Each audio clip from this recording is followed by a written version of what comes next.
Поэтому подключили, они тоже нас. Что мы их обхилит? حلت اليوم مسلم تخاف بخلاف بخلاف بخلاف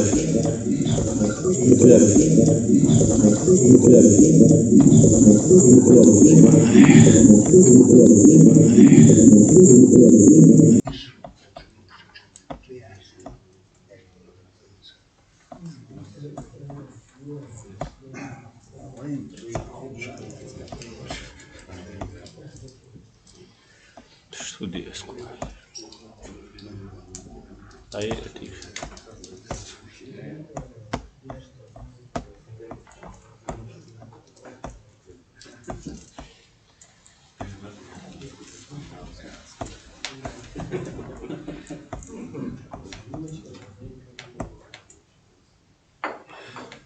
Так.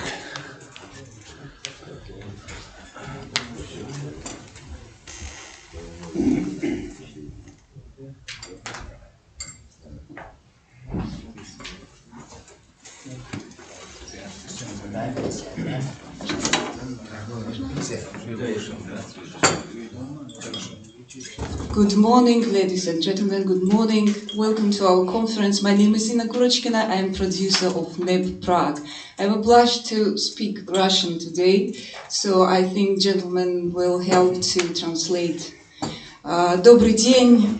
Добро пожаловать на нашу конференцию. Я хочу поздравить, во-первых, Аслана Арцуева с этой конференцией, поблагодарить за организацию и за то, что у нас есть возможность собраться в таком составе. Сюда приехали люди из разных стран. Я хочу сказать, что Аслан — это человек, который совершил просто тектонический сдвиг в плане того, что прервалось молчание в отношении правды, которая долго добивалась российская пропаганда и кремлевская пропаганда, потому что сейчас правда об этом зазвучала, в том числе благодаря Аслану Арцуеву, бесстрашному человеку, смелому. Я хочу сказать отдельное спасибо его отцу, который сегодня здесь присутствует, спасибо такого замечательного сына, за всех сыновей. И я думаю, что я не буду долго занимать ваше время, я передам слово Аслану Арцуеву. Еще раз спасибо тебе, и тебе слово, Аслан. Спасибо, Инна. Добрый день. Ассаламу алейкум. Приветствую всех вас чеченским приветствием. Маша Довейла. Приходите свободными. Для меня большая честь, что такие уважаемые люди откликнулись на мою просьбу и согласились принять участие. Инна, тебе отдельная благодарность за то, что взяла на себя этот нелегкий труд модерирования.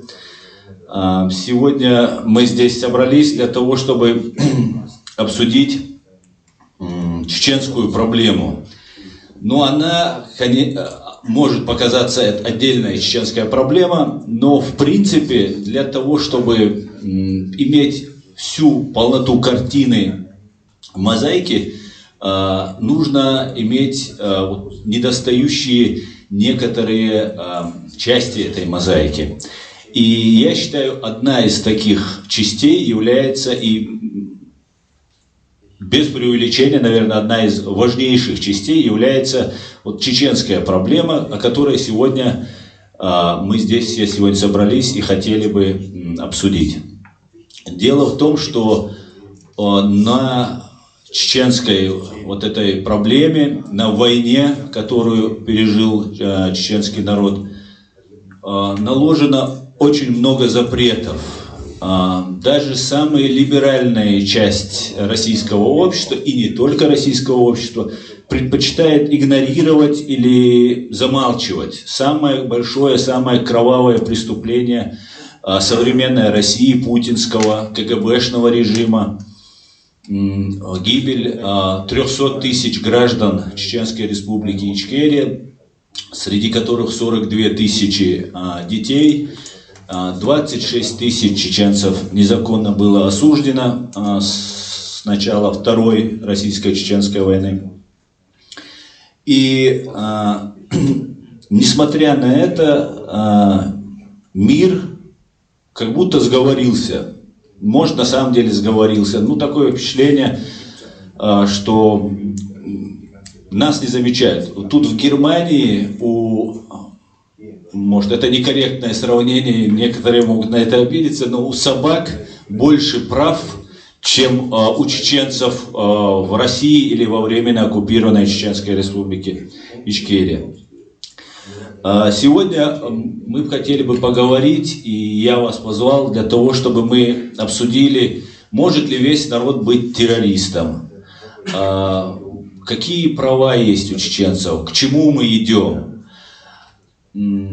Возник вопрос, очень такой щепетильный вопрос по поводу религиозной составляющей всего процесса, который касается чеченцев. И за все время здесь, в Европе, чеченцы не отличились особой криминальностью, особой радикальностью, но почему-то все время говорят о нас. Достаточно даже в большой группе людей оказаться одному чеченцу, и пускай он даже не лидер этой группы, и даже, может, не играет даже второстепенные роли, а какие-то третьестепенные, обязательно находится кто-то, кто начнет, ну, этот кто-то, это чаще всего российские пропагандисты, которые всегда указывают на национальность, и здесь, в Европе, тоже. Слава Богу, европейские и западные средства массовой информации немного по-другому к этому относятся, и это нас выручает. Также хотелось бы отметить очень важный момент о помощи, которая нам оказывается.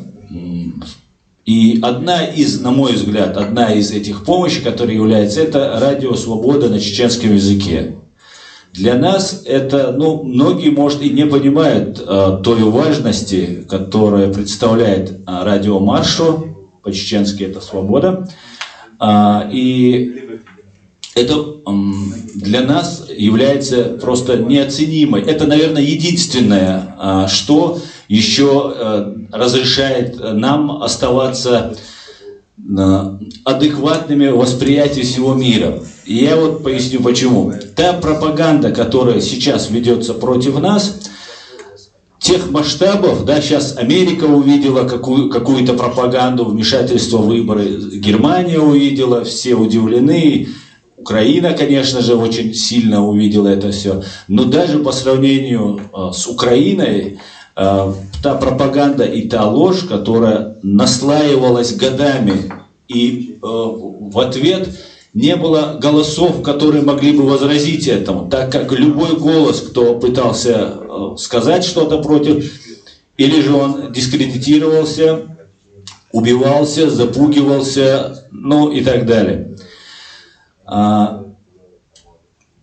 Несмотря на все это, мы хотим донести миру, Западу, что мы есть, мы не представляем никакую радикальную часть мирового исламизма. Исламизм, в моем понимании, это крайние формы наравне с фашизмом, когда неприемлема другая точка зрения или другая религия, даже внутри религии мусульман не приемлят некоторые радикалы.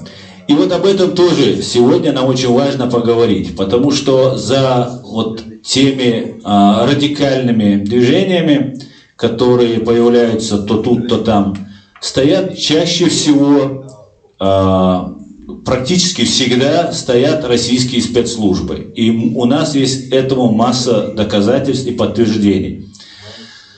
Эту проблему тоже как-то нужно решать, так как мы уже являемся, третья часть наших граждан проживает в Европе, в частности в Европейском Союзе, в Турции, в других местах. И мы интегрируемся, очень хорошо интегрируемся, но есть такая проблема. С одной стороны, российская пропаганда нас представляет путинистами, с другой стороны, нас представляют исламистами. Но 90, у меня нет, конечно, точной статистики, но из своих наблюдений, которые я провожу, из своих знакомых, родственников, и в сети, я могу сказать, что 90-95% чеченцев не являются ни исламистами, ни путинистами. Понятное дело, путинистами мы не можем быть, потому что на глазах всего мирового сообщества нас уничтожали, граждан Чеченской Республики уничтожали в том числе и не чеченцев, наших граждан. И мы, чеченцы, никогда не сможем, конечно же, вот так в одночасье взять и полюбить Путина. Да и Россию нам полюбить сейчас будет намного сложнее, чем это было бы, например, до начала этой войны. Но к России, к русским, как вы видите, у нас здесь уважаемый Александр Сотник, у нас есть Андрей, Инна, Надежда, которые представляют русскую часть общества, и у нас с ними просто великолепнейшие отношения, поэтому мы иногда можем сказать, что виновата Россия и русский народ, и в этом отчасти, конечно же, это правда. Это имперская часть русского народа, которая виновата и перед нами, и перед грузинами, и перед всеми остальными. Но мы хотели бы не касаться политики по большей части, а говорить о правах человека. Хотя это все взаимосвязано. И сегодня мы хотели бы обсудить ситуацию с тем, как нам объединиться, людям разных религий, разных национальностей, цвета кожи и так далее, для того, чтобы мы могли как-то противостоять тому невероятному большому злу, которое стоит и перед чеченцами, но и перед всем миром. Как-то Пол Гоббл, уважаемый профессор, американец, сказал, что Чечня, мы очень сожалеем, что мы не помогли должным образом Чечне, и так как Чечня выполняла роль канарейки в угольной шахте. И мы фактически, вот сейчас, мы могли бы ничего и не делать, потому что все, что касалось нас, геноцид, военные преступления, преступления против человечности по отношению к нам уже совершены. Мы хотим предупредить теперь уже вас, Запад, Соединенные Штаты Америки, что то, что вы пытались, как говорит русская пословица, посади свинью за стол, она и ноги на стол. КГБ очеловечить, и в лице Путина Запад посчитал, что права человека, международное право будут соблюдаться КГБшниками. Это оказалось не совсем так, и в этом мы убедились. И мы хотим сегодня напомнить и предупредить вас. Раньше, когда говорил об этом Джохар Дудаев, если сегодня Чечня это внутреннее дело России, то настанет время, когда Европа станет внутренним делом России. Так вот, это время, на наш взгляд, уже настало. Европа, Запад уже стал уже внутренним делом России. И когда это говорил Джохар Дудаев, тогда оказалось, что чеченцы просто хотят выжить, сохранить свое государство, установить его как следует. И, между прочим, нам очень много помогли. И западные страны, и почему-то этого стесняются некоторые западные страны. И тогда нам реально нужна была помощь, и реально тогда так могло показаться. Сейчас же мы можем сказать, что мы уже перенесли все, что можно на этой земле перенести, все, что возможно, за то, что перенесли мы, перенесшие евреи, имеют в центре Берлина самый большой мемориал жертвам Холокоста. Так вот, мы, пережив это, продолжаем находиться в той же матрице путинистов и исламистов, и та ситуация, которая развивается, она, в принципе, нас уже касается, не так сильно. Хотя, конечно же, мы хотели бы сатисфакции, восстановления справедливости по массовым убийствам, по казням, тем страшным преступлениям, которые Россия совершала, и фамилии, имена которых мы знаем. И заканчивая свою речь, хотел бы сказать отношение к чеченцам и представление их исламистами. Есть очень хороший пример, который покажет, что чеченцы не являются никакими исламистами. Просто один пример. Не говоря уже о том, что чеченцы сюда на Запад приезжают и здесь пытаются как-то обустроиться.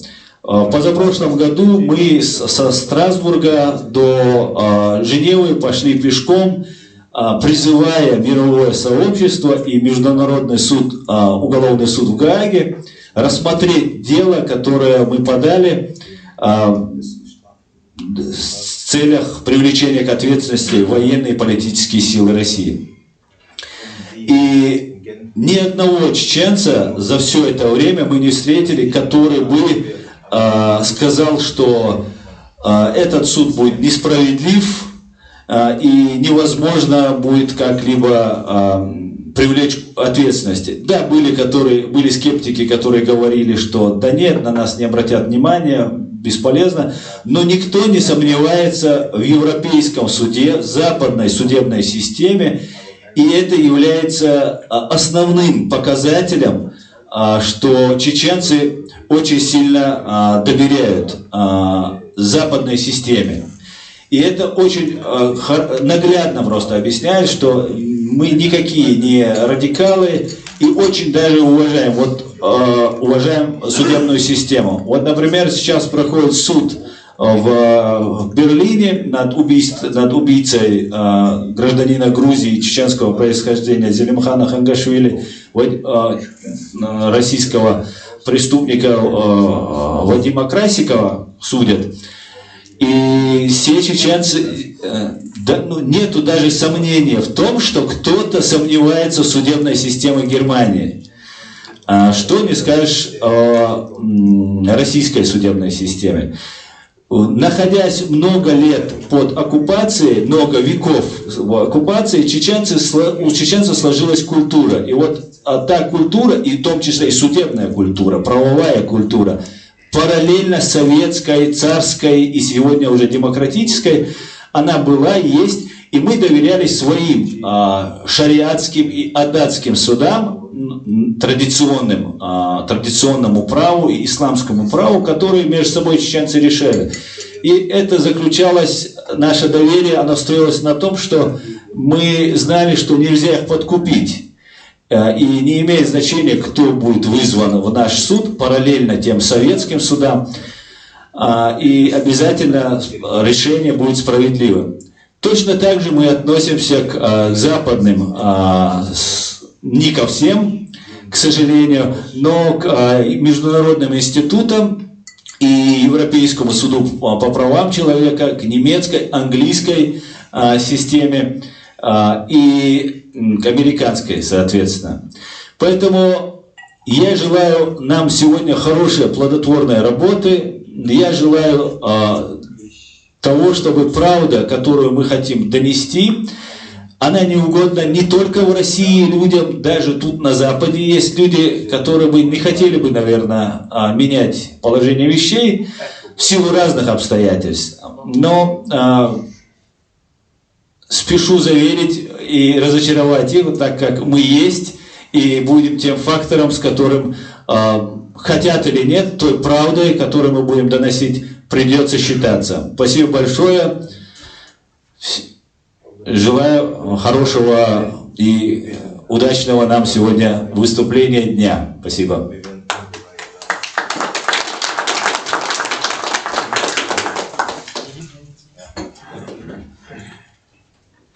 Руководитель правозащитной организации Human Rights Center Ичкерия Аслан Арцуев. Спасибо, Аслан. Если есть вопросы, пожалуйста, задавайте вопросы Аслану.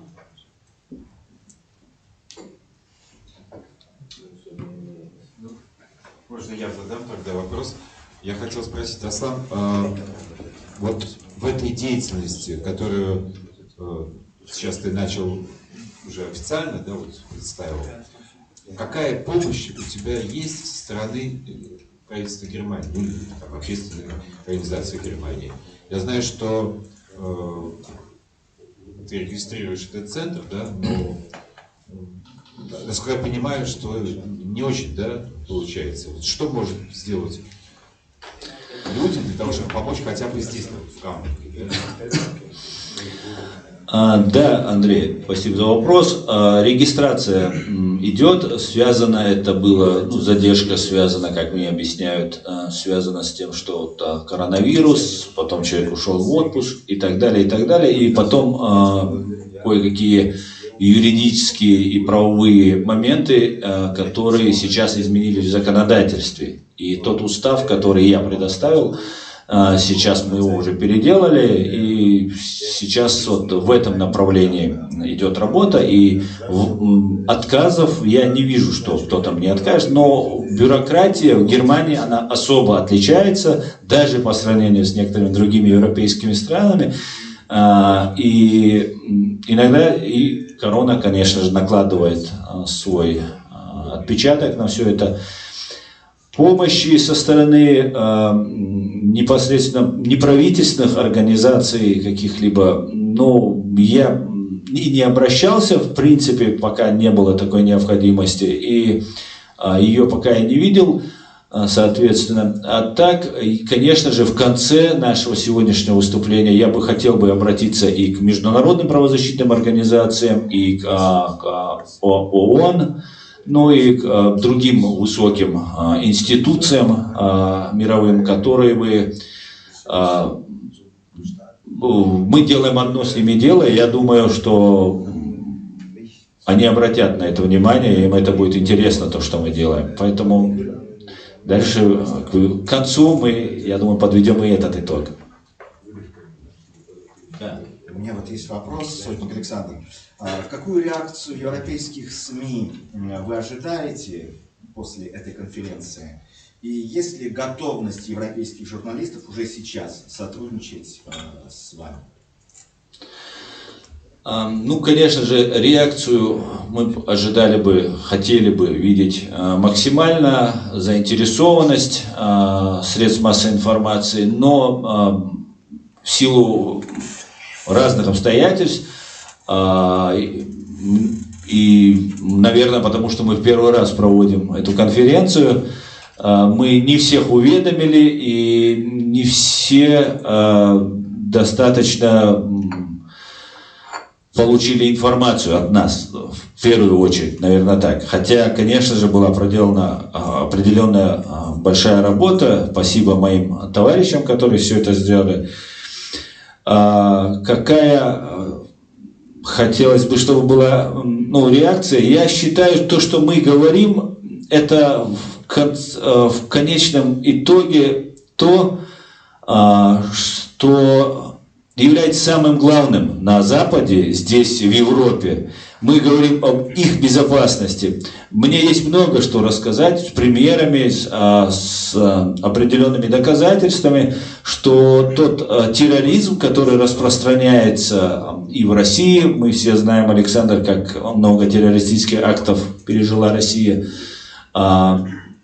и тут на Западе совершаются террористические акты. Мы знаем, что в 70-е годы были такие товарищи, как Сантос Шакал, известный террорист, и многие другие красные октябри и разные палестинские террористы, которые совершали разные нехорошие действия. И есть большая вероятность, что мы скатываемся к этой ситуации, и именно поэтому мы говорим о чеченской тематике, чтобы чеченцы не стали инструментом в руках вот этих нехороших товарищей, которые могут задействовать, как, например, это произошло под Парижем, убийство Самуэля Пати, чеченским молодым человеком. Кстати говоря, вот, пользуясь моментом, хотел бы этот момент тоже нас упомянуть. Мы, чеченцы, практически, можно сказать, все принимали в этом участие. Я сейчас объясняю, что я хочу сказать.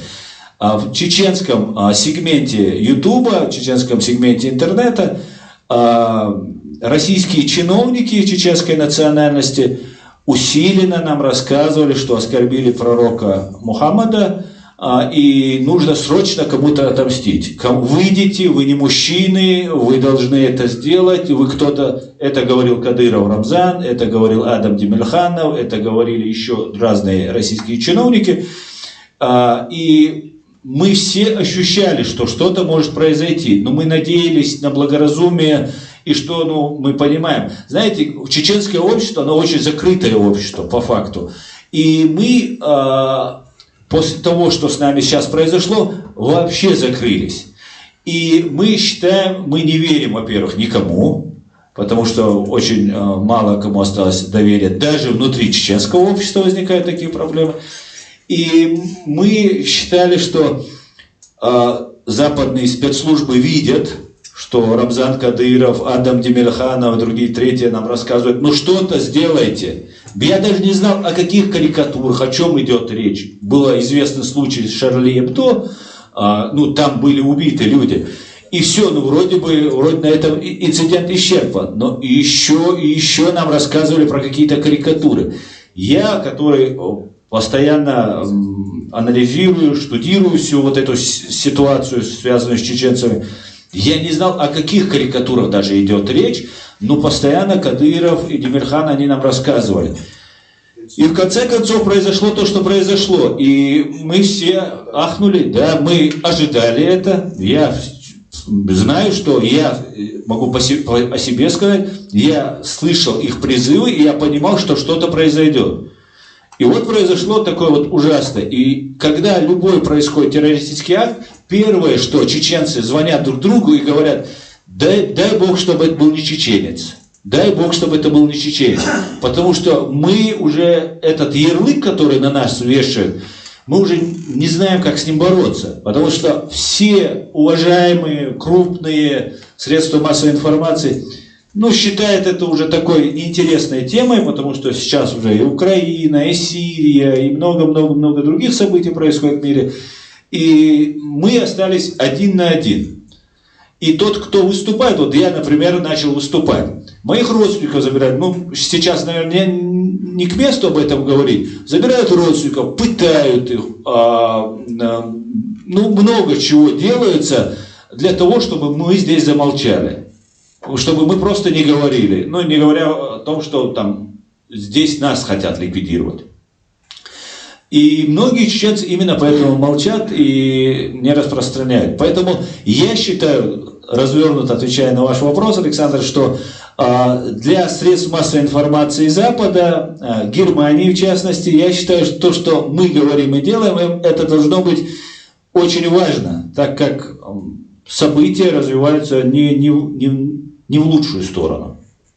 То есть вот эта однобокость, извините, что я без микрофона, да? Вот эта однобокость подачи чеченского вопроса, это именно раскручивается специально пропагандой российской, что чеченец это плохой, а чеченцы только неприятности, только проблемы. Абсолютно. Это такая промежуточная победа пропаганды. Абсолютно так, да. И я сказал бы, что это очень такая увесистая, потому что победа российской пропаганды, так как нам от этого еще отмываться поколениями, я так представляю. Как когда-то, когда нас выселяли в Казахстан, да, наших всех мужчин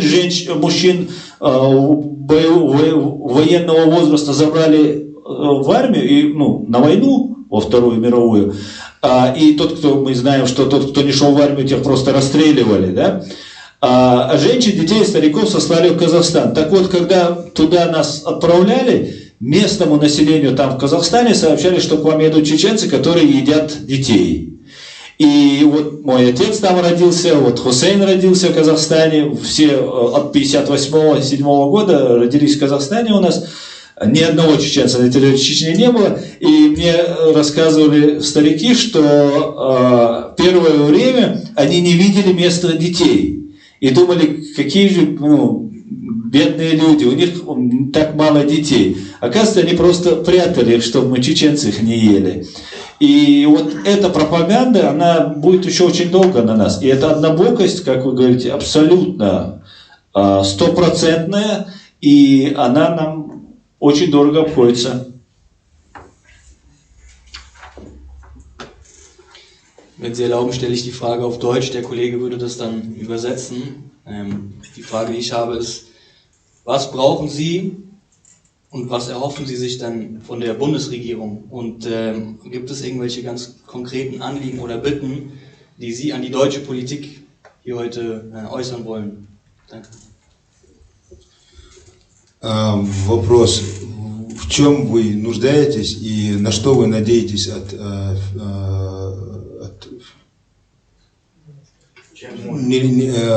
немецкого правительства?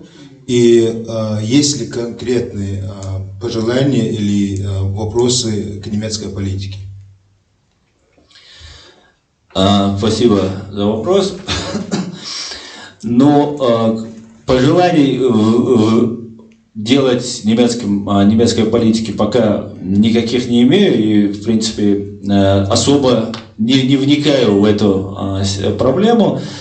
Что бы нам было необходимо, я могу сказать вот со всей ответственностью, если же Германия хочет избавиться от этого исламистского в чеченском лице фактора, то мы готовы в этом помочь. И я считаю, что немецкие власти не в достаточной степени коммуницируют с чеченцами. И есть информация, что около 400 или 200 лиц считаются в Германии радикалами. И я бы хотел, если это возможно, чтобы немецкие власти с кем-нибудь из нас, или же просто же сами, потому что, опять же, возвращаясь к тому доверию, которое есть у чеченцев к западным и судебной системе, и правоохранительной системе, если же западные спецслужбы узнали, что тот или иной проповедник в мечети или блогер какой-нибудь имеет контакты с российскими службами или с российскими какими-нибудь неофициальными даже лицами, об этом, если западные спецслужбы эту информацию сделают достоянием общественности, я могу со 99% гарантии сказать, что 99% чеченцев перестанут с этим чеченцем вообще поддерживать какие-либо отношения. И это как бы решение того, чтобы снизить вот этот накал вербовщиков. Там они делятся на два типа. Есть непосредственные мозговые центры их, а есть полезные идиоты.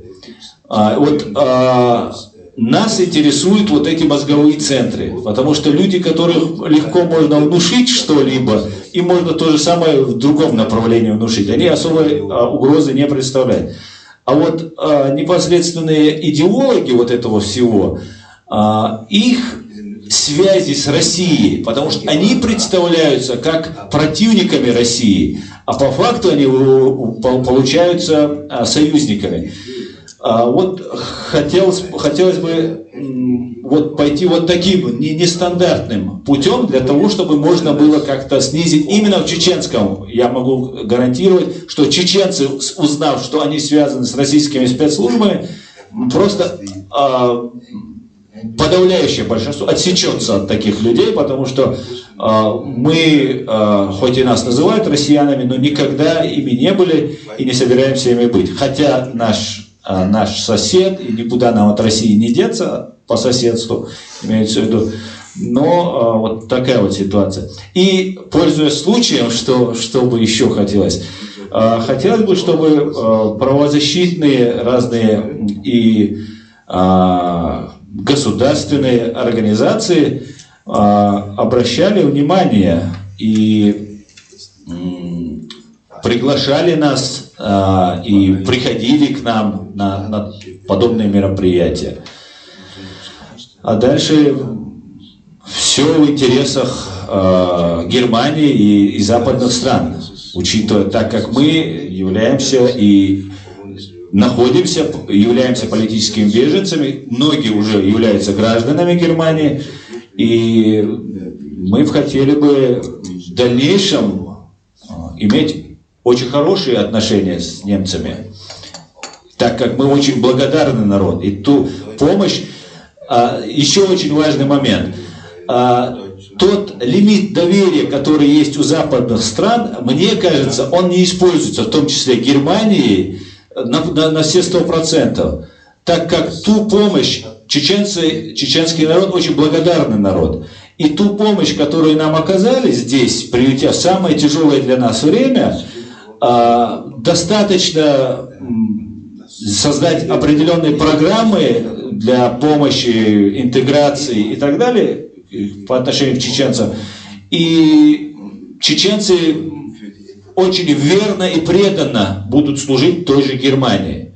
Это мое мнение по этому поводу. Ну вот если так.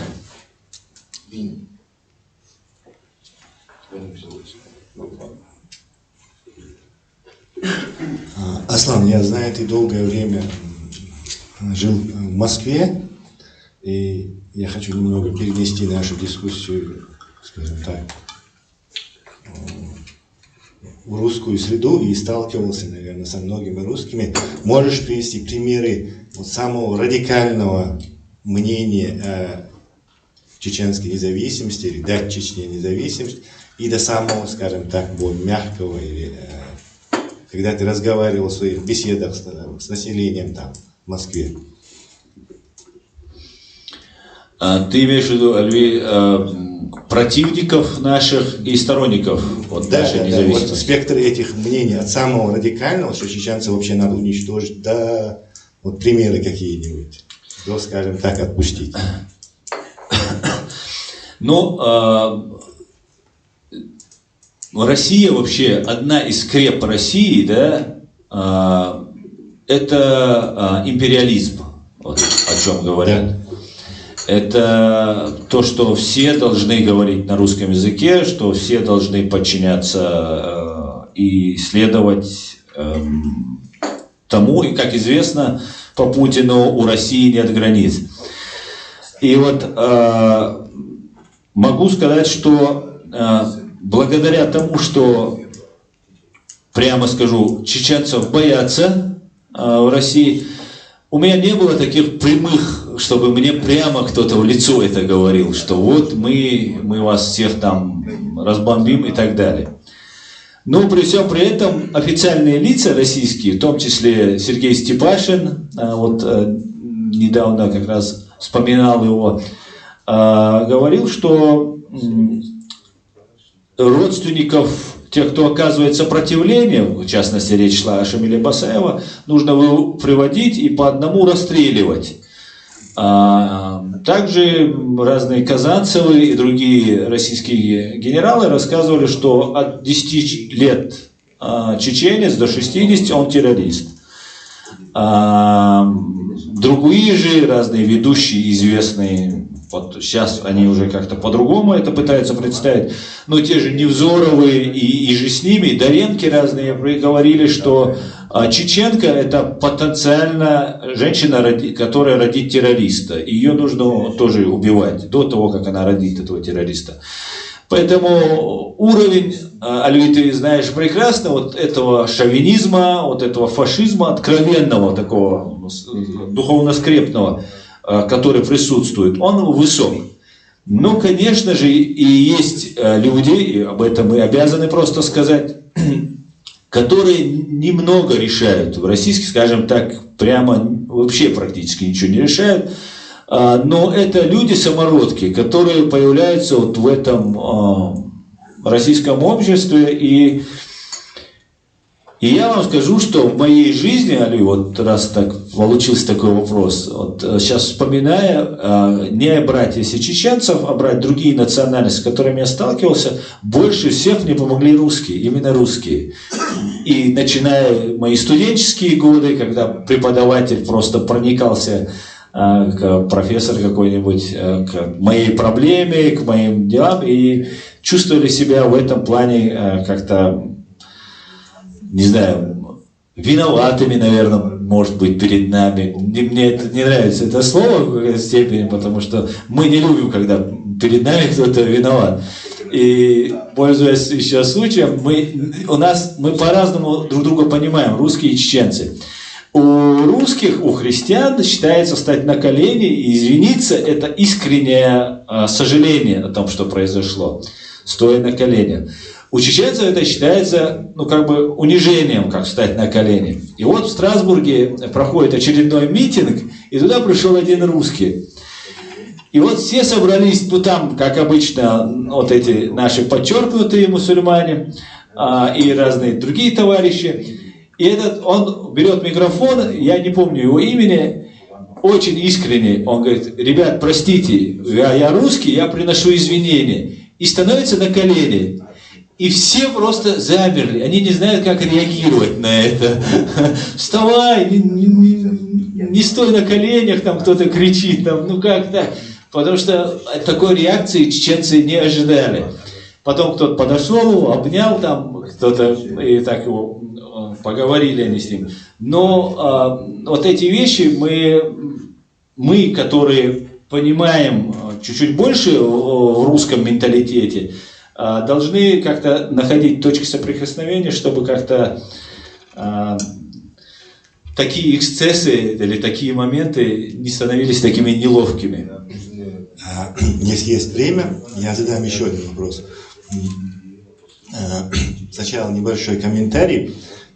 Вот это выселение 1944 года, оно же страшное преступление с уничтожением почти половины народа. 40% по некоторым данным погибло от голода, от болезни, от холода. Людей просто выкинули в казахстанскую степь под 40-градусный мороз. Это даже хуже, чем в Сибирь, потому что в Сибири есть деревья, можно от ветра открыться, можно трава наколоть. А вот эта ледяная, вот эта степь Семипалатинская, где испытывают ядерные бомбы, кстати. И людей выкинули на вот эту мерзлую землю. Вот когда Советский Союз развалился, чеченцы как-то не педалировали эту тему. Это же страшный геноцид.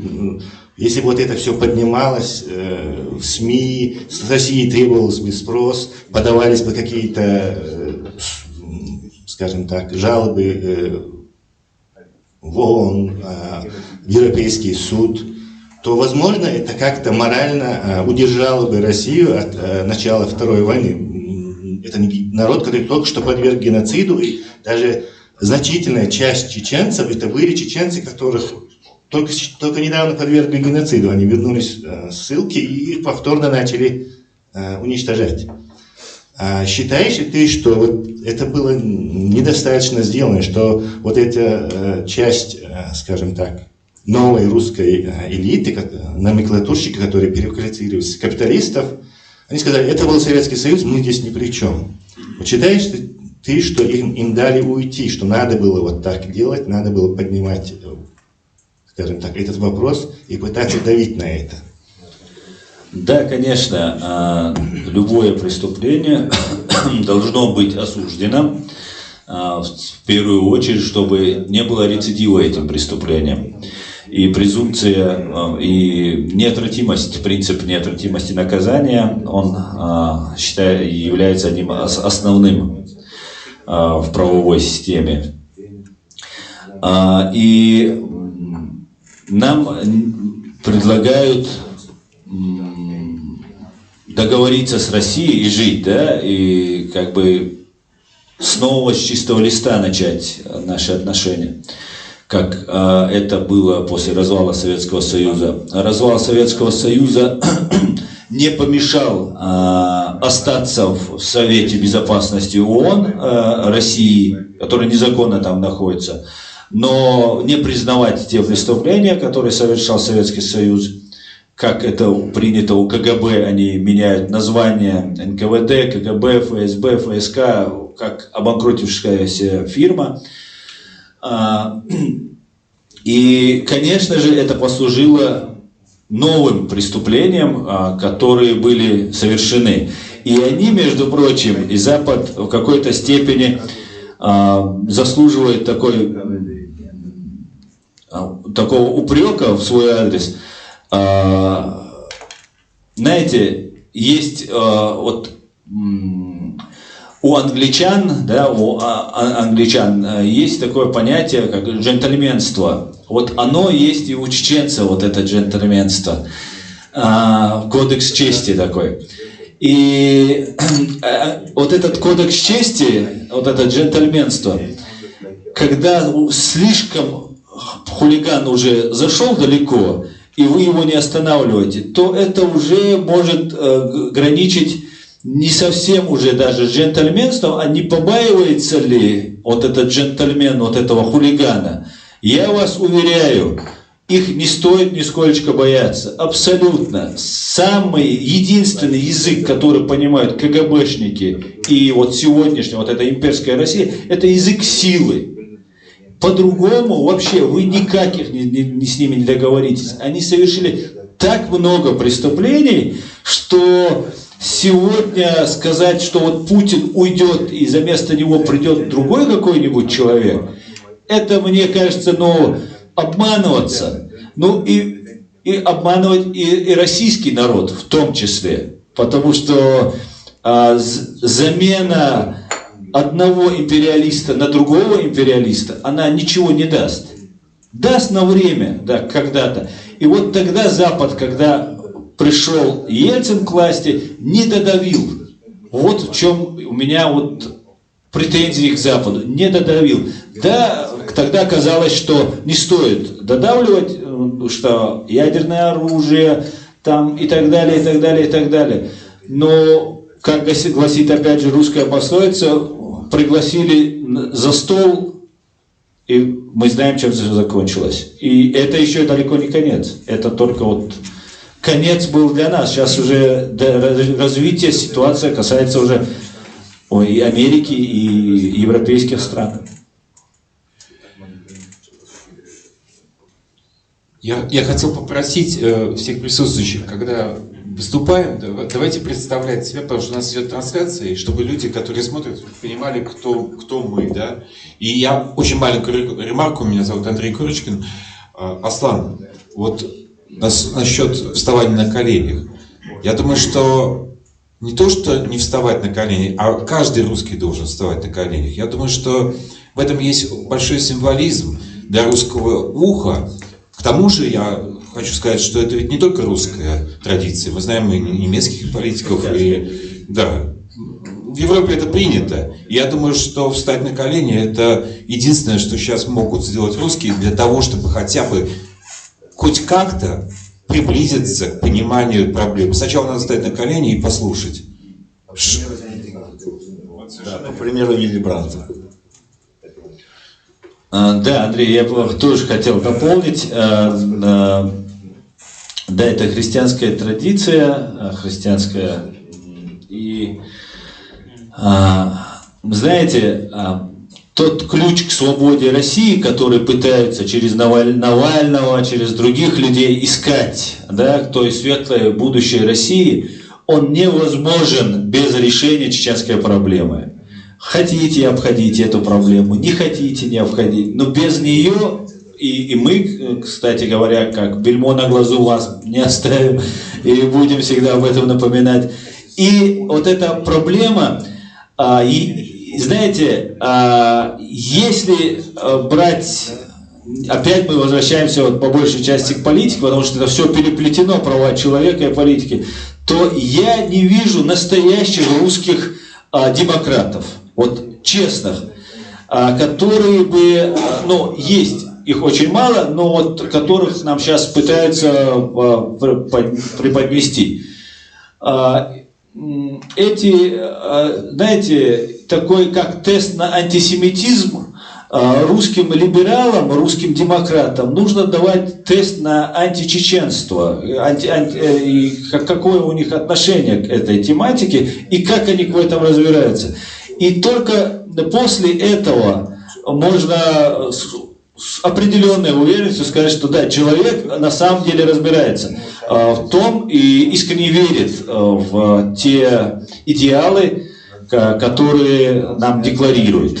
Ну вот, как-то это отдельная тема, которая тоже очень стоит нам поговорить именно с россиянами, потому что это большая проблема, и человек, ну, не хочу сейчас его фамилию называть, сидит из уважаемой демократической, там, сопротивленческой, раньше, конечно, был там при Путине, потом при Касьянове, но сейчас уже это все как бы не мешает. Человек говорит, Дудаев бандит. Я не знаю, в чем бандитизм Дудаева, который не успел 2-3 года проправить, но для русского слуха, для русского электората это очень удобно сказать, да, Дудаев бандит, а все это значит свой. И извините, еще один пример. Как-то стою на пешеходном бульваре и едет большой джип в Москве. И мне сигналит «Уйди». Ну, я не ухожу, соответственно, так как тоже человек немножко вредный. Ну, почему я должен уходить на пешеходном переходе? И в этот момент вылазит, здорово, 2 человека сидят, один вылазит, говорит, слышь, ты там цвет моих волос упоминает. И в этот момент стоит другой молодой человек, русский, и говорит, ну и что, и за меня заступается, и говорит, тебе что надо, он тебе правильно говорит, едь по дороге, здесь пешеходы ходят. И он ему говорит, при мне прям весь разговор происходит. Говорит, а ты что, за него что ли? Да ты же русский. При чем здесь тротуар, при чем здесь я русский или чеченец? Вот такие вещи, которые нам нужно как-то с этим бороться. И это делать должны в первую очередь вы, русские.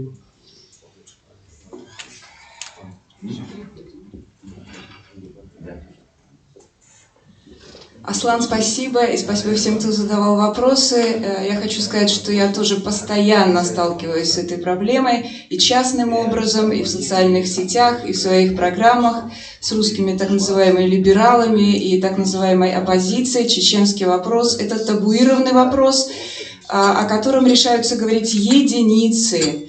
И сейчас я хочу дать слово Хусейну Исханову, это руководитель культурного центра Ичкерия в Вене и депутату парламента Чеченской Республики Ичкерия. Я просто в 2 словах скажу, как я познакомилась с Хусейном. Это было на одном из форумов или конференций, на одном из которых не дали слова чеченской делегации, делегации чеченских демократов. Как мы знаем, таких случаев уже было много, несколько. И на одном из таких форумов Витаутас Ландсбергес взял микрофон и очень-очень жестко раскритиковал вот этих так называемых русских либералов, которые повели себя достаточно, мягко говоря, некорректно. Так вот, я видела, как Хусейн Исханов реагирует на такую ситуацию. Достойнейших людей, я подобных не видела в своей жизни. Спокойно, достойно. Без всякого, знаете, без всякой реакции. То есть было видно, кто чего стоит в такой момент. Хусейн, я благодарна тебе, я у тебя учусь манерам, поведению. И я уверена, что ты вообще многих русских мог бы научить поведению, манерам и представлениям. Тебе слово. Спасибо тебе. Спасибо, Инна меня представила. Я депутат чеченского парламента, избран в 1997 году. Участвовал, еще могу добавить, что участник 2 русско-чеченских войн, был адъютантом Асхадова, потом порученцем в главном штабе вооруженных сил Чеченской Республики Ичкерия. Ну и теперь уже политический беженец. Да. Живу в Австрии, в Вене. И создали в 2015 году культурный центр «Культурферайн Ичкерия» в Вене, и там достаточно, можно сказать, успешно работаем, имеем достаточно широкие связи с австрийцами, с политиками, журналистами. В общем, у нас это получилось, то, что было вопрос задан Аслану. Я уверен, что у него тоже получится, тем более, что есть наш опыт, и мы можем в этом ему, конечно же, помочь. Здесь хочу еще поблагодарить друзей Аслана Арцуева, хочу поблагодарить за то, что они поддержали его. Это первый форум независимой организации. Да, это очень важно, потому что у чеченцев нет независимых неправительственных организаций. Это беда, это наша беда, потому что правительство не может говорить о тех проблемах, их никто не слушает. Об этом должны говорить неправительственные организации. Им наша одна из целей – создать эти неправительственные организации в каждой стране, где проживают чеченцы. Это очень важно. А сегодня, как мы знаем, в европейской части проживает более 250 тысяч чеченцев. Среди них огромное количество детей. Эти дети учатся в разных вузах, учатся в школах, университетах и так далее. То есть мы ожидаем в будущем, 5-6 лет еще нам понадобится для того, чтобы уже готовые специалисты появились, потому что, вот, примерно, я беру пример свою семью, мы сюда приехали в 2014 году. В моей семье, например, вот одна девочка учится в университете, она еще его не закончила, поэтому я думаю, что у других такая же ситуация. А те, кто был постарше, они, конечно же, могли выучиться здесь, но основная часть чеченской молодежи будет заканчивать вузы через несколько лет, потому что школу, чтобы с 1 класса и закончить школу, это минимум 12 лет надо времени, и потом 3-4 года университет. Мы здесь, вот, я живу 18 лет, и, естественно, мои дети начали с нуля ходить в школу. И поэтому наше будущее, вот именно за этими детьми, за грамотными, за такими со связями, начиная со школьной скамьи, университетских вузов, со связями именно со студенческой молодежью, которая когда-то придет к власти, с которыми можно будет потом свободно общаться. Вот мы верим в то, что это так произойдет. А для того, чтобы это так происходило, нам сейчас надо подготовить для этой молодежи почву, подать пример, и потом, я думаю, в других конференциях, и мы попытаемся пригласить сюда молодежь, чтобы они свое слово говорили, потому что мы не можем всегда вести их, мы их должны вперед выталкивать, и чтобы они имели право голоса говорить от имени чеченского народа и за чеченский народ. Это очень важно, и чтобы разговор был не только у нас на русском языке. Наши дети, фактически, вот чеченцы, я скажу о чеченцах, сейчас чеченцы говорят на всех языках мира, мы везде. Если советский период, вы знаете, там железный занавес, и никто не мог никуда высунуться, То есть у меня вот пример один такой, тоже Аслан любит примеры приводить. В 2000 году я как-то из Азербайджана тайным образом из Чечни выехал в Азербайджан, потом был в Париже на одной конференции. И там Глюксман был, Андрей, там много очень известных людей было на этой конференции. И потом обратно поехал на войну домой. И вот когда в Цюрихе мы приземлились, я сижу, жду, ни слова, конечно же, ни на немецком, ни там слышал. Я в школе учил немецкий, как бы учил в советское время, кому он нужен был, язык врага. То есть там слова какие-то знал, и рядом сидит женщина и 3-летний примерно ребенок. И она, русская, видимо, женщина, она с ребенком разговаривает на русском языке, а ребенок ей на немецком языке отвечает. Я вот думал, сижу, думаю, елки-палки, такой маленький, уже 2 языка знает. Для меня это было настолько удивительно. А теперь наши дети, вот 2-3 языка, 4 языка свободно владеют языками здесь. И такое вот вступление. Еще хочу здесь же с самого начала поблагодарить Андрея Курочкина, Инну Курочкину и нового молодого Льва Курочкина, который тоже сейчас принимает активное участие в этой работе, за содействие, за то, что эта конференция вообще состоялась и что нас собрали здесь в одном месте. Дальше я хочу, тема, которую мне здесь предложили, это чеченское общество, как там внутри эти проблемы, я немножко себе так конспектировал и попробую вам рассказать о ситуации, которая сложилась в нашем обществе и по всей Европе. Как известно, в данный момент в Европе проживает около 300 тысяч чеченских беженцев, покинувших свою родину из-за российской агрессии. Как все остальные иммигранты, которые начинают с белой иммиграции и кончая нынешними белорусами, украинцами и так далее, такая же участь постигла нас. Мы, естественно, разъединились по интересам, по религиозным соображениям, по разным этим данным. Ну, у всех так, видимо, получается. Вот и по моему мнению, одним из таких основных факторов, способствующих этому расколу в нашем обществе, в чеченском обществе, было объявление в 2007 году Эмирата Кавказ. Только Умаровым это была огромная ошибка, и чеченский парламент, это признал как преступление. Преступление, совершенное доктором Умаровым. Это было настоящее преступление, потому что попытка насильственного изменения конституционного строя нашей Конституции является тягчайшим преступлением, потому что мы это признаем как преступление. И то, что это было преступление, мы видим последствия. Да, сегодня Эмират Кавказ объявлен террористической организацией по всему миру, и в Австрии уже имеются 2 случая, когда людей посадили за членство Эмират Кавказ по таким статьям. 2 человека. Одному дали 7,5 лет, другому 10 и что-то такое. Такие факты.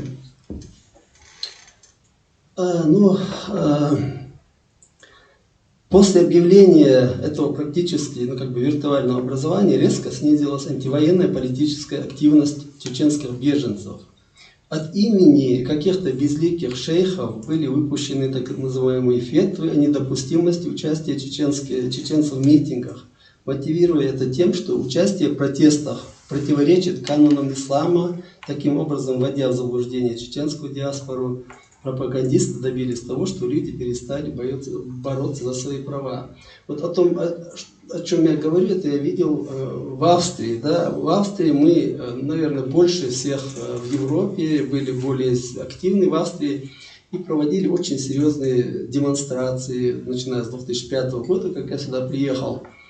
И постоянно 200, 300, 400 человек собирались на демонстрации, проводили. Ну, после того, вот как какой-то шейх, непонятно, что за шейх, откуда он взялся, почему на чеченскую голову свалился, да.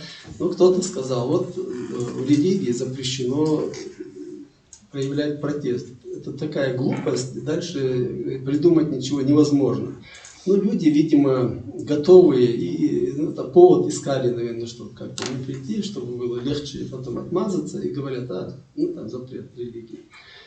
И была, естественно, параллельная пропаганда, что вот именно действительно там нельзя в религии что-то такое, активность проявлять. Нету такого в религии, конечно, но люди, кто хочет верить в это, конечно, им легко поверить. Потом внедренные в чеченскую среду беженцев российские агенты влияния с применением исламской риторики подменяют национально-освободительную борьбу чеченского народа борьбой за политический ислам под псевдорелигиозными лозунгами. Это очень важно понять, что ислам есть 2 категорий. Да, политический ислам — это когда отвергают государственность, и есть религия, которую никто не отвергает. Верь Всевышнему, Всевышний ты не можешь запретить, и верить или не верить, это твое личное право. Как ты веришь, в какую сторону веришь, тоже твое личное право, и никто не имеет права навязывать веру или там что-то такое. А политический ислам, здесь уже борьба между быть государству или не быть, и каким строем должно быть это государство. То есть это противоречит нашей Конституции, да, принятой, объявленному Конституцией Чеченской Республики Ичкерия, где четко и ясно написано, что Чеченская Республика Ичкерия является правовым демократическим государством. Про ислам-то ничего нету. Все чеченцы 100% являются мусульманами. Да? И какая необходимость объявлять исламским государством, если народ и так исламский, если они и так мусульмане? То есть это уже ложка, там, как это было, какая-то ложка ложечная или как это, масло масляное, ну что-то вот в этом роде, да, это такая билиберда. Вот эта риторика, исламская риторика привела к оттоку зомбированных псевдоисламскими пропагандистами молодых людей на гражданскую войну в Сирию, которые те же пропагандисты ловко переформатировали в псевдорелигиозную войну за восстановление всемирного халифата. Это нанесло непоправимый ущерб имиджу чеченского народа, и именно это мы, демократическая часть чеченской политэмиграции, пытаемся сегодня исправить. Вот здесь я тоже хочу добавить, потому что это происходило на наших глазах, буквально, да, отток молодежи в Сирии. Это очень важный, очень болезненный для нас вопрос. Мы пытались предотвратить, всячески разговаривали в мечетях, но все эти мулы, так называемые, да, были тоже зазомбированы и боялись, что их там как бы объявят как бы не мусульманами или что-то такое, что они не поддерживают как бы халифат, не знаю, что это.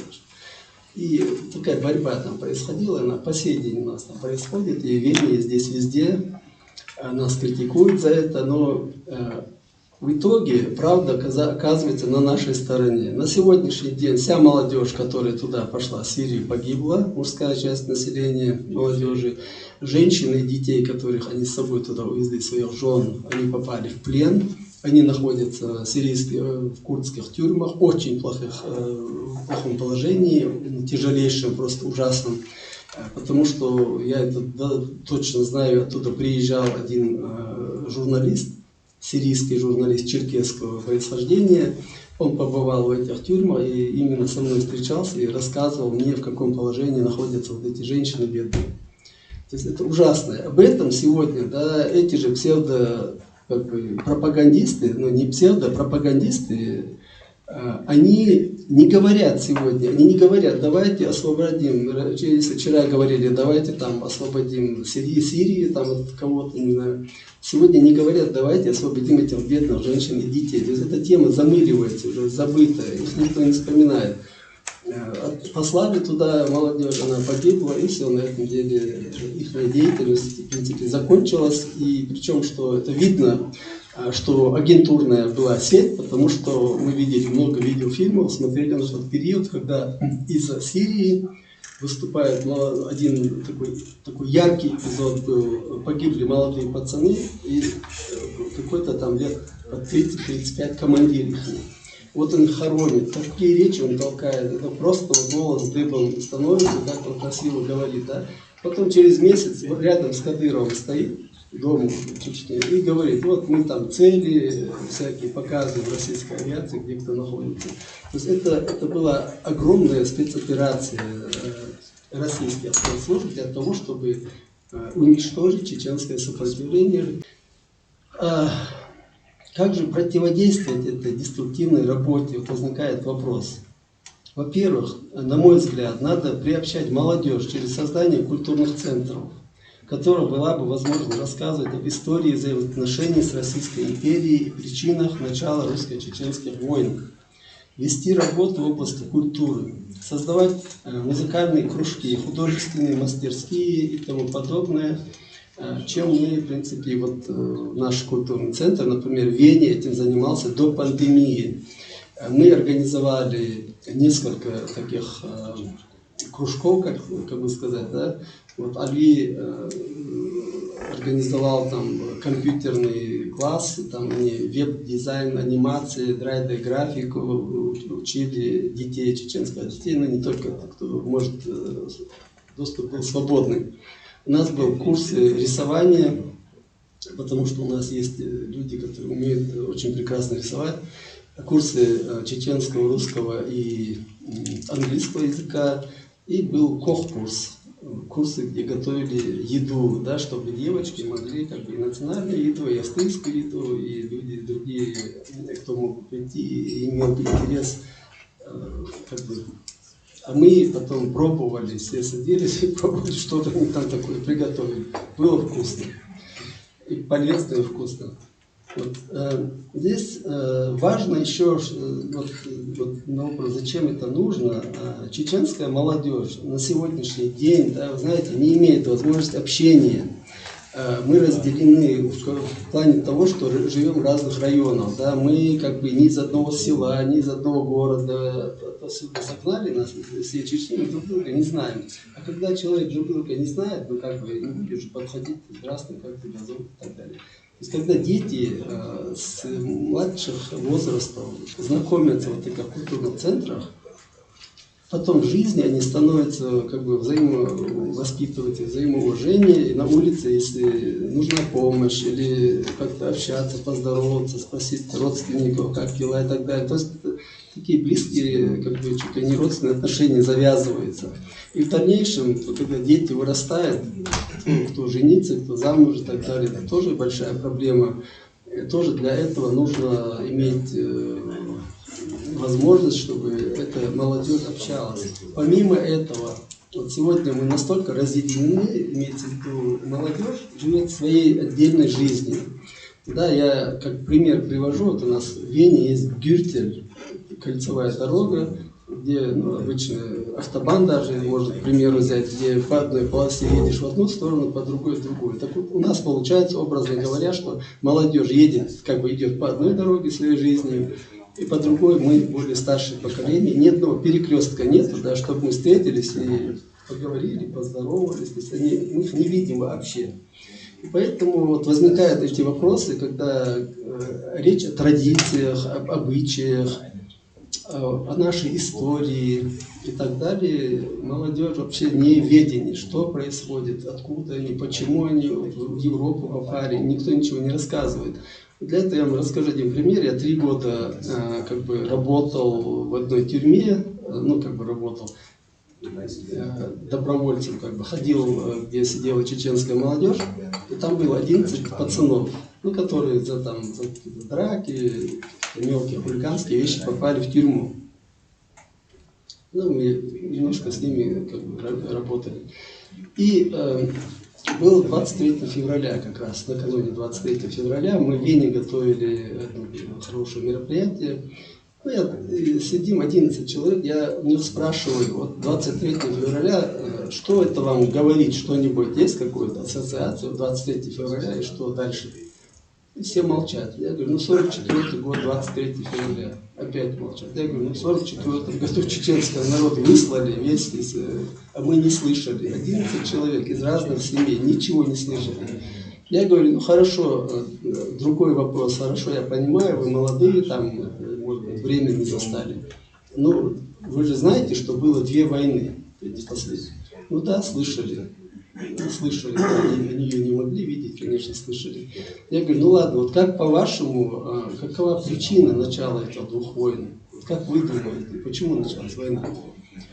И там из этих 11, один всего говорит, я не знаю, правильно или нет, но я слышал, что в Чечню отправили какого-то адмирала, даже фамилию не знаю этого адмирала, Жахар Дудаев. Вот отправили адмирала, и в Чечне была нефть и газ. Нефть и оружие. И потом русские сказали, что отдайте этому адмиралу, сказали, чтобы он отдал оружие и нефть, из-за этого он сказал, не отдам, и началась война. И вот такое примитивное представление о войне.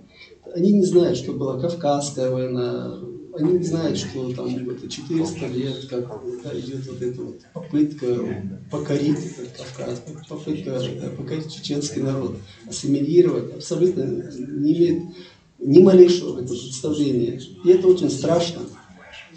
Мне, честно говоря, было прям вот не по себе. Я потом в этот же день еду домой, и там на вокзале, там где-то из другого городка еду в Вену, и на Вене встречаю, такую же примерно группу молодежи уже на вокзале там. И ради любопытства я подхожу, те же самые вопросы этим задаю, и тоже 0. Потом я начал интересоваться, может, случайно попали такие люди, и где-то на каких-то мероприятиях или на улицах, если где-то стоим, и за 20 лет парень появляется, я ему задаю такой же вопрос, то же самое. То есть вот эта беда, да, это говорит о том, что мы, взрослые люди, мы позволили забыть нашу историю, нашей молодежи. Мы ничего не сделали для того, чтобы они знали. Вот благодаря сегодня Аслану за то, что он ведет блог, как-то еще пробивается эту брешь, но это всего лишь 1 Аслан. Это очень мало для чеченского народа, должно быть 10 Асланов, или 20-30. Это надо развивать вот эти центры, надо, как я уже подчеркивал, неправительственные организации и усиленно работать с чеченской молодежью. иначе, если мы не будем с ней работать, с ней работают, как мы видим, совершенно другие люди, которые радикализируют. Вот Аслан тут не упомянул Бостон, да, самая страшная катастрофа, которая Америка, которая нам хотела помочь и помогала. Я знаю, что и Дзержинский помогал, там чеченский центр был, комитет чеченский, и я на связи с Ильесом Ахматовым, нашим бывшим министром иностранных дел. Он там очень успешно работал с этими людьми, и потом после Бостона, в общем, Америка как бы, да, отвернулась от нас. Хотя никто не говорит, что этот парень, Тамерлан старший, да, полгода был в России, он не чеченец вообще по происхождению, потому что его отец не чеченец, и мама тоже не чеченка. Младший брат от чеченского отца, а другой вообще не чеченского. И когда он был у своих родственников в Дагестане полгода, вот этот старший, его там, видимо, промыли ему мозги, там, не знаю, его посадили на религиозные лыжи и отправили в Америку, и каким-то образом вот он совершил то, что он совершил. А виноватыми оказались чеченцы, да? И сегодня мы это расхлебываем. Каждый раз, когда нам что-то говорят, сразу: о, Бостон, Америка, там, вот там голову пати отрезали. Хотя этот тоже родился, вот этот, который отрезал голову, родился в Москве в 2004 году, жил там какое-то время, и из Москвы приехал, вообще в Чечне даже никогда не был.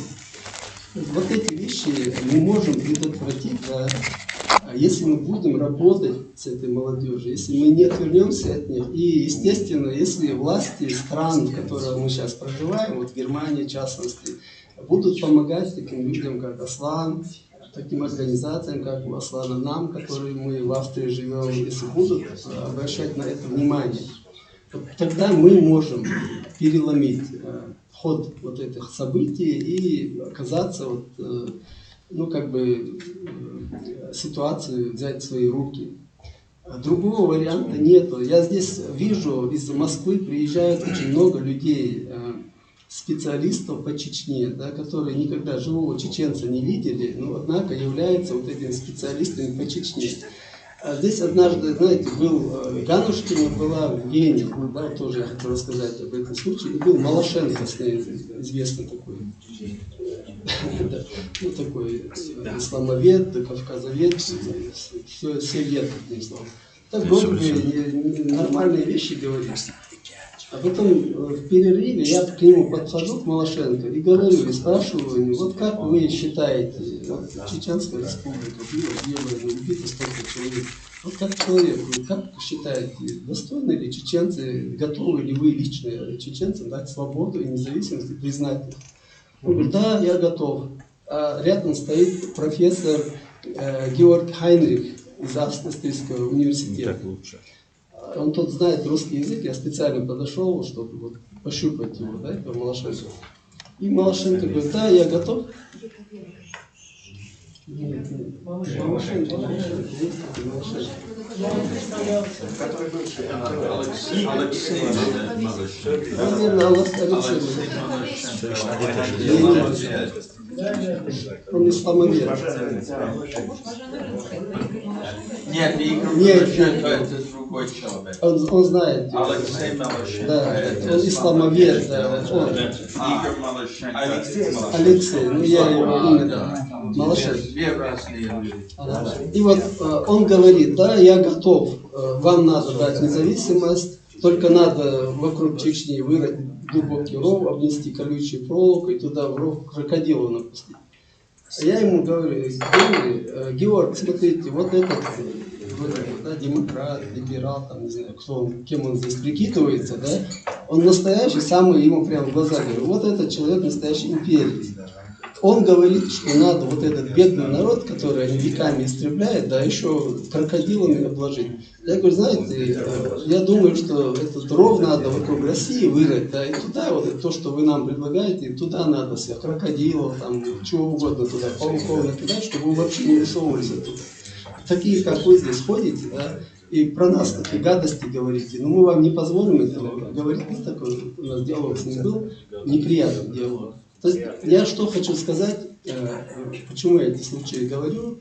Вот, к сожалению, да, при нашем молчаливом чеченцев в молчаливом участии находятся чеченоведы, находятся кавказоведы. Почему-то ни одного чеченца, нету русовед или россиевед, ни одного нету, даже своих нет. И почему-то вот появляются эти люди, которые за нас говорят, и о нас говорят. Вот этот надо как бы нам немножко прервать вот эту позицию их, да? Мы тоже имеем право говорить о себе, сами заявлять о себе, сами о своих правах говорить лучше, чем мы, о них никто не будет говорить. Это даже не подлежит никакому сомнению. Ну вот в Австрии я тут еще хотел, зачем это нужно было. Ну, долгие годы, да, российские спецслужбы пытаются запугать, и не без успеха, чеченских беженцев. Это потому, что почему мало нас. Поскольку настоящие чеченские традиции,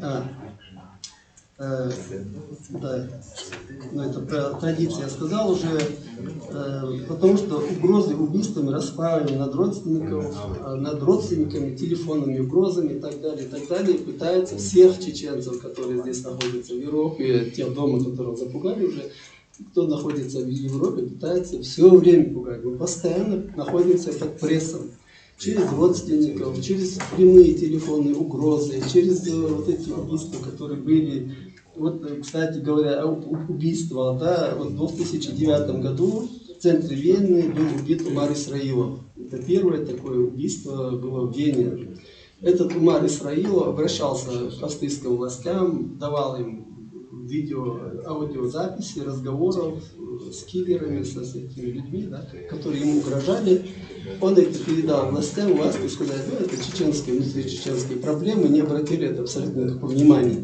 После этого его убили, ну правда там произошла зачистка, да, в аппарате несколько человек уволили, ну я думаю, что изменений больше никаких нету. Потому что в 2000 году опять убили уже другого Анзора Мимихана Умарова. Уже в 2020 году. Вот. Ну, в 2019 году убийство Зелимхана Хангашвили в Германии, как мы все это знаем, убийство видеоблогера Имрана Алиева во Франции в 2020 году произошло жесточайшее убийство, причем что киллер приехал из России, пожил у него дома там с недельку, общался с его женой, с детьми, потом выманили его во Франции, в гостинице, его жесточайшим образом, по-моему, 130 что ли ножевых ранений он получил. Ну, огромное количество, да, за 100. А также вот происходит убийство чеченских достаточно часто происходит убийство чеченских беженцев в Турции. Это такое место, где уже, я не знаю, человек 10, наверное, убили за все это время. В один день, по-моему, 3 человека убили или 5 человек. Там, можно сказать, массово уже. Российские спецслужбы чувствуют себя в Турции, как у себя дома, впрочем, как и везде здесь. Да, и ну вот здесь что мы реально, как мы можем противодействовать в этом тоже направлении, хотел вот здесь сказать, нам необходимы союзники. Как можно больше разных союзников, как среди политиков Запада, так и среди известных людей, журналистов, писателей, режиссеров, актеров и других людей по роду своей профессиональной деятельности, влияющих на человеческие умы. Также, как завоевать симпатии этих людей, да, они есть, но нас боятся, да. Нас боятся. Вот как завоевать симпатии этих людей, как подвигнуть их и заинтересовать чеченской проблемой, которая теперь не только проблема исключительно чеченского общества, а и отработанная схема, которую Кремль переносит на остальную часть империи. Наиболее важный, доступный нам источник для такой работы – это интернет. Сегодня многие видеоблогеры обладают такой, иногда и более мощной информационной властью, чем многие телевизионные каналы. Вот мы знаем, по сотнику, YouTube с миллионом подписчиков, тем более говорящий на иностранных языках, реальная сила в медиапространстве, хотя мир сегодня более лицемерен и реагирует на разоблачение крайне вяло, недооценивать такую деятельность нельзя. Это очень важный инструмент, который мы можем легко на сегодняшний день использовать. Третье. Нам необходимо средства финансирования, естественно. Крупные спонсоры и контакты с руководителями стран на соответствующем уровне. Вчера, когда Путин был еще рукопожатным на Западе, человеком это было крайне сложно. Сегодня же Запад понимает, что кто такой мистер Путин, хотя надо признаться, что действия против Путина недостаточны и непоследовательны. И это мягко еще сказано. Я бы даже сказал, преступно недостаточны. При сложившихся условиях найти союзников против людоедского режима достаточно легко. Балтийские страны, Польша, традиционные противники имперских амбиций Кремля. Налаживание контактов с ними, при этом крайне важное избавление от имиджа религиозных радикалов. Вот это для нас. Иначе с нами никто говорить не будет.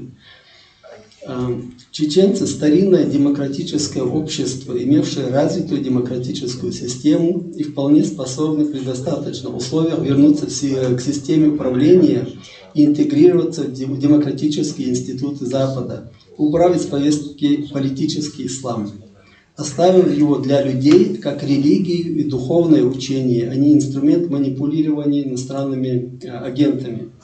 Одно из средств, способных нанести Кремлю настоящий урон в информационном пространстве, это работа по признанию геноцида 1944 года, который кремлевские источники лживо называют переселением.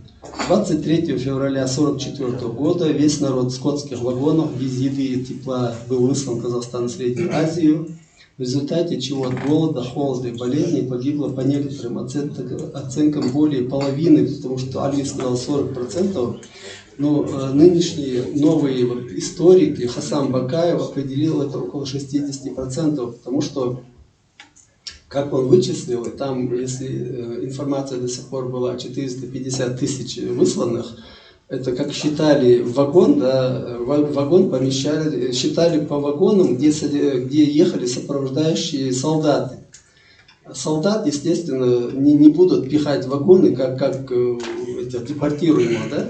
Здесь и солдат в вагоне было 35 человек, то они, представляя себя, чувствовали, там, спали, ели, да, там, веселились, танцевали, ехали. То есть людей запихивали в 2 раза больше вагоны, потому что по свидетельствам очевидцев, там не было возможности сесть даже, настолько были забиты. Это по ходу уже, когда умирали, выкидывали из вагонов, в снег закапывали людей, да, там появилось более-менее место в этих вагонах. А так это вообще невозможно было сидеть. Поэтому, если мы говорим, что вагон, например, если 35 человек было, то реально там было 70, а то и больше человек в вагоне. Исходя из этого, чеченцы выслали не 450, а более 800 тысяч человек. И из этого более 50% погибших, потому что из вернувшихся, да, мы знаем примерное количество вернувшихся оттуда. Поэтому, исходя из этого, большая часть там погибла, потому что это свидетели. Я там родился, вот Хамзат там родился. И мы знаем из рассказов наших родителей, у каждого, если посмотреть, у каждого по 5-6 человек в семье умерло там. У каждого нету ни одной семьи, чтобы кто-то там 2-3 человека не умерли. Это просто был для чеченцев страшный кошмар. И вот что я тут подразумеваю. Здесь, например, на примере евреев, да, на примере Холокоста, мы видим, как можно бороться за свои права, как можно заставить, да, вот эти народы, которые причинили зло, как можно, чтобы было покаяние, как можно, чтобы сохранить память. У нас здесь в Европе есть прекрасная возможность это сделать. Возможность в чем заключается? В нашей активности. Мы можем, например, если, например, это организации, которые Аслан создает, если они здесь как бы реализуют себя, да, или другие организации, мы можем выйти с предложением к местной власти, чтобы в каком-нибудь маленьком сквере увековечить память о трагедии чеченского народа 1944 года. Пусть это будет небольшой камень просто, да, не памятник там какой-то, да, а просто камень, и потом возле него можно дальше уже раскручивать большую тему. Надо обращаться к израильской, к еврейской общине, которая здесь находится и имеет очень хорошие завязки. Обращаться, если у них есть мемориалы, можно, вот как в Америке, я слышал, что в Америке в мемориальном комплексе они сделали маленький уголок, где говорится о чеченской теме. Почему этот опыт не распространить по Европе? Вот этим надо заниматься тоже, потому что вот если мы не будем этим заниматься, то наша молодежь об этом не узнает. И как бы каждый раз, когда нас будут убивать, нам будет это казаться, что это только первый раз делается, да, для будущего поколения. Поэтому память об этой страшной трагедии нужно на первый план поднять. Даже, вы знаете, вот я прошел 2 войны, да, вот лично я. Вот у меня погибли близкие, очень близкие люди во время войны. Вот для меня все равно память о высылке в Казахстан, хотя я там только родился, намного вот сильнее где-то в душе. Я больше думаю об этом Казахстане, чем об этих 2 войнах, в которых я мог взять оружие и себя защитить свою семью. Да? То там, в Казахстане, это не было возможности. Там выслали просто как скот на убой. Людей вообще бесправные были. Здесь мы, если на танке вышли, могли подбить танк, там, застрелить того, кто тебя хотел застрелить, тоже имели возможность. И вот это сопротивление в этих 2 войнах, в которых погибло только 30% населения, да, в 2 войнах, которые продолжалось более 12 лет, погибло всего 30% населения. Казахстан, который, вот, как скотину вывезли, погибло более 50%. Это говорит о том, что вот сопротивляться лучше, чем быть как бы бессловесной скотиной. Да? Это тоже надо не забывать об этом, тоже говорить. И здесь вот этот акт, я еще хотел бы упомянуть, что в 2004 году, раз мы о депортации говорим, благодаря усилиям депутата Европарламента, по-моему, от итальянской радикальной партии Оливье Дипюи, объявившим бессрочную голодовку и настоявшим на признании геноцида 1944 года, и этот геноцид был признан актом геноцида, и он как рекомендация для признания другими странами, как акт геноцида. И в этом направлении тоже надо работать. Нам надо найти какое-то государство, любое, обращаться во все инстанции, чтобы хоть какое-нибудь государство, которое независимое от России, объявлено, признало этот акт геноцида над нашим народом. Это очень важно. Только потом вот этот акт имеет юридические последствия какие-то, если кто-то его признает. А так он просто как остается пожеланиями. Ну, я думаю, на этом я завершу, да, слишком долго не буду утруждать. Спасибо за внимание. Да, можно, да? Андрей Крючкин. Хусейн, я вот услышал эти слова насчет автобана и молодежи, которая едет в противоположную сторону. Я думаю, что я просто возьму на себя смелость посоветовать одну вещь. Молодые люди, они строят свою жизнь, и у них свои цели. Очень сложно найти такого молодого человека, который вот полностью себя захочет отдать движению вот независимости Ичкерии. Наверное, такие есть, да, но может у них не хватает там физических возможностей, таланта там, или каких-то ораторских способностей, может еще что-то. Мне кажется, чтобы эта молодежь поехала в ту же самую сторону, что и мы едем, да, потому что мы-то это делаем, понимая, что мы делаем. Нужно этих людей не просто призывать, да, они не услышат нас. У них совершенно другая жизнь, у них другой мир, да. Ну, достаточно, вот просто мы же понимаем, как дети живут, у них совершенно все другое в голове.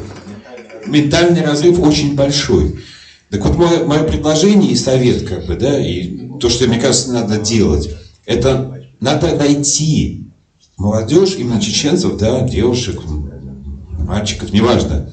И, может быть, просто как бы, нанять их на работу, понимаете? Дать им такую работу, то есть попытаться собрать какие-то деньги и платить им за работу в этом медиапространстве, потому что многие из них готовы были бы работать, но они не могут это делать вот так, как мы сейчас, просто потому что ради идеи. Наверное, надо чеченской диаспоре, чеченскому сообществу просто подумать в первую очередь, потому что это очень важный аспект. Найти этих людей и платить им зарплату. Пускай они работают, несколько часов в день, но это тогда они найдут путь. Это должны быть лидеры те молодежные. Они совершенно на другом языке будут говорить, чем мы. Потому что мы можем эти проповеди говорить день за днем, но они все равно нас никогда не услышат.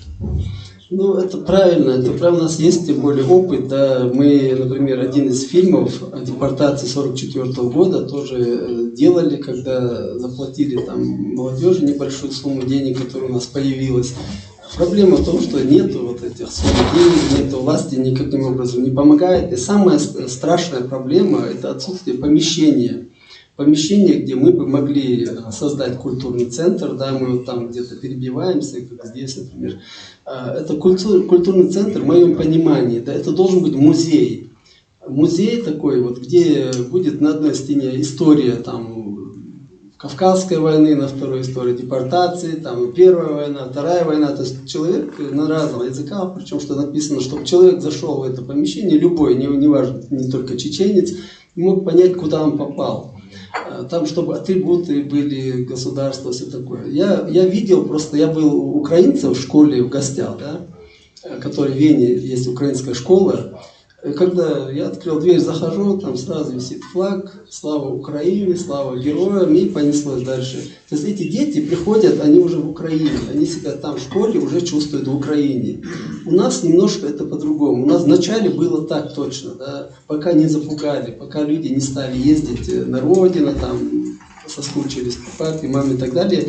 То есть потихоньку этот страх, который по приезде домой там же прессуется, и он уже въелся в эту шкуру, и потом начали, может, флаг убрать, может, это не надо, может, то не надо. Даже, знаете, наш культурный центр называется Ичкерия. Да? И люди готовые, как бы, медглит-байтрак, как это называется. Ну, деньги какие-то, да, как членские взносы, заплатить членские взносы, боятся заплатить из-за того, что там слово Ичкерия стоит. Они готовы на руки дать деньги, я говорю, вы знаете, я на руки деньги не беру, мне это абсолютно не нужно. Хочешь быть патриотом, да, хочешь помочь, пожалуйста, вот тебе счет, туда положи, там, сделай так, чтобы с твоего счета снимали деньги ежемесячно, и все, ты забудешь, и я забуду, деньги будут там идти в эту кассу. Это очень хороший метод. Ну, вот, просто беда в этом. Я еще добавлю, просто вот ты же помнишь прекрасно, и я помню, что такое была ленинская комната в Советском Союзе, да, когда создавались, да, миллионы этих ленинских комнат с лукичами, висящими на стенах. Ну и попробуй представь себе этого молодого человека, который туда пришел подобровольно. Вот чтобы не получилось создание чеченского центра, как ленинская комната в Советском Союзе. Ведь им надо не это. Понятно, что надо историю, но и нельзя в лоб, нельзя повесить портрет Жакара Дудаева и думать, что туда придет молодежь и станет там как-то участвовать в этом. Но они с уважением могут к этому отнестись, потому что это не Жакар Дудаев, это другая фигура. Но это не зажигает. Я же только что говорил, да, что Жакар Дудаев у них уже ассоциируется как адмирал какой-то. Поэтому в том-то все и дело. Если ты не знаешь своих национальных героев, тебе обязательно подсунут других, да, герои России Рамзана Кадырова и так далее, и так далее. Это очень важно, чтобы дети с молоком как бы матери, да, они впитывали вот эту свою любовь к своей родине, не образный какой-то к исламскому миру или там что-то такое, именно к своей чеченской родине, вот такой маленькой. Наша родина, да, мы почему за нее так печемся? У нас всего осталось 17 тысяч квадратных километров территории, это 160 километров в длину, 100 километров в ширину, на которой мы вот последние 12 лет вели ожесточенные войны. Да? Это, самолету разогнаться негде, оттуда прилетали откуда-то из Моздока, оттуда, с этого разных мест, и нас бомбили, не взлетая с аэропортов нашей республики. Да? Просто залетали, бомбили и улетали дальше, уже некуда сесть там даже. Там эту территорию на танке можно 2 раза проехать туда-сюда за день. То есть она настолько маленькая, просто если на карте посмотрите, там ее не видно даже. Мы просто любим свою родину, любим свою землю, и вот все, что связано с этой трагедией, с нашей памятью, да, связано с нашей родиной. Мы живем здесь вот, с любовью к нашей родине. Да, мы там будем жить 100 лет здесь в Германии, но мы не оставим свою родину, мы не забудем о ней, и наши дети не забудут. Потому что это очень сильно, я не могу это объяснить, да, но это настолько привязано, вот мы привязаны к своей родине, не знаю, на генетическом каком-то уровне, да, потому что Это тысячелетняя история, кровавая история нашего народа нам просто не дает покоя, да? Кто-то пришел, какая-то сила пришла и тебя решила покорить, да? Ты свободный человек, и как можно взять свободного человека в наше время сделать, попытаться сделать рабом, да? Вот это для нас рабство вообще неприемлемо, хотя нам приписывают какие-то вещи, что мы якобы там кого-то хотим сделать рабами, ничего подобного, это совершеннейшая неправда, потому что я вам даже вот отношения, если вы можете, по отношению к русским солдатам, да, чеченцев, Первую и во Вторую войну, по пленным солдатам, вот, поэтому видно, кто мы такие. По отношению к матерям вот этих русских солдат, которые пришли нас убивать, и которые жили в наших же семьях, да, и в нашем главном штабе жили матери русских солдат, которые нас убивали. Когда они попадали в плен, мы им отдавали, еще на дороге, деньги давали на дорогу. И единственное наше условие было, чтобы он обратно не вернулся. Береги маму своего сына, пусть он не идет. И все, мы не кровожадные, мы не убийцы, которые нас вот так пытаются рисовать.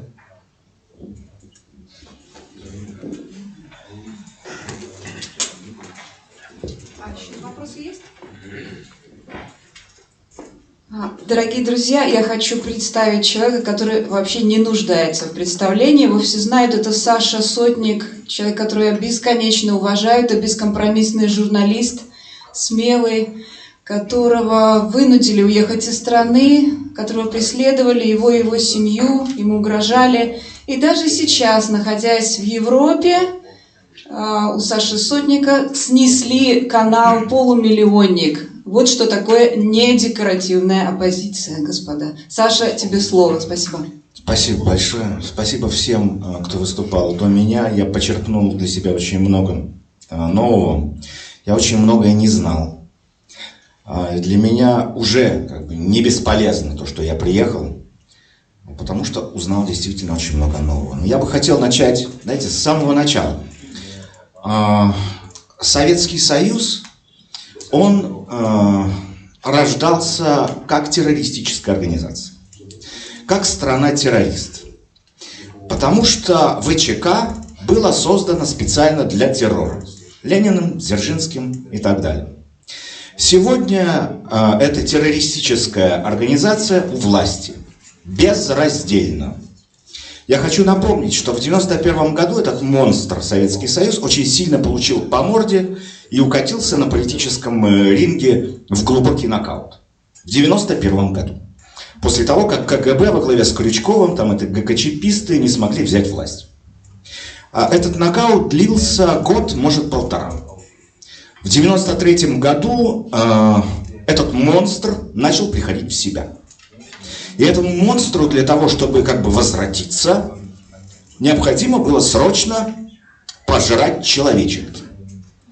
И таким врагом был избран целый чеченский народ.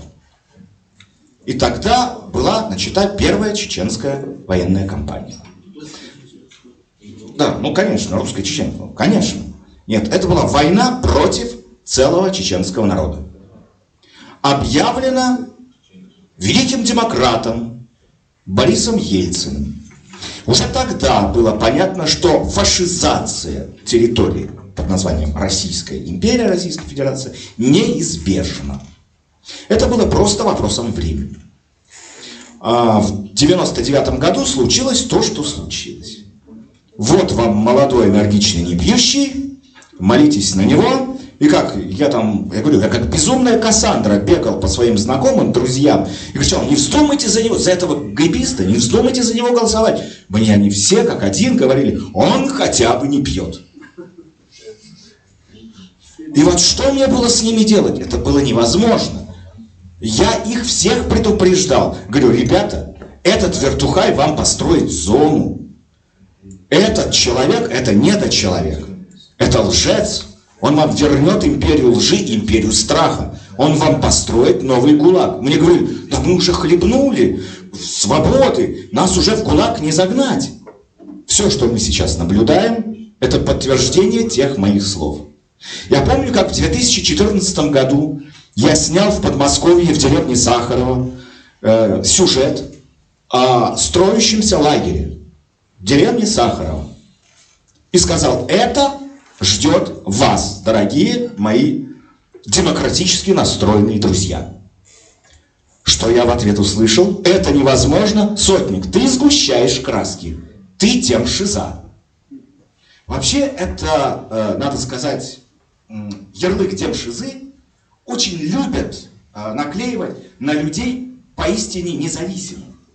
После того, как оппозиция стала наклеивать на меня ярлык демшизы, я понял, что, ну, собственно, Валерия Ильинична Новодворская, вот достаточно ее вспомнить, да, и вот теперь я за нее почти. Простите, я не самозванец, может быть, я и не за нее, я за себя. Но демшиза.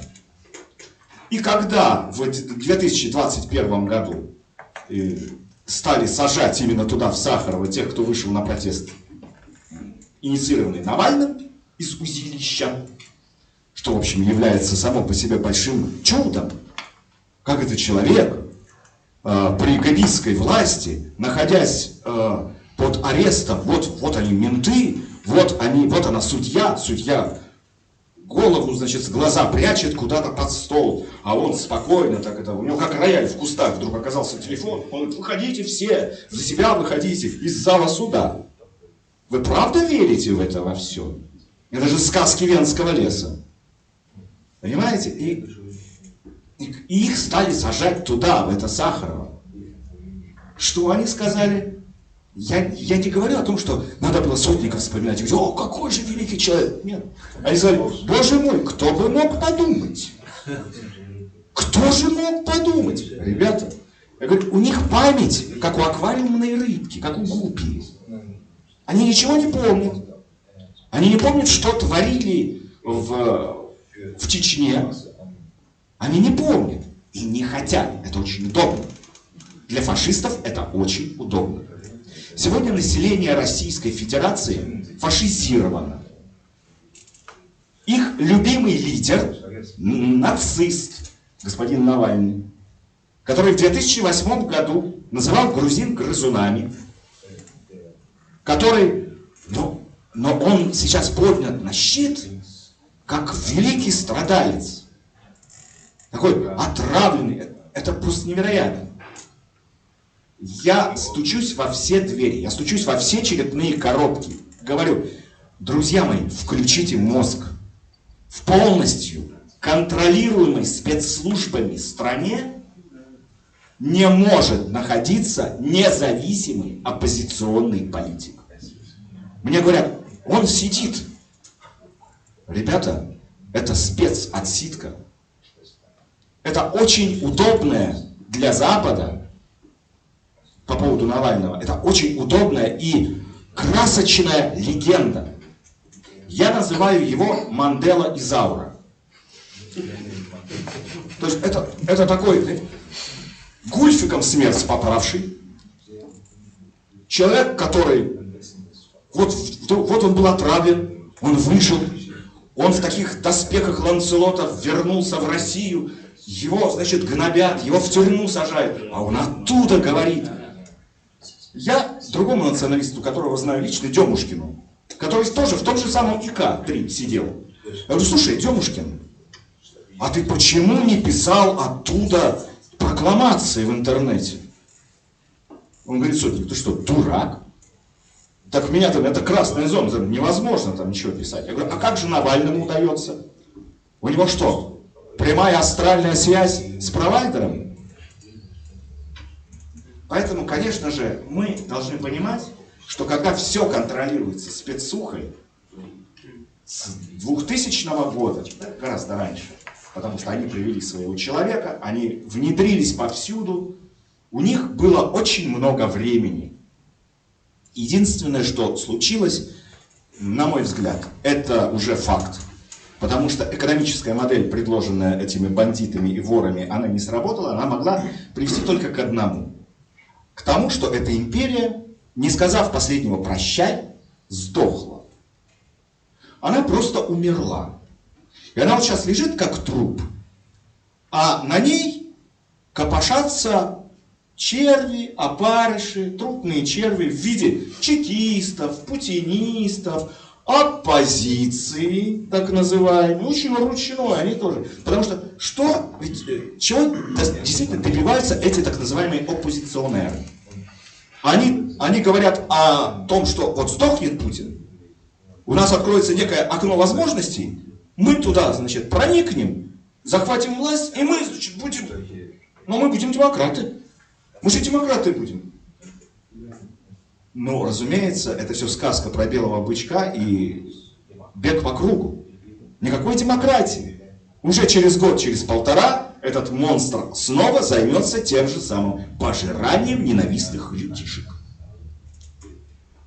Поэтому я вижу своей целью, своей задачей, находясь здесь, в Европе, открыто рассказывать о том, что происходит внутри России.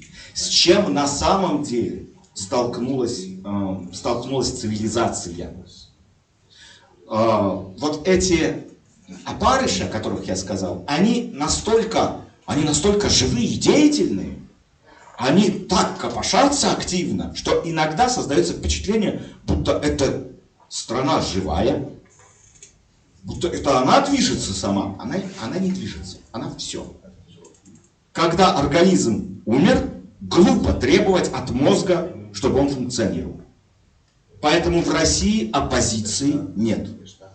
В этой империи умерло все. Когда вы говорите о том, что необходимо, чтобы был признан Россией акт агрессии против чеченцев, акт чеченского Холокоста, мы должны вспомнить, что должно было произойти с Германией, чтобы она это признала. Это должна быть полная безоговорочная капитуляция рашистской империи. И только после этого мы сможем о чем-то подобном говорить. Это должен появиться, я не знаю, сколько там будет. Я уверен, что мы движемся к большой войне, потому что вот этот тезис чекистов и неорашистов очень простой. Американцы, они же использовали ядерное оружие, а мы нет. А у нас оно есть. Когда криминально настроенному элементу, пацану из подворотни, попадает вот эта волшебная красная кнопка, ну он же ведет себя как парень-то из подворотни. Он вытащил ножичек, размахивает и говорит: а что ты сделаешь? Что ты делаешь? Что ты сделаешь? Это его нормальная линия поведения. Он иначе не умеет. Ну, глупо от крокодила требовать, чтобы он стал вегетарианцем. Ему нужно просто пасть завязать, чтобы он перестал жрать живность. Понимаете? Так и здесь. Я уверен, что обязательно он попытается на это дело нажать. На эту красную кнопку. Я помню, когда я сказал это в одном из последних интервью Борису Ефимовичу Немцову, Царство его небесное. Он говорит: ладно, Саша, ну не пугай ты наших зрителей, ну не пугай. Сегодня я уже говорю совершенно открыто. Вот тезисы господина Путина. Интересы России не имеют границ. Россияне живут по всему миру, Россия безгранична. А зачем нам планета Земля, если на ней не будет России? Мы в рай, а остальные просто сдохнут. Это Путин беспримесный. Поэтому, когда я говорю о том, что они попытаются развязать Третью мировую войну, я боюсь, что очень недалек от истины. Сегодня внутри России происходит самая настоящая кадыризация. Я уже давно там называл это пещера, это уже даже не страна, это уже там просто пещеризация произошла. Теперь уже кадыризация и талибинизация. Все, к чему сейчас идет современная Российская империя. Такой православный чекистский талибанчик. Вот наши, как там Путин сказал, умеренный консерватизм. Это, говорит, идеология у нас такая, умеренный консерватизм. Но это всего лишь характеристика, это не может быть идеологией. Это характеристика состояние черепной коробки господина Путина. Он говорит, я умеренный консерватор. Но на самом деле он просто банальный людоед. У него, вот вам, значит, традиции, вот вам национализм, обязательно национализм. Как же без этого? Я националистам задавал в свое время вопрос. С одной стороны, вы говорите, мы за империю, у нас, значит, империя многонациональная, но с другой стороны, Россия для русских. Говорю, слушайте, господа хорошие, вот как у вас в одной черепной коробке это все уживается? Это ведь шизофрения. Либо Россия для русских, тогда все прочь, ото всех отделяемся сами.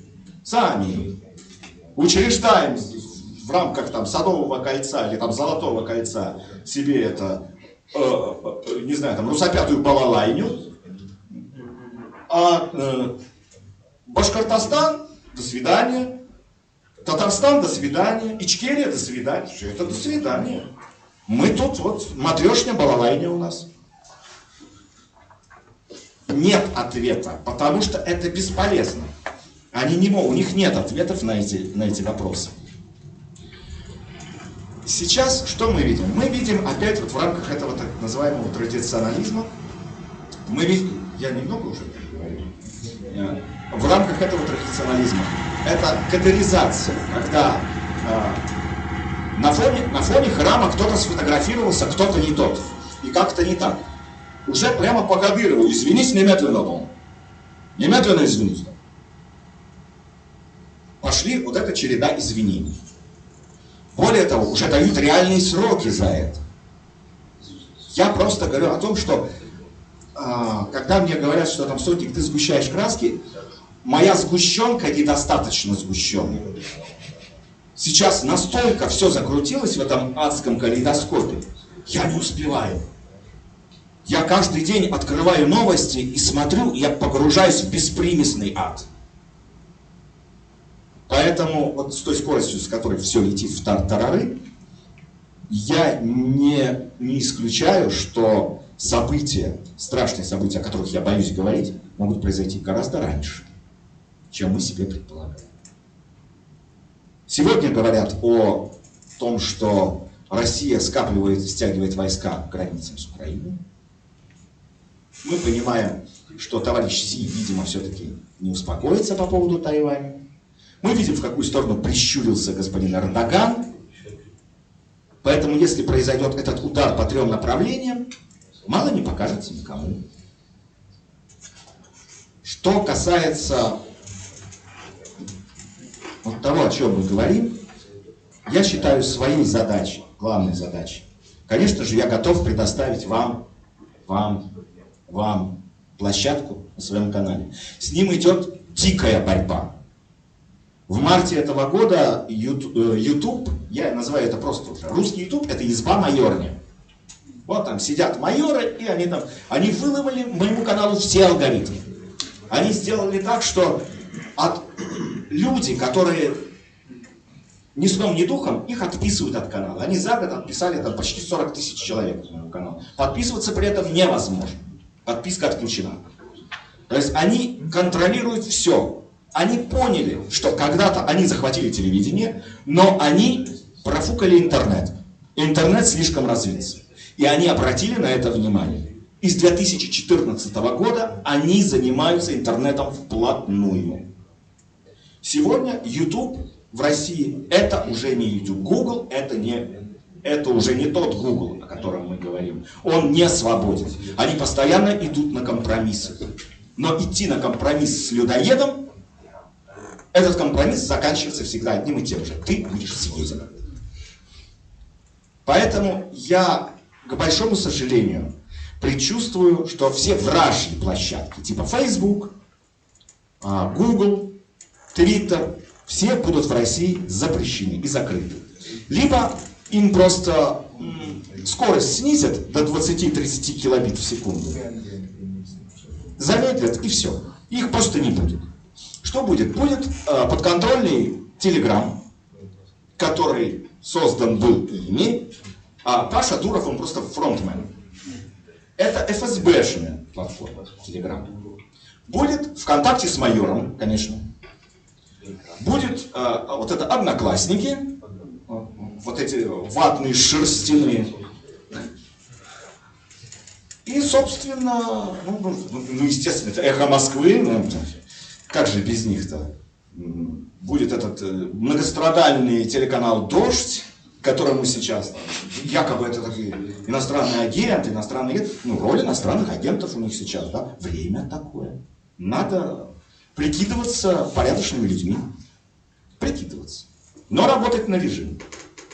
Потому что, еще раз повторяю, все, что работает внутри пещеры, все работает на верховного жреца Путина. К большому сожалению, я могу предоставить, я не могу говорить за всех блогеров, потому что, к большому сожалению, блогерское сообщество очень падко до денег, они очень любят денежки, и они очень ведомы собственной аудиторией. Они любят потрафить аудитории, они очень боятся за свои бложики, а вдруг от меня кто-нибудь отпишется. Обратите внимание, блогеры, так называемые, как их называют, лидеры мнений, от кого-нибудь из них была критика в сторону Навального? Да там по пальцам можно перечислить. И в основном, если даже есть какая-то критика, очень осторожно, не дай бог, не дай бог. Не дай бог отпишется, не дай бог там княгиня Мария Алексеевна обидится. Что скажет княгиня Мария Алексеевна? Поэтому, разумеется, я когда начал открыто говорить, что, ребята, мы имеем дело с очень плохим чекистским водевилем в лице Навального и вот этой всей истории, на меня обрушились, меня обматерил Марк Солонин, меня проклял Шендерович. Да, ради бога, ребята, оставайтесь в шорах своей предубежденности. Будьте успешными блогерами, будьте пещерными писателями-сатириками. Пожалуйста. Но мне страшно за то, что они уже сделали с населением России. Что они сделали с чеченцами, с крымскими татарами. И мне страшно, что они нацелились на весь мир. Они, правда, на него нацелились. Поэтому весь мир сейчас в опасности. Я об этом говорю открыто. Я не знаю, сколько времени осталось на то, чтобы переформатировать баблолюбивых европейских политиков, изнеженных, в другом направлении. Чтобы они наконец-то обратили взор на ту территорию, откуда на самом деле могут прилететь ракеты. Как говорил один генерал, сапог сапогом. Говорил, должны же мы поразить чем-нибудь этот мир. Хотя бы ракеты. Поэтому моя речь, это речь предупреждения. А со своей стороны, да, я готов свою площадку вам предоставлять с открытой душой. Спасибо за то, что пригласили выслушать. Вопросы к Саше, если есть, пожалуйста.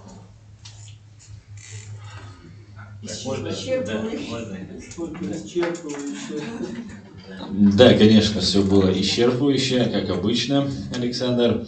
И я помню ту вашу передачу, когда как раз строился вот этот концлагерь, и вы говорили, что, ребят, не зря его строят. И этим, и другими вашими предсказаниями, которые вы знаете, я вам об этом говорил, я смотрел еще когда проживал в Москве, все ваши, не пропускал ни одного вашего эфира и вашего ролика. И это еще больше наводит на удручение, на мысли такие пессимистические. Потому что именно, как вы сейчас говорите, я тоже так думаю. Более того, я считаю, что это уже идет. Не ядерная, хотя ядерный полоний применялся в Лондоне. Да, и это невероятным способом промолчали. И пришлось почти 10-15 лет, 10 лет жене доказывать, 15 лет, в 2006, по-моему, уже 15 лет, и жене Литвиненко пришлось доказывать так долго, добиваться этого, хотя было все уже очевидно. И как вы считаете, сценарий развития вот ядерного удара, который, или, ну, скажем так, убийство, массовое убийство людей, это не будет ли это последним ударом Путина, или же после этого он еще собирается, я-то не верю в то, что вот мы в рай, вы все сдохнете, потому что Путин хочет жить очень сильно, потому что только наворовав таких денег, ну, не может человек хотеть умереть, у него в голове только деньги, и это ложь, что он хочет умереть, но если донести открыто, да, не как коронавирус, как я считаю, что это происки российских спецслужб, а вот открыто нанести какой-то удар и сказать, да, это я. Не хватало, конечно, у него пока еще духу, кроме как про чеченцев, так сказать, ну, вот с Украиной не хватает. Посмеет ли, и как ли будет его после этого, его жизнь дальнейшая, он же хочет жить. Ну, во-первых, бункеров никто не отменял, более того, они понастроены уже. У него несколько бункеров есть. Во-вторых, я не могу отвечать за психически ненормального человека, он реально психически болен. Я внимательно изучал, когда он начинает солировать, я всегда очень внимательно его слушаю. Какие-то его тезисы, к сожалению, я не психиатр, но какие-то его тезисы я просто вижу, что это тезисы психически больного человека. С другой стороны, я также отслеживаю, что он как бы обещает, и все его обещания всегда разворачиваю на 180 градусов. Если Путин говорит, я несу вам мир, нужно понимать с точностью до наоборот. Владимир Путин сам не знает, что его левая пятка захочет завтра утром. Ложась спать, он еще не знает, что такого исторического он сделает завтра. По тем данным, которые у меня есть, он очень набожный человек и ассоциирует себя с Иваном Грозным. Что он очень часто приезжает в Кремль для того, чтобы помолиться на могиле Ивана Грозного. По ночам это происходит. Вот. Мне также рассказывали о том, что этот человек живет уже в парадигме вечности. Некой исторической миссии. У него есть миссия. За 22 года безраздельной власти, я думаю, что подвинется умом и вполне здравомыслящий человек, а человек, вышедший оттуда из подворотни, я думаю, что он подвинулся-то уже, в 2007 году он уже был не совсем здоров на Мюнхенской трибуне, когда вождь, который зарычал, помню прекрасно, да? Когда он начал говорить о великой геополитической катастрофе и так далее. То есть уже тогда мне было понятно, к чему все движется.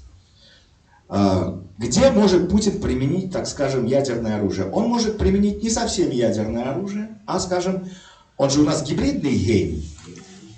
Поэтому он может, например, нанести удар по одной из украинских АЭС. Что, собственно, вспышки-то ядерной не было.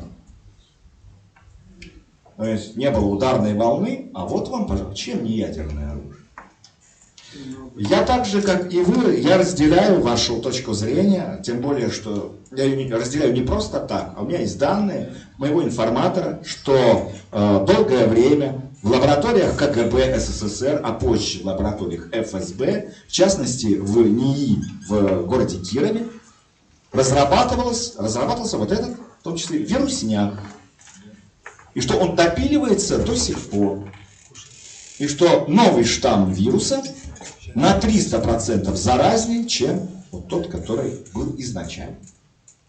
Поэтому я думаю, что мы будем недалеко от истины, если скажем, что мы имеем дело с первой биологической войной. Гибридной, мировой, биологической, не объявленной, но войной.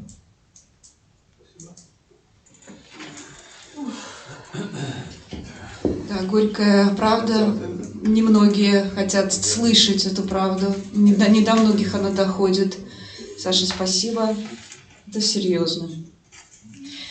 Я хочу передать слово Альви Гелагаеву. Это чеченский писатель и изобретатель, который живет в Вене. Альви, тебе слово.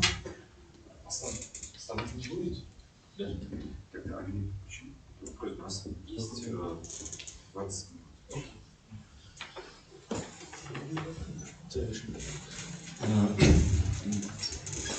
Уважаемые гости конференции, друзья, позвольте сначала еще раз представиться. Меня зовут Алви Чанти. Белогаев — это просто русская версия фамилии. Я нарочно это не использую по причинам, которую сейчас не нужно озвучивать. Я являюсь беженцем и политэмигрантом, проживающим в Европе уже много лет. По профессии я специалист в области электроники, индустриальной автоматизации и робототехники. Уже 20 лет. Также у меня несколько других специальностей или скиллов, как любят говорить сегодняшняя компьютеризированная молодежь. Поэтому меня можно охарактеризовать как человека, согласно русской поговорке, погнавшегося даже не за двумя зайцами, а за целым отрядом косых. Двоих я все же догнал, вопреки поговорке, сумел издать на бумаге книгу, сочинить несколько фантастических веб-романов. Это один заяц, ну и второй, я сделал несколько изобретений, над которым все еще продолжаю работать, которые собираюсь, в кавычках, маркетизировать, и в будущем, надеюсь, об этом еще услышать. Я немножко изменил формат моего выступления, поскольку, скажем, господин Сотник навел меня на мысли, в которых я, скажем, специалист. Я постараюсь вам, скажем так, на другом уровне рассказать вот об этой ядерной триаде, что может Путин, чисто с точки зрения технаря, который хорошо разбирается. Я не буду скромен в этом вопросе, я очень хорошо разбираюсь как в электронике, военной электронике и в системах, которые используются. На уровне разработчика, а не просто специалиста, который может какие-то тактико-технические характеристики приводить. Может ли Путин, скажем так, начать успешно ядерную войну с Америкой, с Западом, с чисто технической точки зрения? Для начала я вам расскажу о ядерной триаде. Вы наверняка это слышали все, это постоянно в новостях, ядерная триада. Ядерная триада — это, скажем так, ядерные ракеты воздушного базирования, которые там на бомбардировщиках находятся, бомбы. Наземная триада — это мобильные комплексы вроде Тополя или ракеты шахтного базирования, которые, скажем так, из-за уязвимости уже это вымерший вид ядерного оружия. У Китая они только есть. Ну и самая опасная для США триада, вернее, часть триады — это подводные лодки. Поскольку ядерная подводная лодка плавает в океанах на большой глубине, обычно 200-300, есть также 400 метров, и, скажем так, очень трудно узнать, с какого места по вам будет выпущена ядерная ракета. Почему это так важно знать? Обычно, когда запускается ядерная баллистическая ракета, топливо очень быстро выгорает. То есть ракета набирает скорость, ну, скажем, первую космическую скорость, 7-8 километров в секунду, а потом топливо сгорает, и дальше она летит по инерции, поэтому называется баллистическая. То есть это как брошенный камень. Ты придал ей какую-то скорость, она где-то в Америке, ну, зависит от того, что там, как она стабилизировалась гироскопами, падает боезаряд. Этот боезаряд нельзя перехватить средством ПВО. И это была очень большая проблема в 60-х годах, когда вот появились когда СССР получил возможность удара по Америке, скажем так, и баллистическими ракетами. Поскольку система ПВО сбивает самолет подрывом какого-то боезаряда в непосредственной близости от него. Там, в радиусе 400 метров, 500 метров разлетается вот эта шрапнель из вольфрамовых шариков или еще чего-то. И самолет, он очень, скажем так, сделан это легкая конструкция, и он не бронирован. Короче, шарики его подбивают, и он падает обычно. А ядерная боголовка — это совершенно другая вещь. Это из каких-то необъемных тугоплавких металлов сделанная болванка, которая просто падает на близко к первой космической скорости, на первой космической скорости падает, и неважно, что ты там подорвешь рядом, болванке все равно, она упадет, ну, скажем, 200 метров влево, 200 метров вправо. Для ядерного заряда это не играет никакого значения. И вот долгое время был, скажем так, паритет, это договор ПРО, начало 70-х, вы все про него слышали, противоракетной обороны. И когда США вышла из этого договора, вот тогда вот Путин и они забеспокоились, потому что в США долгое время разрабатывалась технология так называемого кинетического перехвата. Что это такое? Ракета сбивает, вот эта болванка, страшная вот эта боеголовка, которую видите, она сбивается непосредственным ударом кинетикой ракеты-перехватчика. То есть у нее никаких шансов на скорости 7-8 км в секунду, она встречается с другой ракетой, она уничтожается. И США в 2008 году, по-моему, может я немножко ошибаюсь, на год-два, провели испытания, с Гавайи была запущена межконтинентальная ракета, и ее успешно перехватила вот эта система. Вот этих систем сейчас в армии, во флоте США очень много. Вот этих, называется Aegis, блок 3, SM блок 3. И они успешно перехватывают ракеты. Вот теперь мы перейдем вот этой подводной лодке. Когда вы не знаете, откуда будет запущена ракета, когда вы знаете, где находится подводная лодка, то если постоянно рядом будет, скажем так, 500 километров дежурить вот эти эсминцы с этим СМ-3, никаких шансов ударить по США подводными лодками у Путина нет. И это причина для вот этого беспокойства, вот этой гибельской клики, которые вот, у них есть прекрасные технические специалисты, которые им объясняют, почему сейчас очень трудно ударить по США. Из-за этого Путин вот эту ядерную ракету «Буревестник», вы, наверное, все слышали, они отчаянно пытаются сделать вот эту ядерную ракету на ядерном двигателе, имеется в виду, не боеголовку.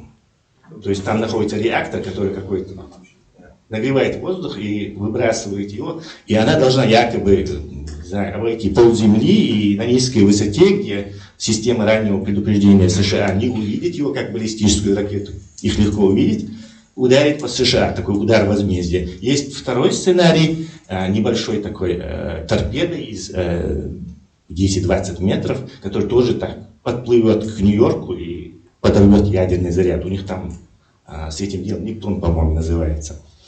Так вот, вот эта триада, вот самая опасная подводная лодка, она сейчас нейтрализована. Я не знаю, слышали вы или нет. Чтобы обнаружить подводные лодки, США все время применяли вот такие самолеты, переделанные Боинги. Они называются «Посейдон», и они постоянно над морями летают. У них есть специальный такой магнитный датчик. Когда внизу подплывает подводная лодка, примерно на 400 метров у них там это, они засекают ее, потом сопровождают, и это нужно, чтобы американцы все время знали, где эти подводные лодки находятся. Это крайне важно, потому что это самая опасная часть триады. И вот эти Посейдоны, они недавно стали беспомощны из-за того, что сейчас подводные лодки делают из немагнитной стали, и, скажем так, ну сколько, скажем так, места может обработать вот этот Посейдон. Ну, их у них, я знаю, несколько десятков. Они летают над морями и пытаются обнаружить все подводные лодки, чтобы их нейтрализовать. Так вот, сейчас уже закончены испытания специального радара, который может обнаруживать подводные лодки и за минуту десятки квадратных километров поверхности моря. Вот этот трехмерный радар, можно узнать. Дело в том, что когда подводная лодка плывет под водой, сверху море слегка поднимается, и глазу незаметно 2-3 сантиметра, и человек это не может видеть, но специальный трехмерный радар из фазированной решетки, который посылает вот эти тысячи датчиков, они посылают вот так радиосигнал, и по отражению, по сдвигу фазы ты можешь узнать, что там подводная лодка плывет, вот этот бурунчик будет. Который, и самолет, вот этот Посейдон, это новая технология, он может каждую минуту десятки квадратных километров океанской поверхности прощупывать. То есть это уже еще больше, скажем так, беспокоит вот этих кремлевских гибистов, потому что с каждым разом все вот это технологические, ну, это же система диктаторская, там же не будет, скажем так, блестящих ученых или чего-то, все сбегут, все умные люди сбегут, как нам сказал этот сингапурский лидер. И они сейчас беспокоятся, и я думаю, как Путин как гибист, он будет планировать пытаться шпионскими методами вот эту боеголовку куда-то завести, действительно. И это также можно, не обязательно, как говорит уважаемый сотник, можно, скажем так, наносить вот этот такой удар, но говорить, что это не мы. Но, скажем так, вот, именно гибридно.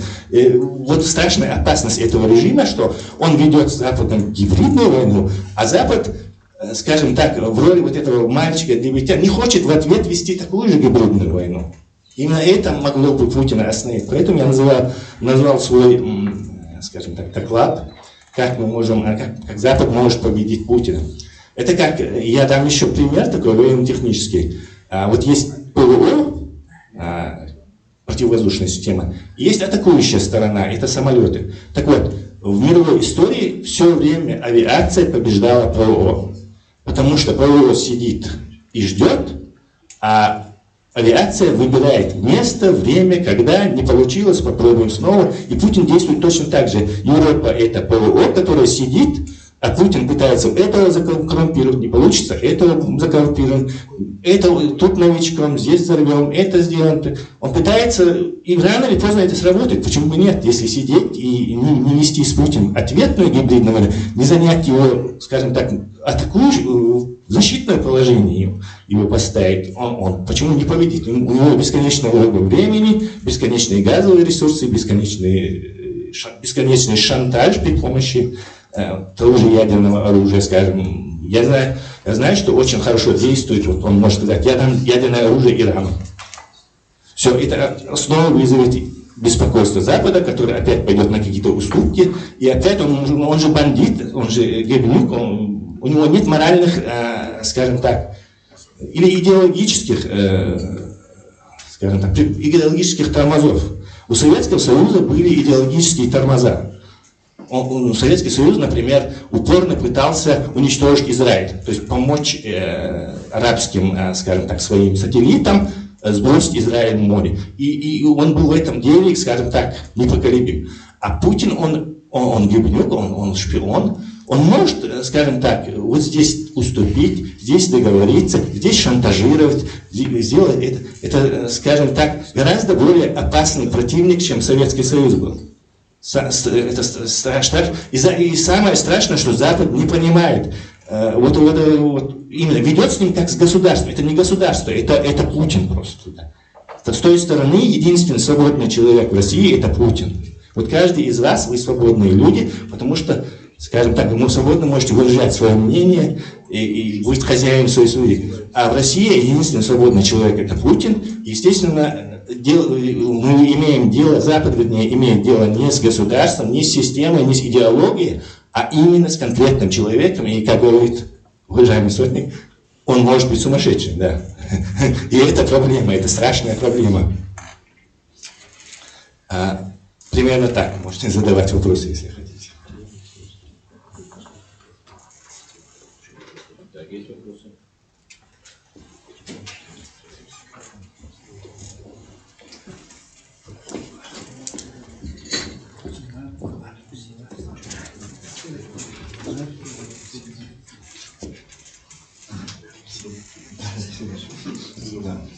Я хотел вот о чем спросить. Как вы считаете, насколько серьезный запас прочности у нынешних постсоветских разработок у Путина? Потому что ведь понятно, что это разработки все 70-х, 80-х годов. Насколько у него силен запас прочности, потому что, ну, вы правильно сказали, настоящих мозгов уже практически нет. Там просто, там технология террора, это террорист. Здесь есть несколько нюансов интересных. Я приведу небольшой пример. У СССР были большие проблемы с электроникой. Это, ну, обычно она запаздывала на 10-20 лет, даже больше по сравнению с Западом. Обычно все это копировалось. Говорят, где-то в Минске был завод, который, скажем так, шпионы покупали на Западе микросхемы иностранные, как только выходили новые микросхемы. Там их, скажем так, микроскопом сканировали и копировали, называли, там, советские названия давали ЛА-50, ЛА-155. Я как электронщик с этим хорошо знаком. Это аналоги. А потом где-то к 80-м годам они могли украсть, но технология производства была уже настолько совершенная, вот эта трафаретная технология, что они, но технологию украсть они не могли. И поэтому Советский Союз, ну, страшно запоздал. А Советский Союз не мог делать пассивные матрицы, например, ночного видения. Из-за этого они постоянно, ну, получали проблемы. Например, чисто вот такой военный пример. Когда была буря в пустыне, иракская дивизия вот на этих советских танках Т-72 столкнулась с американскими Абрамсами. На Абрамсах, конечно, поскольку Запад сильно опережал в электронике, находилась пассивная, так называемая тепловизионная матрица, и они на расстоянии 4 километров ночью прекрасно видели иракские танки. На иракских танках находилась советская система, по-моему, она называется «Сова». Это когда на прожектор танка накручивается специальный фильтр и освещается, ну, он видит примерно на 800 метров. А американцы, вот представьте, видят вот эти иракские танки, как рождественская елка для них. А те их вообще не видят. Они их всех перестреляли, Абрамсы перестреляли всех. И когда утром американцы ради любопытства замерили наиболее близкое попадание иракского танка по американским, наиболее близкое было, по-моему, 18 или 19 метров. То есть они вообще не знали, куда что стреляет. Их просто... Вот когда Советский Союз развалился, и вот эти габисты новые сказали, ну теперь мы не идеологические враги, дайте нам западную электронику. Они мгновенно купили во Франции вот эти тепловизионные матрицы для танков. На танках Т-72 стоят французские тепловизионные матрицы. И также купили авионику для своих самолетов. Она французская на этих самолетах. Также они очень долго просили американцев продать им завод вот этой технологии по производству микросхем.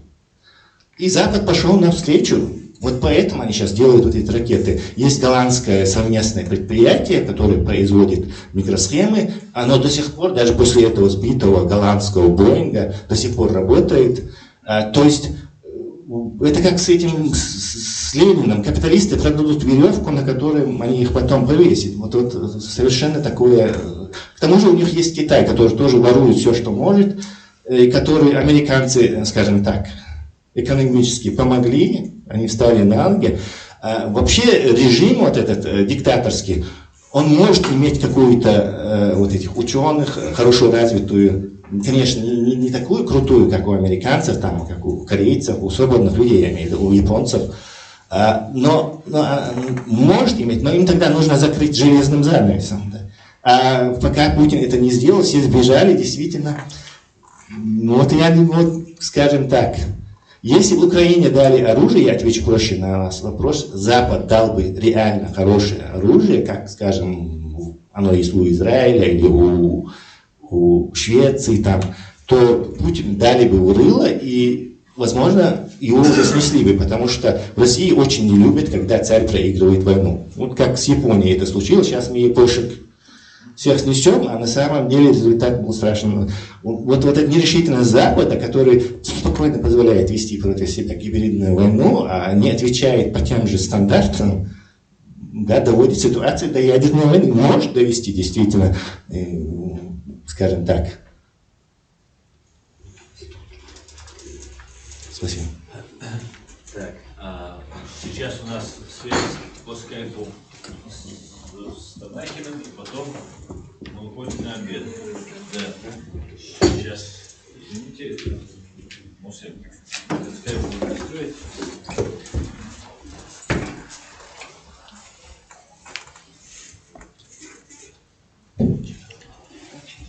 Да, звони с Тамахиным.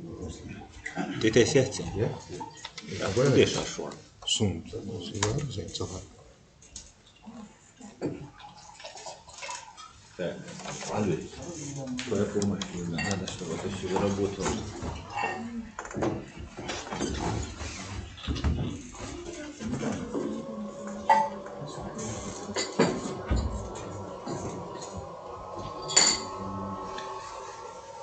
Сюрсеяние дали, захалтит юхелит, старые чайки, лампу там уже почти духлые. Скоро юхель можно сказать. Так, нажимай сюрс, выбирай ходение и гуляй. Уже лучше. И тогда я. Все, кнопки нажимать, давай. Халатей, да, ты? Ага, не надо, все. Не занесу.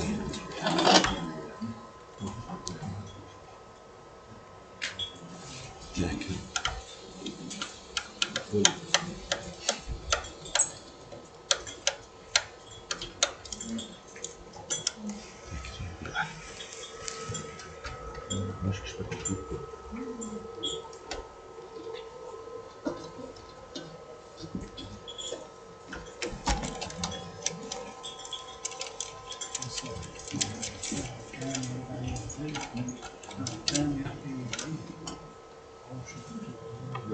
Я переставлю, ладно?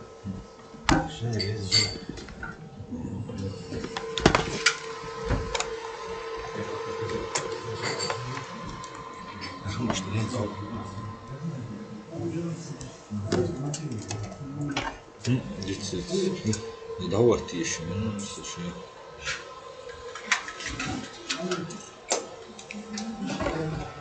Стол разбил.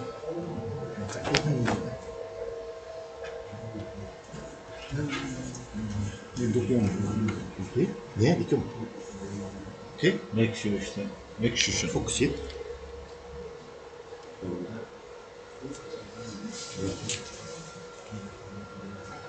Все, сейчас тогда говорим с Тамахиным.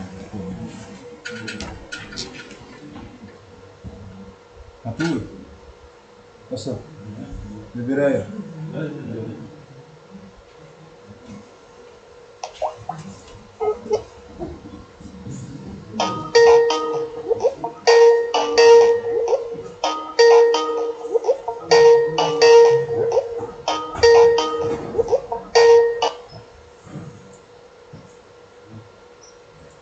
Так, алло, здравствуйте, Борис.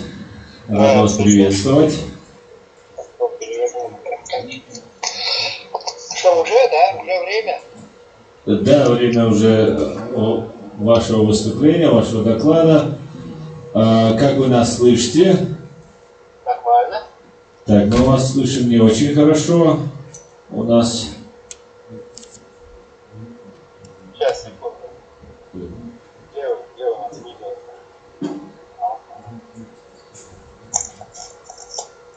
Так, готово? Готов? Да. Сейчас выступит слово, возьмет Борис Тамахин из Украины. В данный момент находится в Украине. Борис Тамахин, политзаключенный, бывший 12 лет отсидел в путинских концлагерях. И вот с удовольствием представляем ему слово. Угроза Запада от путинской агентуры. Борис Тамахин, вам слово. Так, слышно нормально, да? Борис, вас не видно. Картинка пропала. Теперь видно?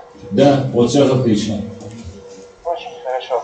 Ну, насчет угрозы Западу от путинской агентуры, прежде чем говорить об угрозе Западу, надо было бы, вкратце хотя бы уяснить себе, что такое вообще Россия и в чем опасность. В свое время еще в 19 веке очень хорошо сформулировал Михаил Бакунин, русский революционер. Московита Санкт-Петербургская империя была основана под татарским игом князьями, любимчиками и управляющими татар. Затем благословлена святой книгой Византии и, наконец, усовершенствована цивилизацией немцев. Но немцы появились позже, только со времен Петра I, а вообще изначально изначально Россия была Ордой, собственно говоря, прямая наследница Золотой Орды. Князья любимчики татар вытеснили своих хозяев там, подлостью и лицемерием и хитростью, то есть теми же самыми ордынскими методами, и в дальнейшем проводили ту же самую политику. То есть применяли где кнут, а где пряник, потому что кроме ордынства еще как бы было византийство, еще византийское наследие, вот эта вот хитрость и изворотность. И, собственно говоря, Россия всегда подкупала Европу и всегда вносила раскол в ряды своих противников, всегда пыталась их поссорить. Это традиционная русская имперская политика, разделяя власть, известная еще с римских времен. Вот.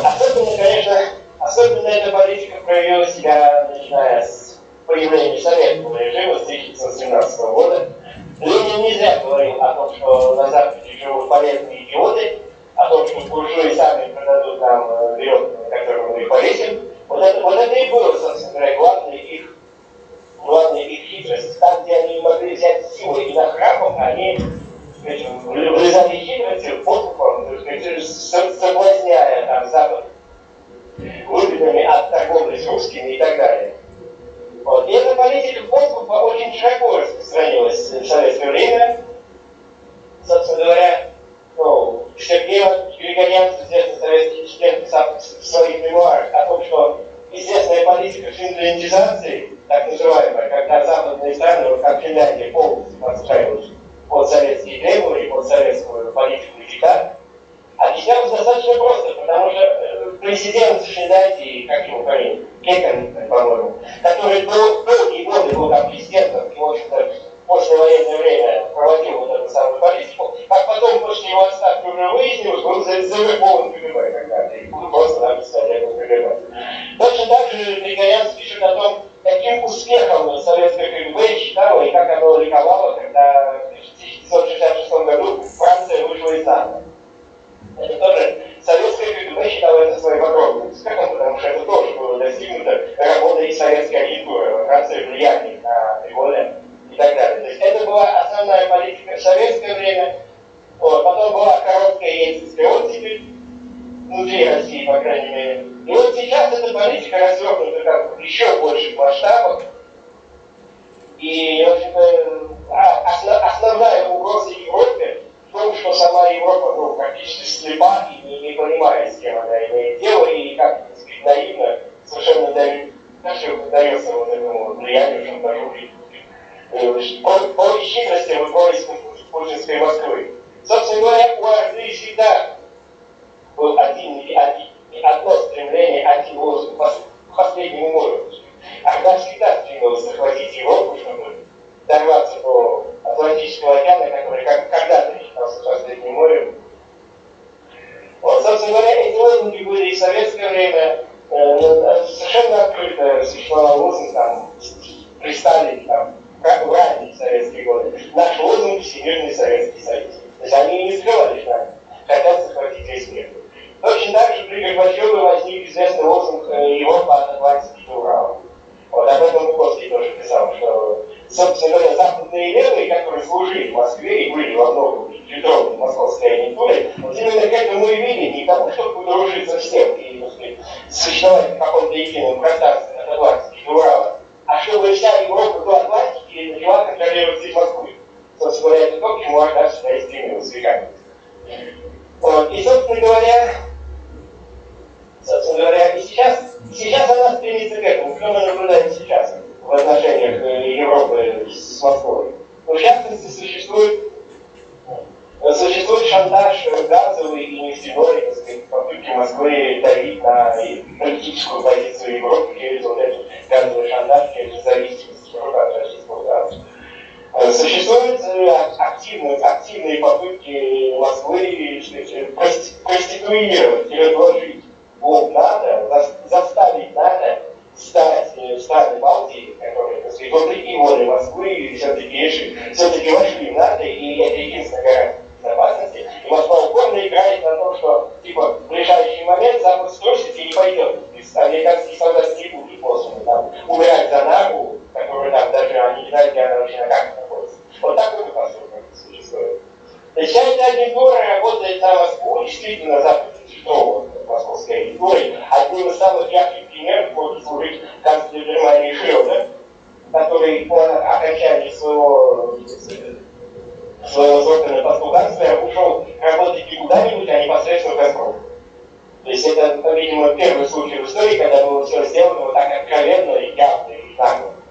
Подкуп высшего государственного деятеля крупнейшей европейской страны, самой мощной страны Европы, был проведен вот так открыто, что он мог просто не скрываясь и никого не стесняясь уйти и работать в «Газпром». Куда пойдет Меркель, мы еще не знаем после своего окончательного расхождения с политической сцены. Но подозревать можно что-то подобное. Я лично не столько его люблю. Вот.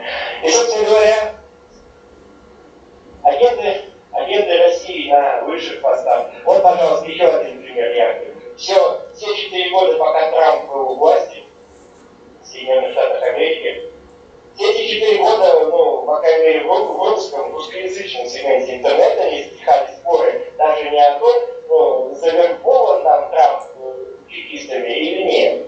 А споры были в основном о том, на чем именно он завербован и какой есть на него компромат. Потому что, по мнению огромного количества наблюдателей, политика Трампа, она лично Трампа, не Соединенных Штатов как таковых, а действия лично Трампа были полностью в пользу Москвы. И если бы Конгресс ему не мешал, то санкции с Москвой были бы снеты, наверное, еще тогда же, в 2016 году, как только его председательство началось. Собственно говоря, все эти агенты Москвы, они, в общем-то, предают свои собственные страны, потому что первое, чего хочет Москва, это чтобы западный, цивилизованный мир, ведущие западные державы закрыли глаза на московский империализм и на сжирание соседей с Москвой стран. Это как-то совершенно очевидно. Путин стремится, первое, к чему он стремится, это восстановить Советский Союз, всех границ, которые были, вернуть эту империю. Но, как я уже сказал, поскольку изначально это орда, то она на этом не остановится. Она не может остановиться, у нее этот империализм и экспансионизм зашит в подсознании. Просто когда будут опять сожжены страны бывшего СССР, то орда естественным образом окажется у границ самих европейских стран. Вот. И Европу не ждет абсолютно ничего. Кажется, помню, как просто писал, что еще в 2000 году, когда Жириновский Путин уже был президентом, а Жириновский в это время уже давно был зампредседателем Государственной Думы, у Жириновского в кабинете в Думе висела карта России, на которой Польша и Финляндия были окрашены в цвета России. То есть они откровенно демонстрируют, что они не хотят превратить обратно в Польшу и Финляндию, которые были царской империей, но потом как Ленин вынужден был признать независимость. То есть агентура работает, агентура пытается смягчить позицию Запада по отношению к агрессии Москвы против, прежде всего, против постсоветских стран. Но если это будет сделано, если, не дай бог, конечно, Советский Союз будет восстановлен, все эти страны будут сожжены, то сама Европа окажется в ударе, потому что она не может остановиться. У них были в советское время планы отработки ядерного удара по Германии, по Западной Германии, чтобы скрыть там оборону и продвигаться дальше по Атлантике. Они на них даже испытывали ядерное оружие на Тотском полигоне в 1954 году. Именно потому, что там рельеф точно такой же, как в Западной Германии. Об этом пишет Виктор Суворов. Они активно пытались захватить континент, строили все планы на это. У них это тогда не получилось. Они сейчас опять не получилось. То есть агентура работает и ставит в удар собственные страны. Я думаю, что Запад должен был бы это понять, наконец, что ему грозит. Потому что Запад упорно придерживается. Запад только, те высшие руководители Запада, которые все-таки не являются преемственными агентами, я очень надеюсь, что там такие остались. Они руководствуются вот этой какой-то нелепой логикой о том, что Путина, значит, надо держать на виду, что надо оставлять обязательно какой-то канал общения с ним, не прерывать контакт, надо, так сказать, для него что-то доносить, уговаривать его, вернуться в правовое русло. Вся эта политика Запада, она используется Путиным только для усиления давления на тот же самый Запад, для продвижения дальше. Потому что любую слабость или любую попытку диалога Путин использует как средство для дальнейшего шантажа и продвижения своих захватнических имперских целей в сторону Запада и для сжирания соседей. Запад пока что прижимается и серьезного отпора не дает. Санкции, как мы видим, не работают. Абсолютно. Вот. Поэтому Запад тоже будет понимать, что его ждет, если будут сожжены вот эти вот постсоветские страны, если империя установится в таком виде, как мечтает Путин, а крепость пойдет дальше. То есть будет сожжена та же самая Европа, та же самая Польша, та же самая Германия. И ждет вот этот ужас, тот ужас, который был в 40-е годы, когда Красная Армия освободила, как они говорят. Вот. Это покажется цветочками. Там может быть установлен режим совершенно безумного, что-то наподобие того, как мы сейчас решили в Чечне. Или в Крыму, например.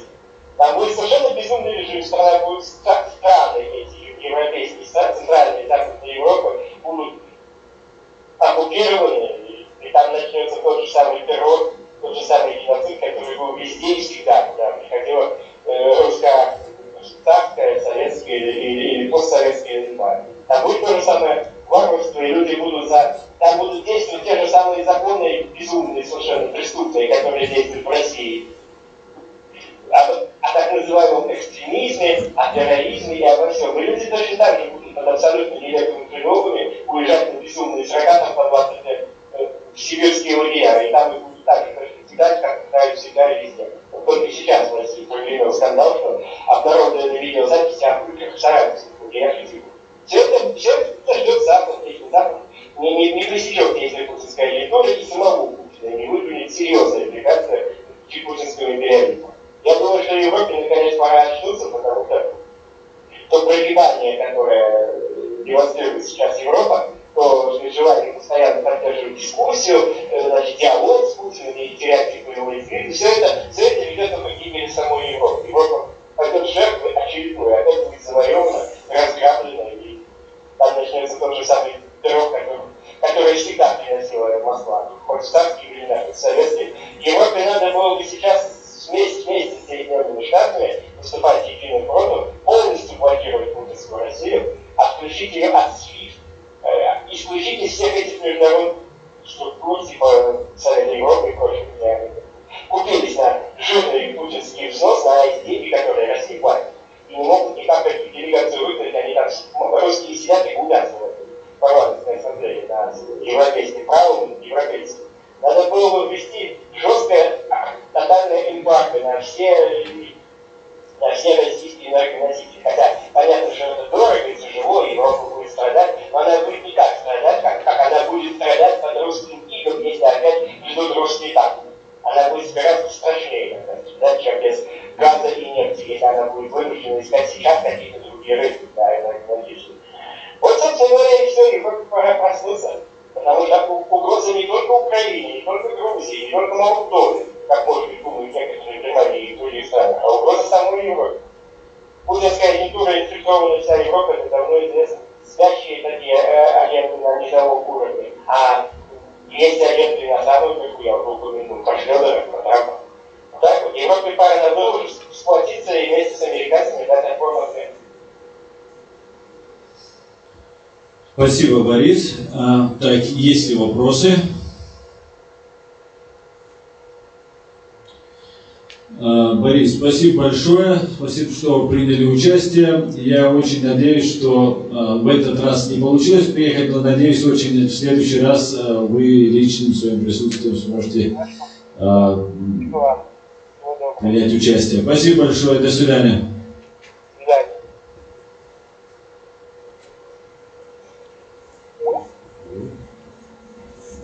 Так, сейчас у нас на час перерыв, и после обеда мы вновь приступим к нашей работе.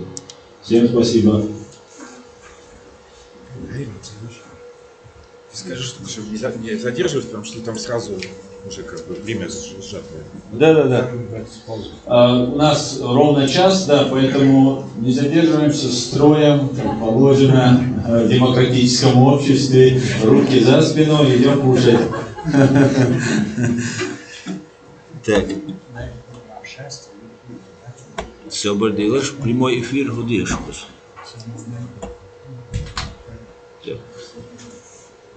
Пауза.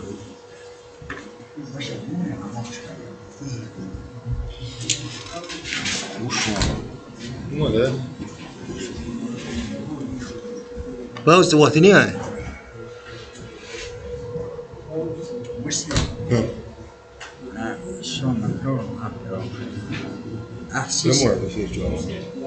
Assiste băc și voi de dar slavi je ce vita. Набра. Набра. Специально. Убеду анабра бед. Я здесь. Аса. Посисе бăc și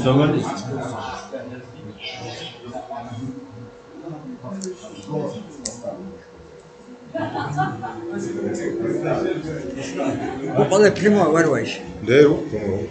Стереть дело.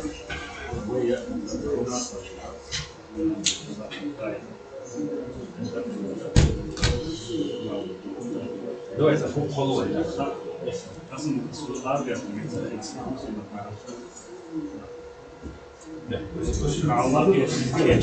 Еще увидим. Все, прямой эфир идет, у меня не остановится. Так, друзья, у нас сейчас будет обед, поэтому я оставлю эфир. Через час мы вернемся.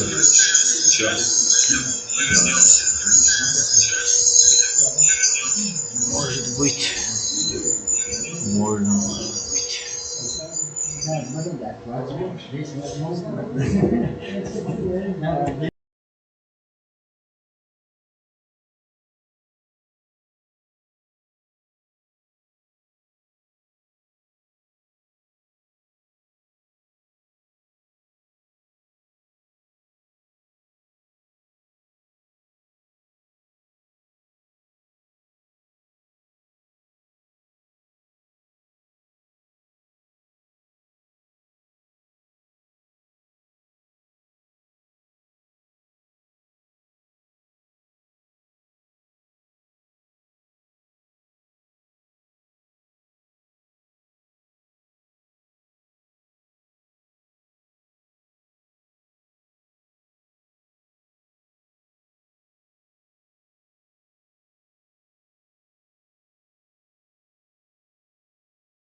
Так, мы вас снова приветствуем, друзья.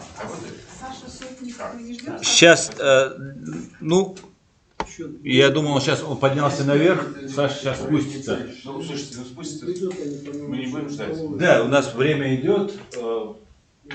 Начнем работу. Там камера у тебя. Мы готовы. Спиной. Камера готова. Спасибо.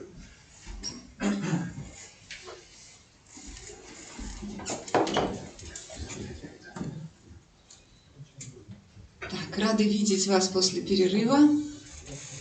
Сейчас я хочу представить человека очень значительного для нашего разговора. Это журналист, писатель, очень известный американский писатель Дэвид Саттер, автор множества книг о России, в том числе одной совершенно знаменательной, которая называется «Меньше знаешь, крепче спишь», о взрывах домов в Москве в 1999 году. Дэвид, тебе слово. Спасибо, что ты с нами. Спасибо. Я, наверное, должен иметь микрофон. Окей. И микрофон работает тоже. Хорошо. И я тоже хотел сказать, что я принес 2 экземпляра книги для, к сожалению, я буду их дать кому хочет. Поэтому, но это будет позже, они там, в моей комнате.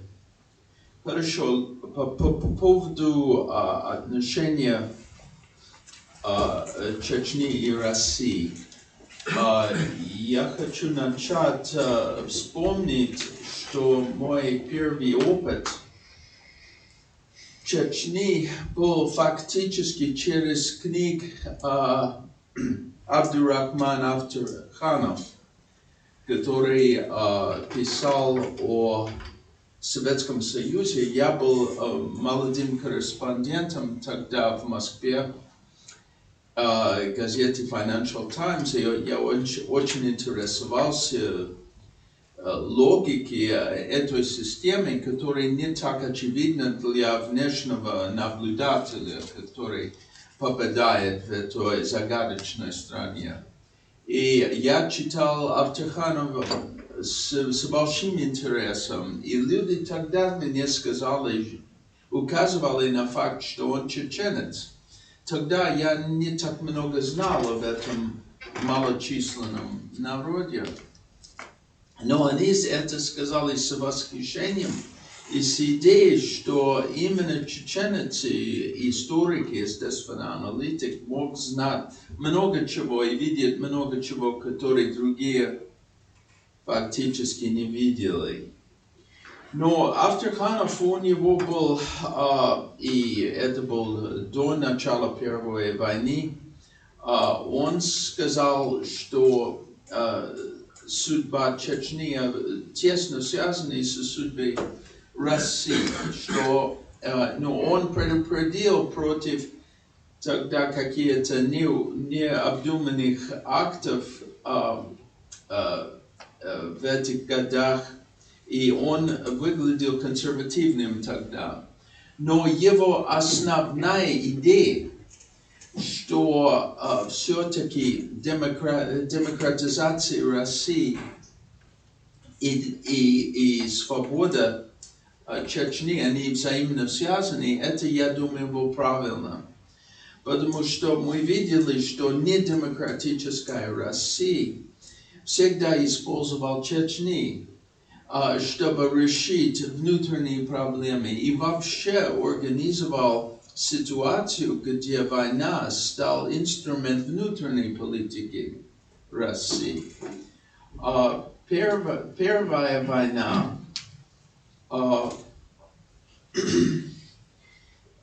был, может быть, даже неизбежен, имея в виду характер Бориса Ельцина и его окружения. Но это было из-за того, что они создали такую ситуацию внутри России, где они сами искали выход с агрессией против Чечни. Первая попытка, это был в 91 году, естественно, но тогда ситуация не была так определена, как в 94 году. Они оставили де-факто независимая Чечня в покое 3 года, когда они настолько испортили ситуацию в России, настолько ли создали недовольствие оппозиции, что им казалось, что они могли это все компенсировать с короткой победоносной войны. И именно такая формулировка была использована в разговоре между Олегом Лобовым и Сергеем Ющенковым. И Сергей Ющенков, он был демократически настроен депутат и довольно хороший человек, который не довольно был хороший человек, я его лично знал. И он старался предотвратить эту войну. Сергей Ковалев тоже. Но они в так называемой партии войны, они думали в этом способ демонстрировать способность русского руководства решить проблемы драматично, экономно и популярно. Они сравнивали войну в Чечне, которую они планировали, с вторжением Америки в Гаити, не видя никаких разниц, очевидно, между Гаити и Чечней. И, естественно, не принимая в счет исторический опыт чеченского народа. И настолько это может влиять на такой конфликт, который они так легкомысленно планировали. Но мы знаем, что случилось в Первой войне. Война не была короткая и не была победоносная. Но уже был создан привычка использовать ситуацию в Чечне и чеченские люди в их целях. И когда, наконец, они условно признали чеченскую зависимость, на словах они на деле делали все, что можно, чтобы подрывать эту зависимость. И организовал самые террористические акты в Чечне, включая самые гнусные и жестокие, которые они... Результат был, естественно, порочить репутацию Чечни, но это было сделано умышленно. И мы видим эту тенденцию, между прочим, работать на репутации и создать провокации. Это продолжается, между прочим, до сих пор. И мы видим это сейчас в Европе и в явном поощрении террористических тенденций. Но самый главный был, естественно, та провокация, которая привела к президентству Путина, Владимира Путина.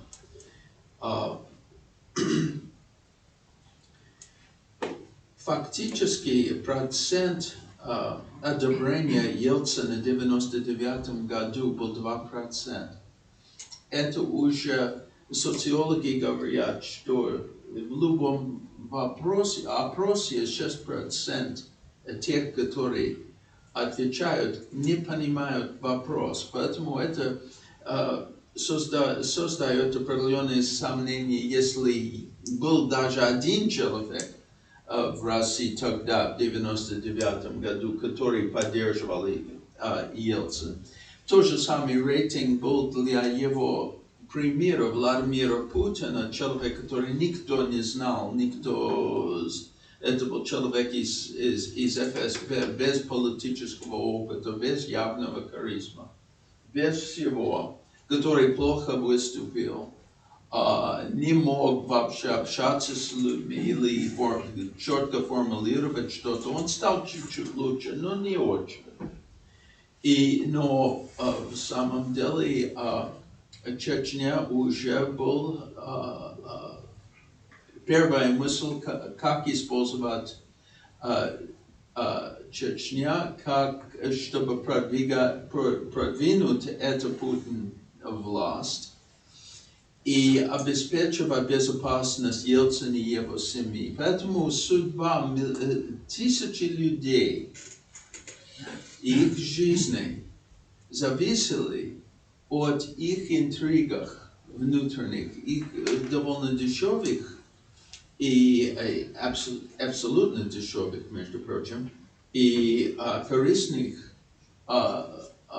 целях. И за это был создан именно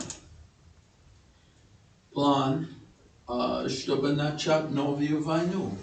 Как начать новую войну в ситуацию, где все-таки большинство, подавляющее большинство населения, русского населения, не хотел никакой больше военных действий в отношении Чечни. Первая война с его ужасами была достаточно. Как менять настроение людей? Ну, только через нападение на обычных людях, не на чиновниках, которые могут наоборот вызывать симпатию. И так было сделано. Надо сказать, что есть много людей до сих пор, которые считают, что взрывы в домах в 1999 году это была работа чеченских террористов. Но не существует ни один улик, который указывает на участие чеченцев в этом. И даже те, которые были арестованы и осуждены в связи с этими взрывами, были только исполнители, которые не знали их роли, они были не этнические чеченцы. Поэтому и одновременно огромное количество информации, уликов существует, которые указывают на то, что это была провокация организованная русского руководства. Поэтому все, что было сделано, все жертвы, это исходит от коррупции, глубокой внутренней коррупции в России. И факт, что маленькая чеченская нация являлся, по сути дела, беззащитным в отношении этих махинаций. Но это, к сожалению, было бы, если это недостаточно плохо, надо сказать, что эта ситуация продолжалась даже после того, когда с помощью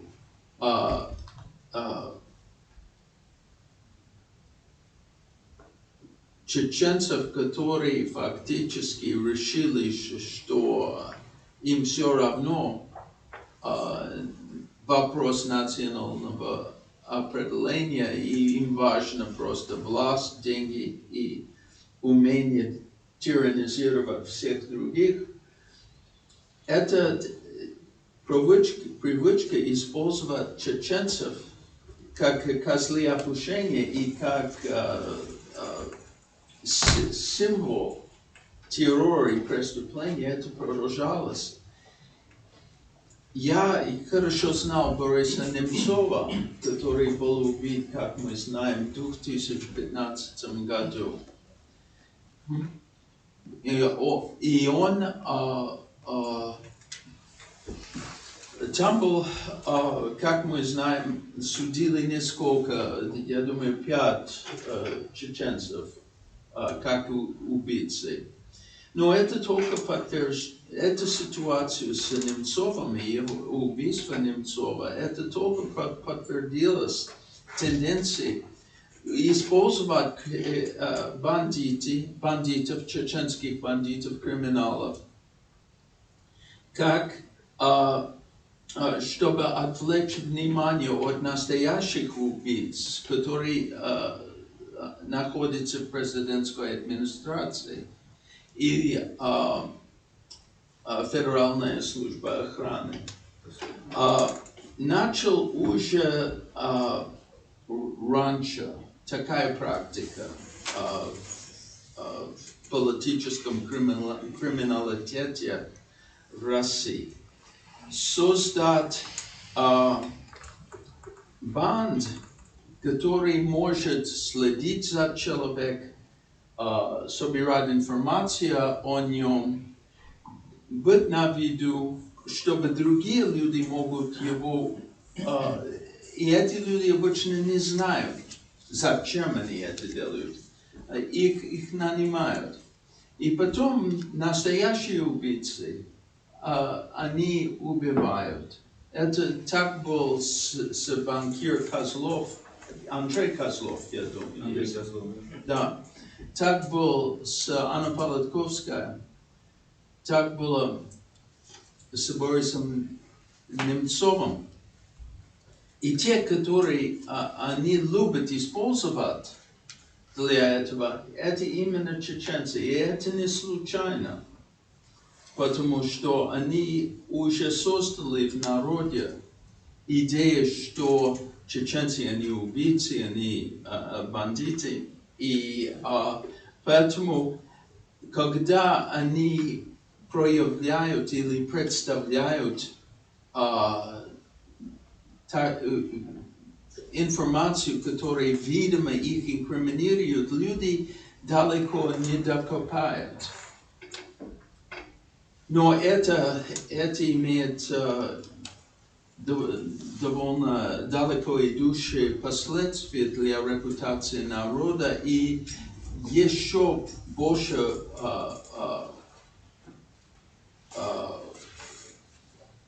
мешает возможности и препятствует национального возрождения, шансы, чтобы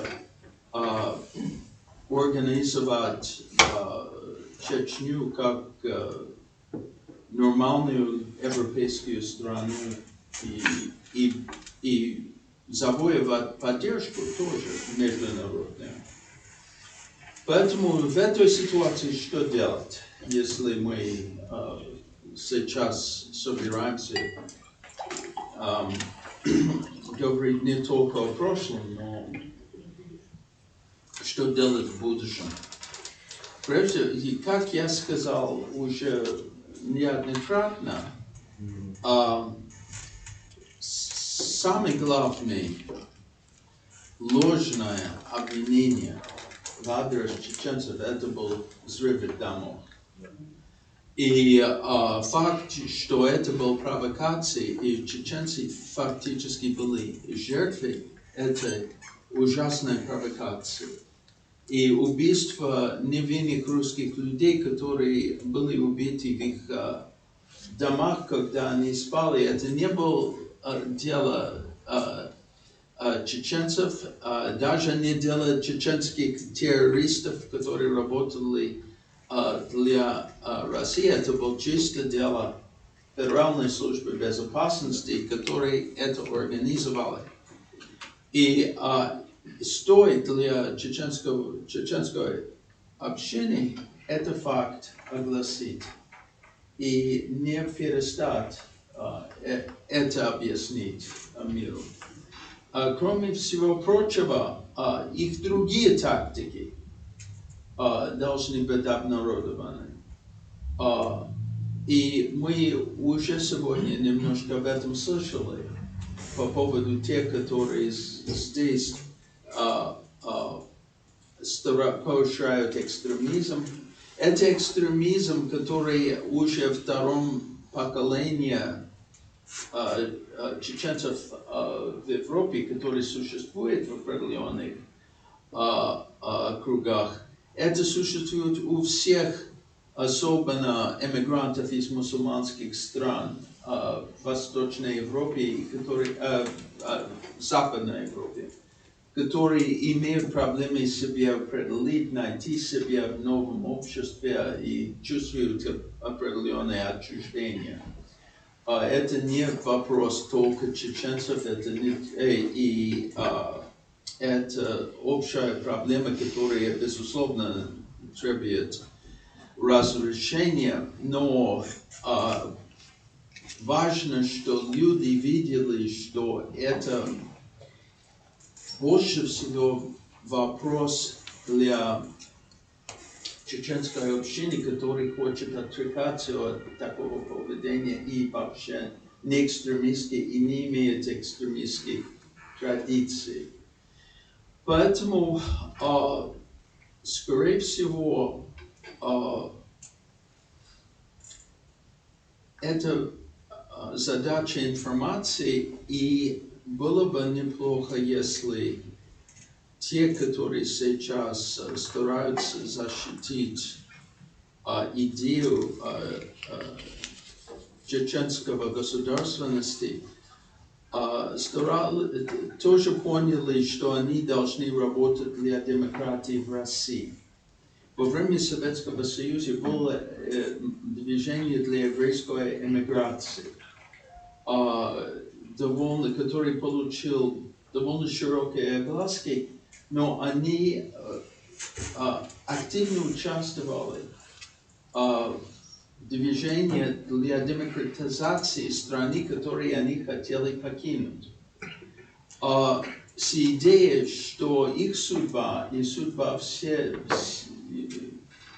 много других зависела от демократизации в России.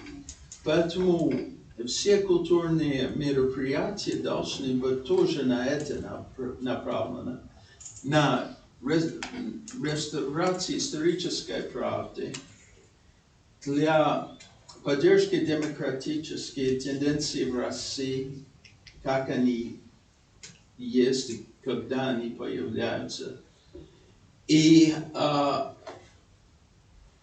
ознакомление людей с культурой, которой очень интересной культурой чеченского народа и их исторический опыт. Я говорил с Хасманом Бакаевым в Париже. Кажется, что, как Хусейн уже сказал, что есть чеченский культурный центр в Вене. Я это не знал, между прочим. Но я сказал ей совершенно независимо от этого, что надо сделать это в Париже, где люди, которые интересуют, все-таки могут иметь этот доступ. И есть тоже такой пример, что после Второй мировой войны, когда можно сказать, что еврейский народ был сильно травматизирован и вообще психологически дезорганизован после Холокоста, создали в Лондоне библиотеку Wiener Library, где они создали там документы. И это стал своего рода центр тогда восстановления идентичности. И хотя я не могу сказать, что очень много людей посетили эту библиотеку, но те, которые посетили, они были именно те, которые должны это делать.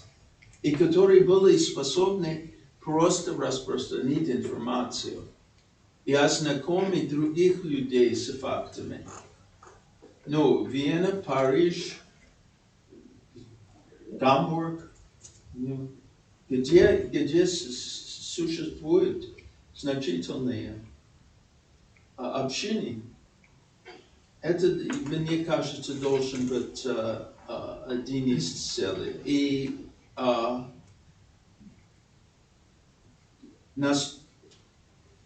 настолько мы отмечаем, и вы отмечаете договор между Россией, мирный, так называемый мирный договор. Мы знаем, насколько стоил этот договор, но между Чечней и Россией должны отметить годовщину этих взрывов.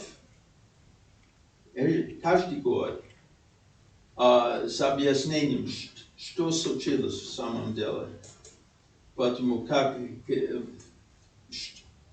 чтобы показать настоящее лицо русского режима, путинского режима, и невиновность в этом чеченских людей. Поэтому я думаю, что я убежден в самом деле, что это может иметь влияние на восприятие этой ситуации в мире, в Западной Европе и в Америке тоже. Ну, это, скорее всего, все, что я могу сказать в данный момент, но если есть какие-то вопросы. У меня есть вопрос. Да. Мой микрофон. Или без микрофона. Нет, без микрофона. Ну, тогда без микрофона просто. Я могу это. Меня зовут Муслим Арцуев, я из группы Human Rights Center Ичкерия, член группы. И я бы хотел задать такой вопрос. Запад, зная о вот этих преступлениях, например, о взрывах домов, путинскими преступлениями, и последующих преступлений в Чечне, почему Запад закрыл глаза и ничего не сделал, ни санкции и так далее и тому подобное против Путина?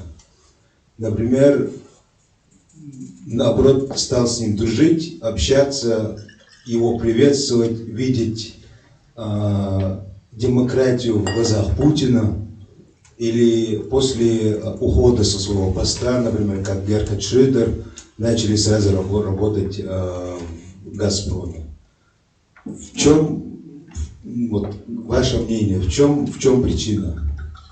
Это очень важный и интересный вопрос, потому что если мы говорим о взрывах, я требовал от нашего, у нас в Америке есть закон о доступе к информации, и я как американский гражданин имею право требовать какие-то документы. Они могут тоже отказать, но я получил кое-что, который показывал, что наше правительство было информировано по поводу очень подозрительного характера этих взрывов.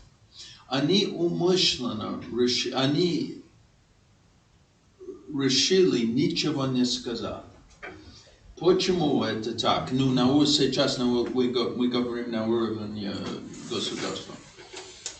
Потому что если я могу интуитивно вам это объяснить, я думаю, что случилось. Они начали думать, боже мой, они убили собственных людей.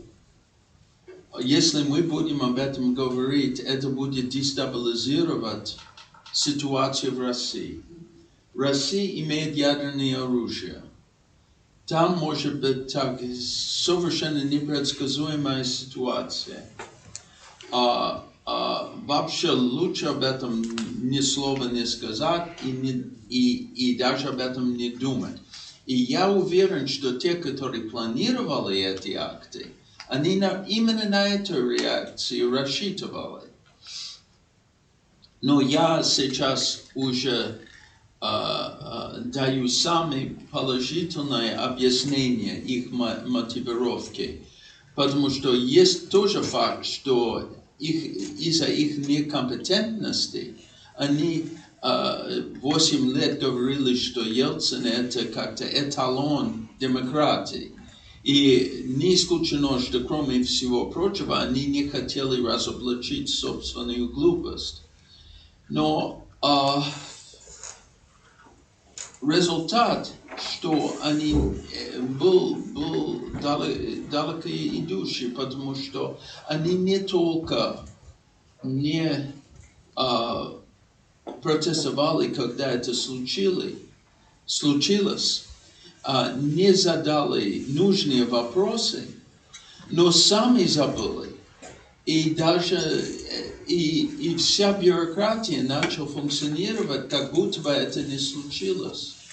И для обычных американцев такая возможность настолько фантастическая, что никто не старался интересоваться, что случилось в самом деле. Поэтому, когда вы спрашиваете, почему они не реагировали, они уже лишили себя возможность реагировать с определенным примером самоцензуры. И плюс вы говорили по поводу Шредера и других. И эта коррупция тоже играла свою роль. Но самая большая коррупция, как это странно, это не коммерческая и не экономическая. Это интеллектуальная коррупция. Люди, которые не знают, не хотят знать, и потом защищают собственное невежество. Именно за это я сегодня сказал, и я сказал в прошлом, что это должно быть один из задач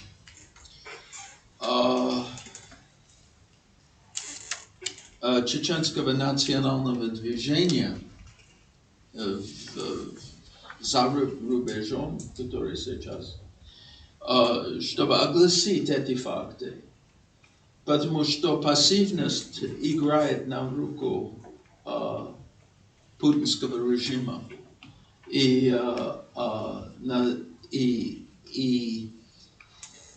может быть интерпретирован как подтверждение, пассивное подтверждение. Можно вопрос? Есть еще кто-то?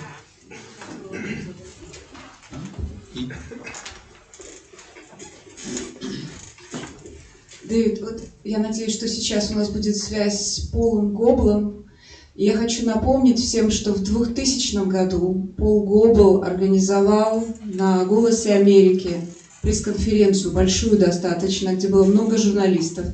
И он тогда с ужасом предупреждал весь мир и просил о помощи. Там был Ильяс Ахматов, министр иностранных дел Чеченской республики Ичкерия. Да. Он предупреждал весь мир, что сейчас начинаются страшные события и начинают клеймить чеченцев. Он просто предупреждал заранее. И так оно и случилось, хотя было много журналистов. Это был когда? 2000-й. Я понимаю, 2000-й, но в каком месяце? Я не могу сказать, в каком месяце, там нет этой информации. Потому что эти взрывы были в 99-м. Инцидент в Рязани был тоже в сентябре. И потом война началась, сразу же после этого начали бомбить Грозного, уже в сентябре 99-м. Я не помню, что кто-то сказал, что эти взрывы были провокацией, кроме меня, между прочим. Нет, я не об этом говорю. Но он мог сказать, что они были готовы там использовать самые варварские оружия там и самые варварские тактики, как они уже начали с бомбежки рынка в Грозном, если вы помните эту историю. Да, это было уже в октябре. И уже в 2000-м, Пол хорошо сделал, речь сейчас об уровне информированности. Факт, что до избрания Путина очень мало информации просачивала. Только эта программа на НТВ, где они интервьюировали жителей этого дома в Рязани, который был заминирован. Поэтому, да, нет, ну были какие-то люди, мы будем будет говорить, но... Я вопрос какой хотела задать, что когда говорил Ильяс Ахмадов о том, что сейчас близится время, когда чеченцы будут всех нарекать террористами, он об этом говорил, что я, говорит, это уже понимаю и прошу помощи, прошу вмешаться, что готовятся провокации. Делали это раньше. Да. Я хочу спросить, если сейчас эту пресс-конференцию просто вот поднять и серьезно, на серьезном уровне показывать, Ну, это сыграет какую-то роль? Да, это тоже вклад в эту ситуацию. Но они обвинили чеченцев с терроризмом раньше. Они это начали уже в 96-м году, когда убили этих инженеров, которые хотели организовать телекоммуникации для независимых. И использовали люди типа Бараева там в их целях. Он имел возможность ехать где угодно в Чечне во время войны и после войны. Нет, это начало гораздо раньше. И как результат уже в 99-м году, когда взрывали дома, этот стереотип был уже создан. И когда они сделали подготовку пропагандистскую для войны, они показывали это, Березовский показывал там на его канал, на Первый канал, видео, где чеченцы отрубили головы русских призывников. Поэтому нет, это было раньше. Но и потом, конечно, когда война начала, они начали, даже такие скромные ограничения, которые они уважали в Первой войне, они отбрасывали, использовали совершенно варварские оружия против мирного населения. Но это все как-то, это все должен фигурировать в воспитательных целях. Потому что не думайте, что мир об этом знает. Они фактически не знают. Американское правительство не поднимало этот вопрос вовремя. И никаких сомнений было выражено журналистов с редкими исключениями. И естественно, это трудно верить, что какое-то государство могло это организовать против собственного населения. Надежда Кутепова, политический беженец во Франции. Дэвид, вот вы нам рассказали по поводу демонизации российского общества, и до этого Александр тоже говорил нам о том, что современные российские политики делают совершенно безответственные заявления по Чечне и по другим национальным вопросам. И если мы сейчас глядим на российское политическое поле, даже при имеющихся там вот всходах, то мы увидим, что там именно в чеченском вопросе, в национальном вопросе довольно мало образованные люди, в плане именно этого вопроса, которые фактически повторяют сегодня то, что было произнесено российскими каналами 20-30 лет назад. То есть мне в 90-м году было 18. И вот что нам тогда говорили по телевизору, собственно, российские политики по поводу этих событий, сегодня это повторяют. То есть мы имеем дело у меня два образования, социологическое и юридическое, с повторяющейся демонизации вашего народа в российской среде. И я себе ставлю вопрос, окей, а где мы возьмем вот российского политика, который был бы настолько образован, что вообще понимал историю чеченского народа, чтобы понимал историю конфликта. Вот я вам честно признаюсь, что мы с Дэвидом вместе почти 5 лет, это я от него узнала, что, оказывается, а я, собственно, родилась в Челябинской области, что, оказывается, Россия впервые вторглась в Чечню 300 лет назад. Для меня это было совершенное вообще открытие, после чего я стала читать соответствующие книги, чтобы получить образование в этом вопросе.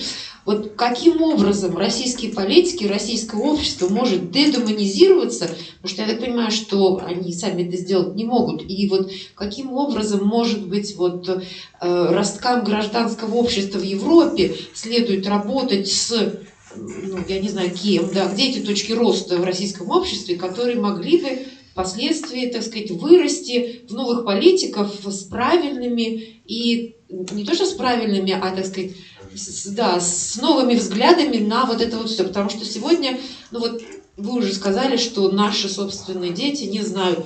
Я про свою Челябинскую область думаю, наши вообще ничего не знают. Вот. Ну и, собственно, это для тех, кто хочет использовать эту ситуацию незнания, то есть где вы видите точки роста в российском гражданском обществе, как это вообще может происходить. Спасибо. По поводу русского гражданского общества, российского,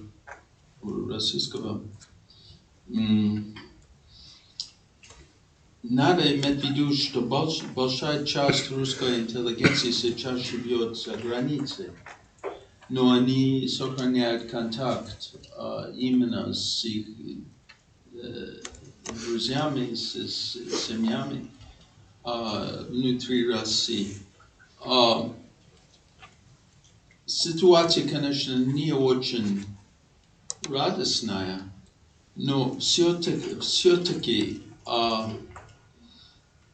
мы должны помнить, какая роль играл информацию во время периода перестройки.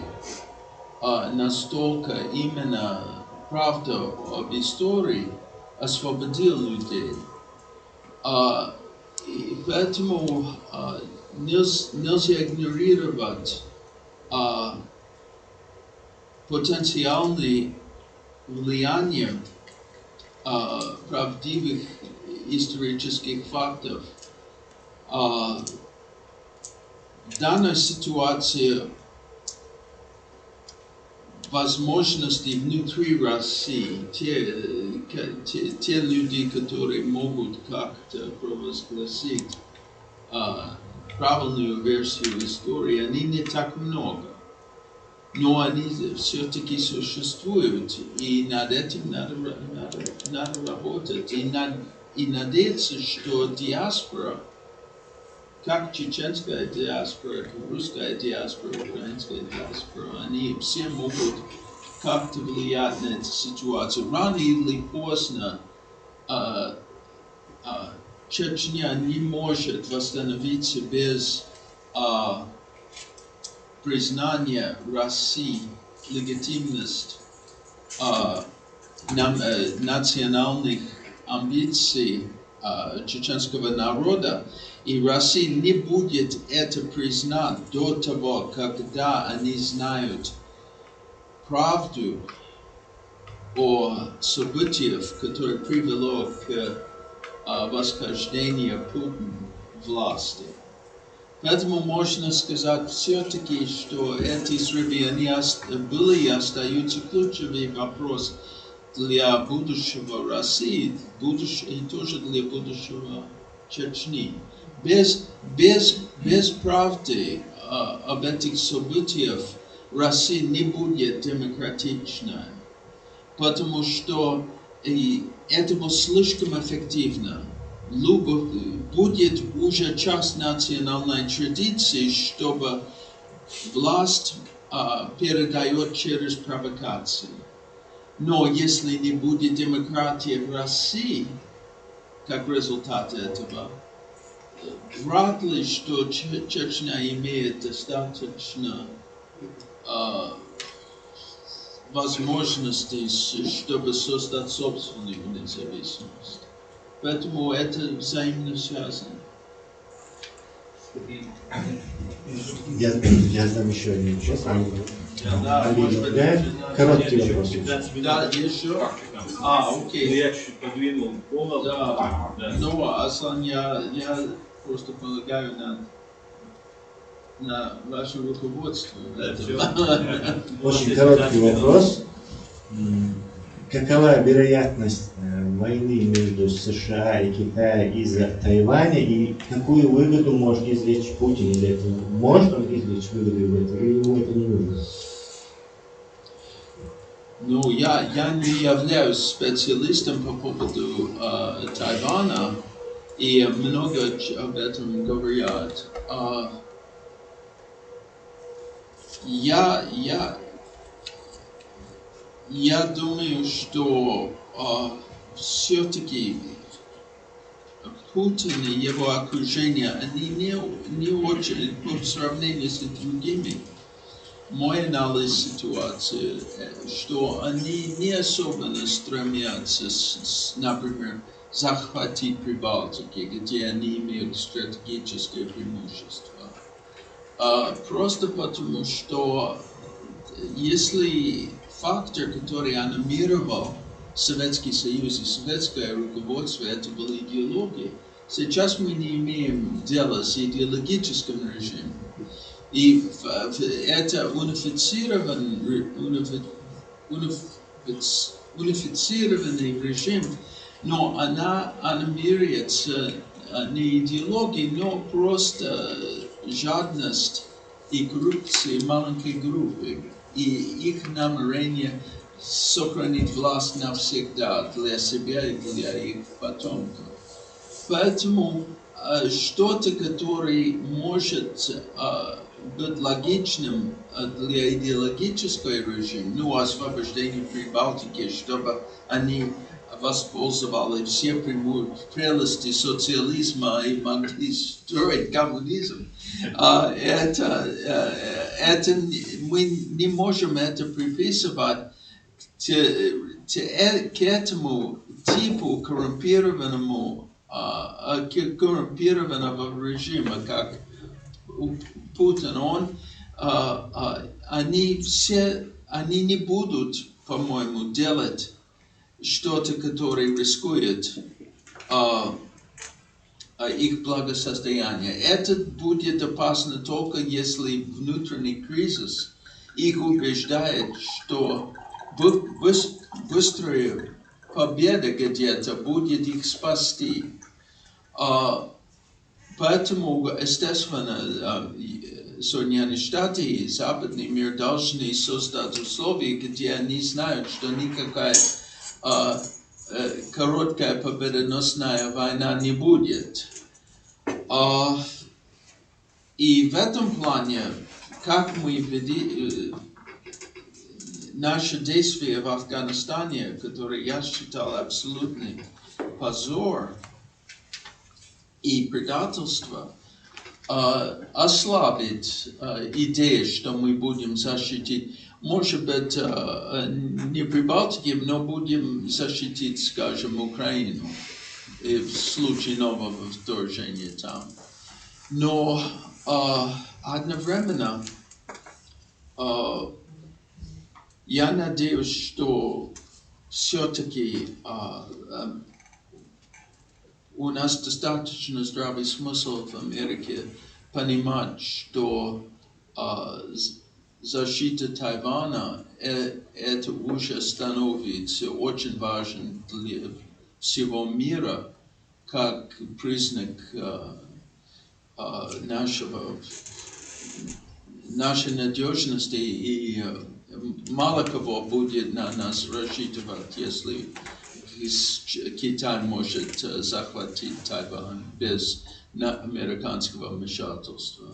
Речь идет о репутации. Репутация, но эта репутация, это тоже, как и Маркс говорил, что сознание становится материальный фактор, когда люди перестанут верить в вашу репутацию, они будут действовать совершенно агрессивно и конкретно. Я это к тому, что если у них нет идеологии, как у Советского Союза, то это как бы банда, мафия. Ну, так и было создано, потому что мы имели в Советском Союзе классовые ценности. Значит, вот США все время боялась, что ядерное оружие России попадет в руки бандитов, значит, это случилось сейчас. Ну, это друг, они были в руках бандитов тогда, но были просто другой вид бандитов. Это были идеологические бандиты, которые, имели свое довольно искаженное представление о мире. Эти бандиты, они более прагматичные, даже более жестокие в определенных ситуациях, если сравниваем с брежневским периодом. Но они хорошо знают, где их интерес и что может вредить. Если они начнут войну для Прибалтики, скажем, войну с НАТО, что это им дает в самом деле? Если мы будем по-бандитски размышлять, что они как? Становятся богаче, сильнее, они будут сразу же, в лучшем случае, иметь партизанскую войну. И даже в случае быстрой победы будет изолирован от мировой экономической системы навсегда. Поэтому, все-таки надо это понимание подкрепить в их мозгах. Что...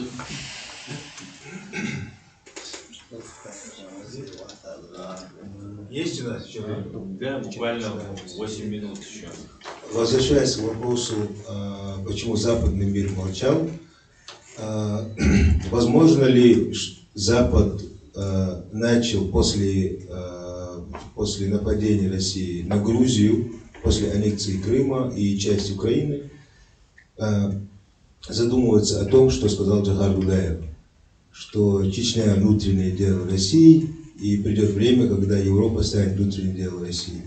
Возможно ли, что Европа, Запад начал уже думать о своей безопасности, или же после прихода, допустим, такого оппозиционера, как Навальный, они все-таки скажут, что он тоже демократ, и опять же все начнется заново? Как вы думаете? Я думаю, что все-таки Россия представляет опасность немножко другая, чем Советский Союз. Что это опасность для соседов, безусловно, те, которые...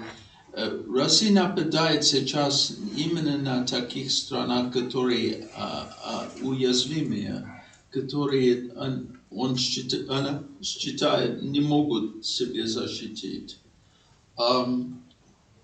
Она не будет, я не думаю, что она в состоянии напасть на НАТО или на член НАТО.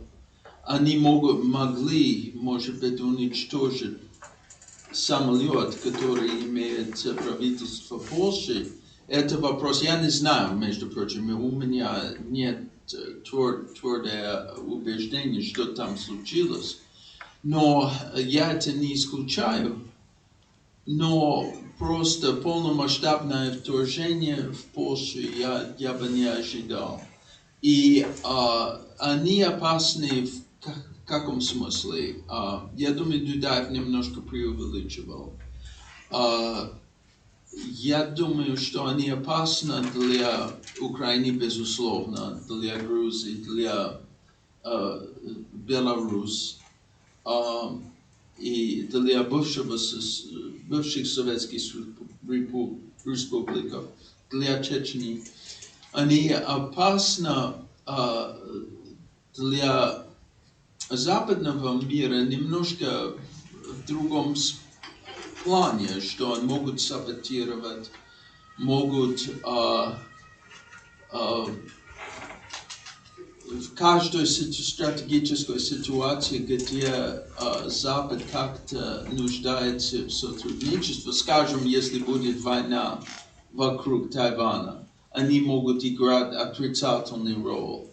Они, естественно, будут стараться создать хаос в внутренней политике Америки, если это им удастся. И они неплохо это делали в 2016 году во время президентского выбора.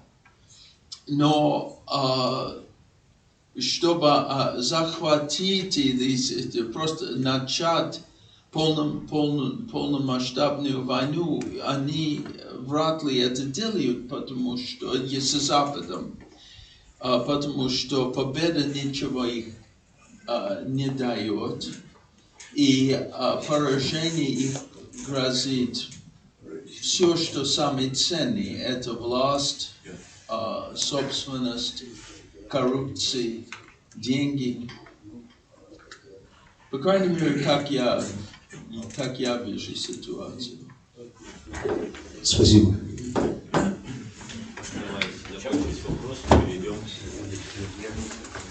Есть еще? Нет. Вы хотите вопросы? Да. Я могу просто очень короткий, я от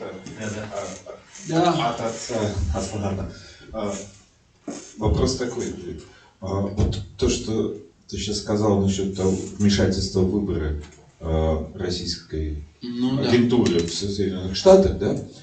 Вот вопрос, что простит ли все-таки Соединенные Штаты это России? Или же продолжится дальше это разбирательство и будут выяснять они и все-таки потребуют какое-то наказание России, американское правительство, американское, не знаю, как сказать, Конгресс, скажем, да? Ну, требует, но вряд ли это будет. И в самом деле нельзя забыть, настолько Америка мешала в президентском выборе в 1996 году в России, где фактически американские технологии, они создали эту кампанию Ельцина, и которая была ложной, и Америка просто, и Джордж Сорос тоже как-то участвовал в нарушении финансовых лимитов и нарушении всех правил. Я думаю, и тоже надо иметь в виду, что вмешательство России в выборы был продиктован именно отсутствие уважения правилам американских соперников, потому что они искали дезинформацию, Россия доставила эту дезинформацию. Они не были настолько динамичны и активны, как мы предлагаем. Именно особенно эту кампанию Хиллари Клинтон, они уже год до выборов искал везде какой-то компромат по поводу Дональда Трампа.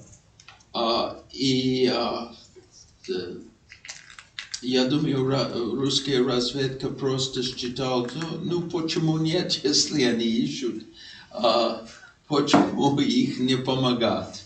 Особенно, когда они знали, что это будет совершенно дестабилизировать внутреннюю ситуацию. Помните, когда они, Советский Союз, спонсировал и помогал немецких террористов, так называемый Red Army Faction, они никогда их особенно приказал, между прочим. Потому что они знали, что эти идиоты будут делать именно все, что в интересах Советского Союза, без всякого руководства. Они просто щедро их, как из открытого сердца, дали им какие-то оружия, деньги, место скрытия и все. Потому что они знали, что такие сумасшедшие, они будут именно действовать на дестабилизацию. И, вот то же самое в 2016 году. Это было ясно, что люди Хиллари очень искали компромат. Правдивый, неправдивый, это было им безразлично. Поэтому они помогали. Да, и вот ведь буквально на днях появилась же информация от того же самого же человека Стила, да, что про Бориса Джонсона. Это же продолжение. Что еще? Что получилось? Информация по поводу жизни Бориса Джонсона на виллах, там, связанных с Путиным. Это же тот же самый человек, Стил. Стил, это еще Стил. Это только сейчас, недавно совсем.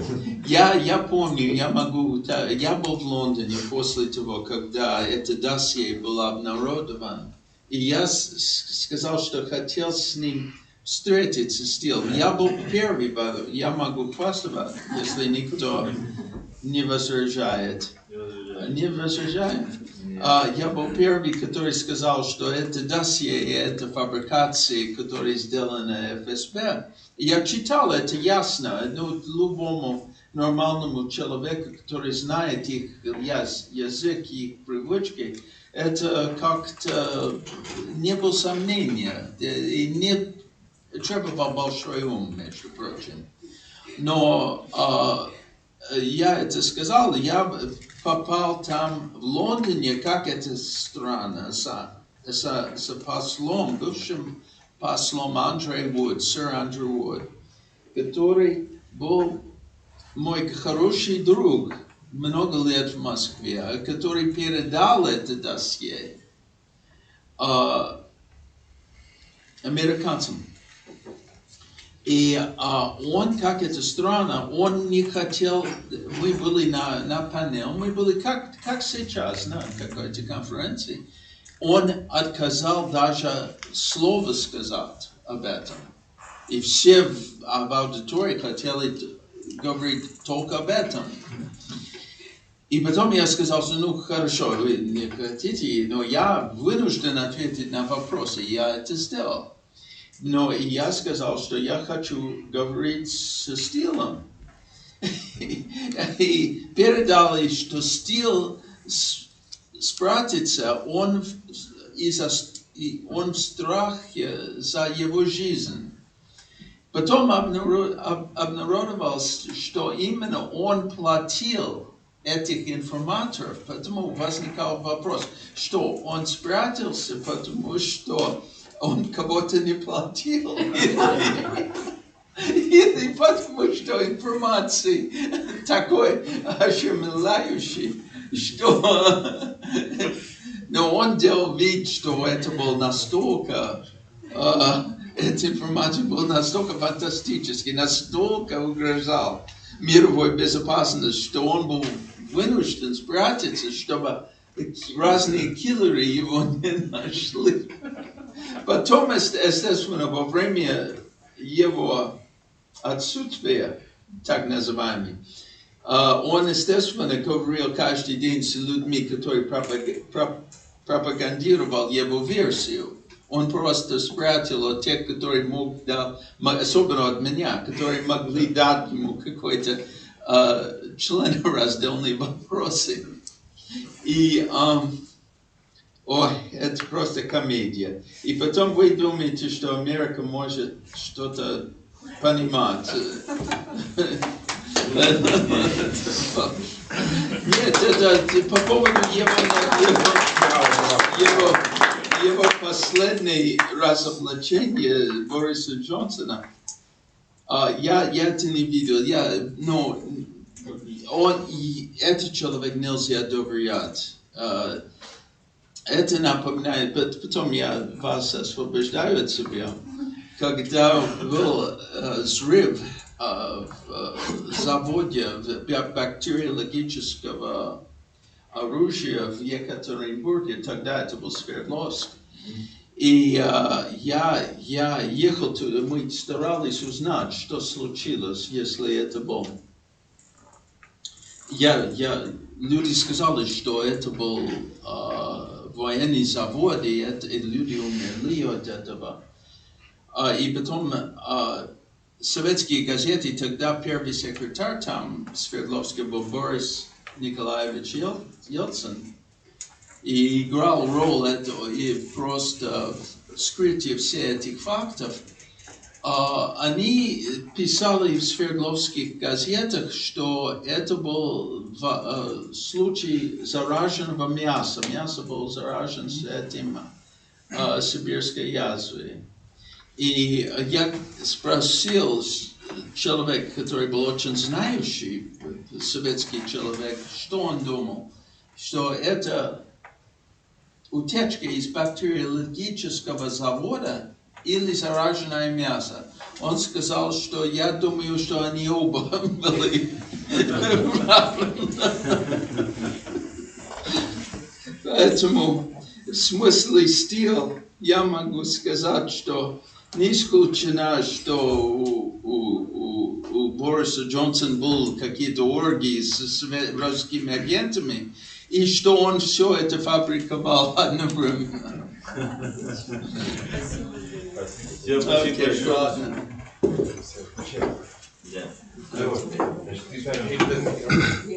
Или какой же вот это? Переводить будешь, да? Мусим ответила? Да. Свет, да, я не Да, я. Включим.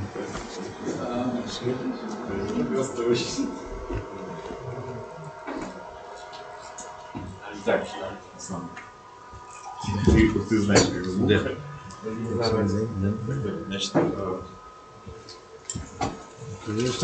Значит, давайте, наверное, вот это.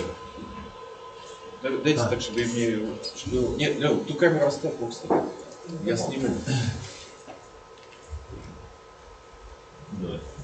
Давайте как-нибудь... Миссия, да? Наверное, просто встань вот здесь.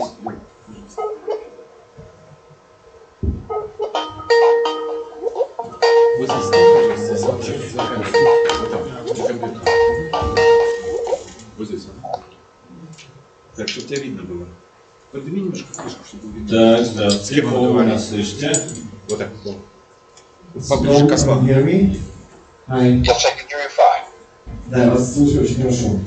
Рад приветствовать вас на первой конференции Human Rights Center Ичкерия. It's my pleasure to reach here at the first conference of Human Rights Center Ичкерия. Спасибо вам большое, Пол. Извините, что немножко задержали вас, так как у нас тут была очень интересная дискуссия. Thank you very much, Paul, and we do apologize for keeping you for longer. We had a very interesting discussion here. И, Пол, сразу переходя к теме вашего выступления сегодняшнего, хотел бы вас спросить, что необходимо сделать чеченским демократам для того, чтобы чеченский народ перестал быть инструментом в руках ФСБ, как вновь вынести вопрос Ичкерии на первые полосы мировой политики. Пожалуйста. Moving on to your speech today, we have a couple of questions. What should be done by Czech Democrats in order to be for the Czech people to stop being an instrument in the hands of FSB? How to bring Ичкерия forward on the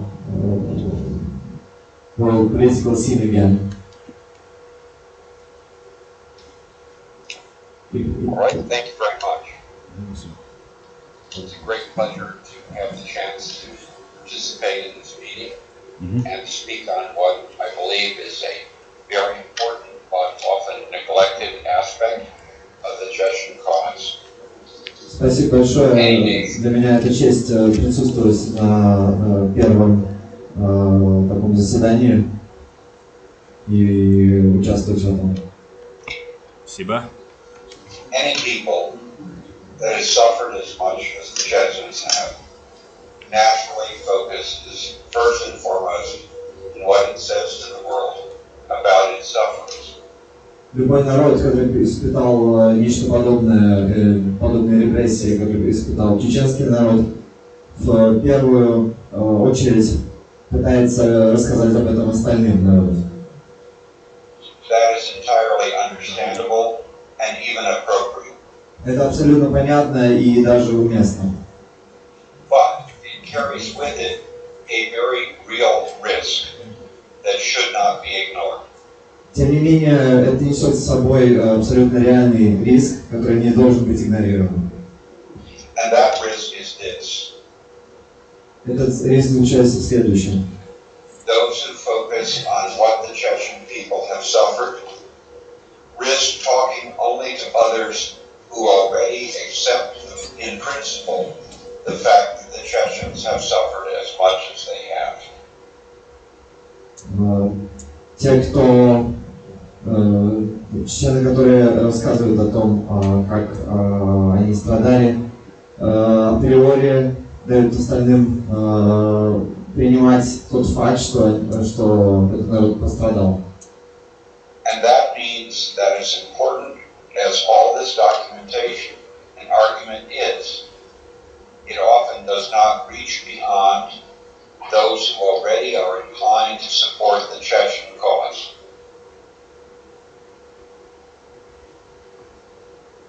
Could you repeat that? So I'm sorry. No national movement, in modern times in any case, has ever been so strong that it can ignore the question of acquiring allies who can make it possible for it to win. Ни одного подобного движения, not coping very well. Every national movement needs allies. Любое национальное движение нуждается в союзниках. And the Chechens are no exception. И чечены не исключение. A national movement can gain allies and it can lose them. Национальное движение может получить союзников и может их потерять. Many of the allies the Chechens had in the 1990s are no longer their allies. Многие союзники чеченцев, которые были союзниками в 90-е годы, уже таковыми не являются. But there are many possible new allies that the Chechens need to reach out to in order to regain that basis of support for their movement. Тем не менее, существует много потенциальных возможных союзников, которые чеченцы должны были бы и могли бы им двигаться, чтобы получить всеобщую поддержку. So in my remarks today, I want to stress some opportunities for acquiring new allies for the Chechen movement. Так что в моей речи сегодня я хочу перечислить некоторые возможности, которые чеченцы могли бы использовать, чтобы получить новых союзников. I would like to focus on three distinct but interrelated possibilities. Я бы хотел сфокусироваться на трех. Who's long supported the Chechen cause. Я хотел сфокусироваться на трех кейпоинтах, которые могли бы к этому привести. First of all, the Chechens need to understand that many of its allies will support part of the Chechen cause, but not all of it. But that by building that kind of alliance, they can achieve more influence. Во-первых, чеченцы должны понять, что некоторые из их союзников будут поддерживать только определенную часть чеченцев, но не всех. Тем не менее, это полезное сотрудничество.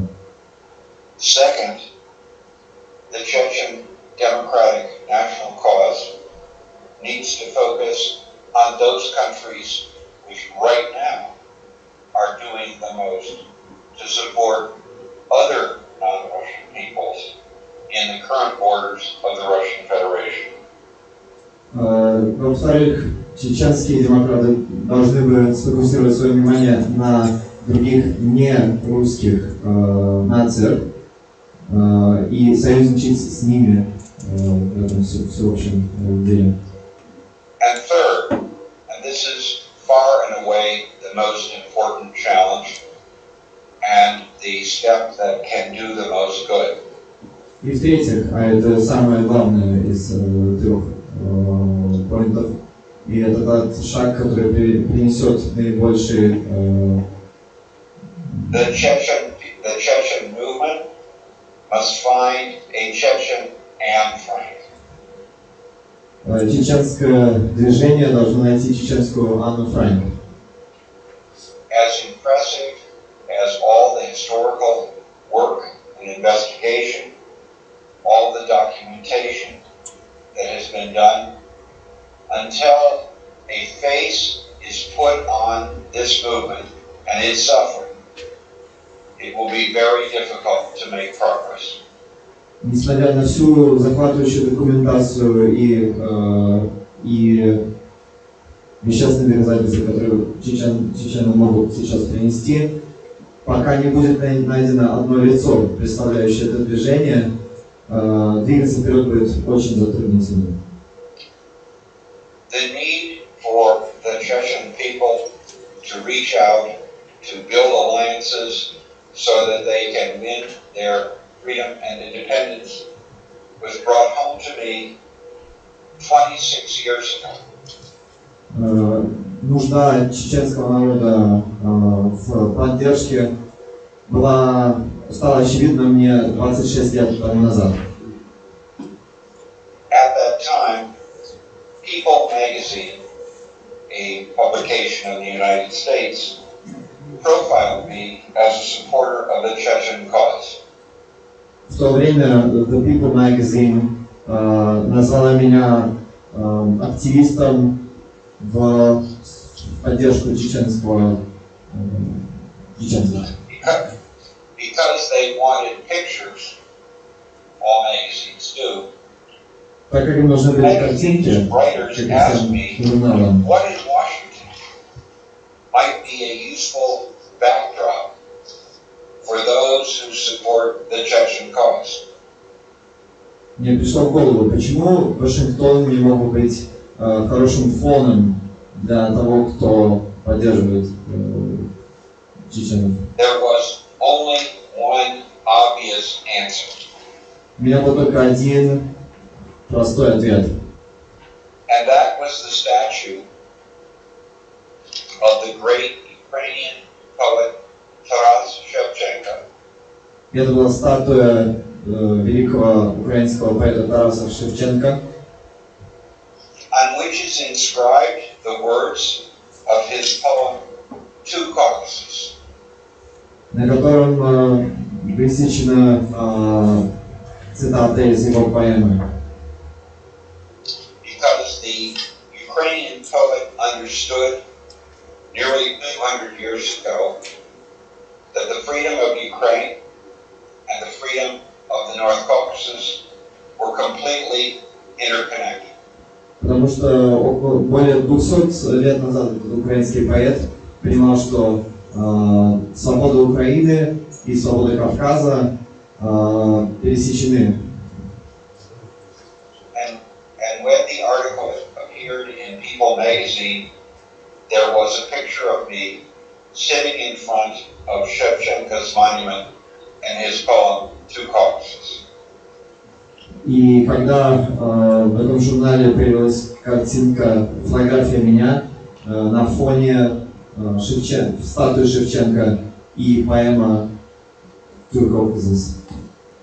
That of course does not mean that Shevchenko supported everything that the Chechen people want, but it does mean that he was prepared to be a supporter. Конечно же, это не означает, что Шевченко поддерживал все, что чеченцы себя представляют. And that kind of alliance and support can only add to the strength of the Chechen cause. Но подобный альянс и подобное сотрудничество может только усилить, придать сил чеченскому народу. If one considers the various movements among the peoples within the Russian Federation and its neighbors, one can see that there are many issues where there is significant overlap between the Chechen agenda and the agenda of these peoples. Если подобные движения могут произойти на территории России, из этого можно исходить, что some of these are obvious, others are less so. Можно делать некоторые выводы. Некоторые из них очевидны, некоторые менее очевидны. Among the obvious ones are a commitment to self-determination, a commitment to local autonomy, and a commitment to democracy. Одни, как пример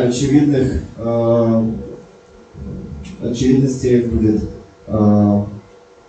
уверенность в автономности и уверенность в своем. Others are perhaps less so, but may be equally important in the formation of new alliances. Другие, скорее, менее очевидны, но могут быть также важны для формирования альянса. These include the protection of the rights of emigres from forcible return to Russian jails. Примером этого может быть насильственная депортация иммигрантов обратно в российские тюрьмы. The prevention of terrorism of the kind that Kadyrov and Putin have visited on the world. Превенция терроризма, такого, который совершал Кадыров и Путин в мире. And opposition to Islamist fundamentalist violence. И оппозиция исламской фундаменталистической агрессии. In each case, в каждом из этих случаев Chechens need to reach out to those who are part of a cause which intersects with the Chechen one, rather than waiting until such groups become complete supporters of what Chechens want in the future. В любом случае чеченцы должны предотвращать подобные вещи, которые могут произойти. That have experience with working with Chechens and with the Chechen national movement, the stronger that those people and the Chechens will be, and the chance of achieving a goal of an independent and democratic Chechnya will be increased rather than restricted. Таким образом, чем сильнее будет...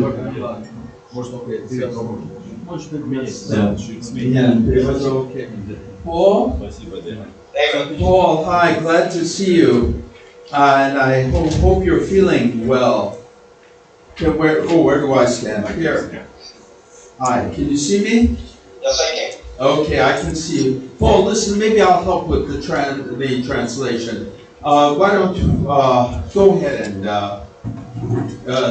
you're going to have to repeat this answer and then we'll go from there. Or just the last phrase. Go ahead and I'll The last phrase is, the more allies Chechens can acquire, the stronger they will be and the better position they will be to advance their cause.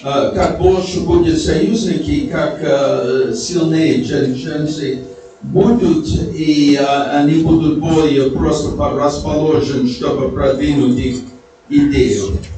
It is not necessary that any of these groups, in the first instance, support all of Chechen goals. Не обязательно, чтобы они поддерживали все, что предполагают, все намерения чеченцев. But if they support some of the goals, they become allies and supporters of the general cause. Но если они будут даже частично поддерживать цели чеченского движения, они будут способствовать чеченскую идею.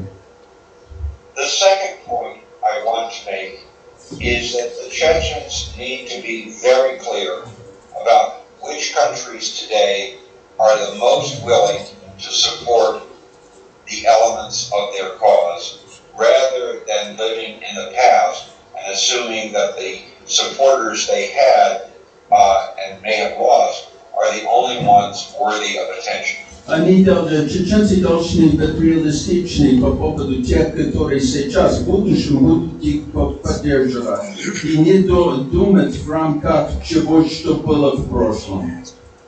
It is not wrong to try to recover the support that many Western countries felt for Chechnya prior to 1999, but it is a mistake to focus only on those countries. Это ничего плохого, чтобы помнить, как другие западные страны поддерживали Чечню до 1999 года, но нельзя быть просто замешан на это, надо смотреть на будущее. И кто могут быть союзниками в будущем. Regrettably, many of the most prominent countries in the West have turned away from Chechnya, but there are three important countries that are directing more attention to issues of great concern to the Chechen cause. К сожалению, много тех, которые поддерживали Чечню в прошлом, они отвернулись от этого, но все-таки есть три страны, которые будут сейчас уделяют большое внимание к чеченскому вопросу. And these are Ukraine, Estonia, and Poland. Ukraine, Estonia, и Польша. And it is critically important that the Chechen national movement address those three countries. Очень важно, что чеченское национальное движение будет адресировать эти страны. To keep in mind what their issues are, how they see things, and to provide information and support for their efforts on behalf of the non-Russian peoples within the Russian Empire. И помогать их усилиям защитить нерусские национальности, которые находятся внутри Русской империи. If one looks at Ukraine today, one sees that Kiev is more committed than any other country to working with the non-Russian peoples of the Russian Federation and supporting their causes. Больше всего надо обратить внимание на Киев, на Украину, который лучше других сейчас посвящает его усилия поддерживать нерусские национальности, которые существуют внутри так называемой Русской Федерации. It is important to note that Ukrainian officials have put out statements not only in Ukrainian and Russian, but also in the languages of the non-Russian peoples within the borders of the Russian Federation. Украинское правительство издает разные постановления не только на русском, но на языках национальностей, которые живут внутри России. Не русские национальности. Да, например, татар. If Chechens bring to the attention of Ukrainian officials their cause, I believe that in the near term it can happen with respect to the Chechens as well.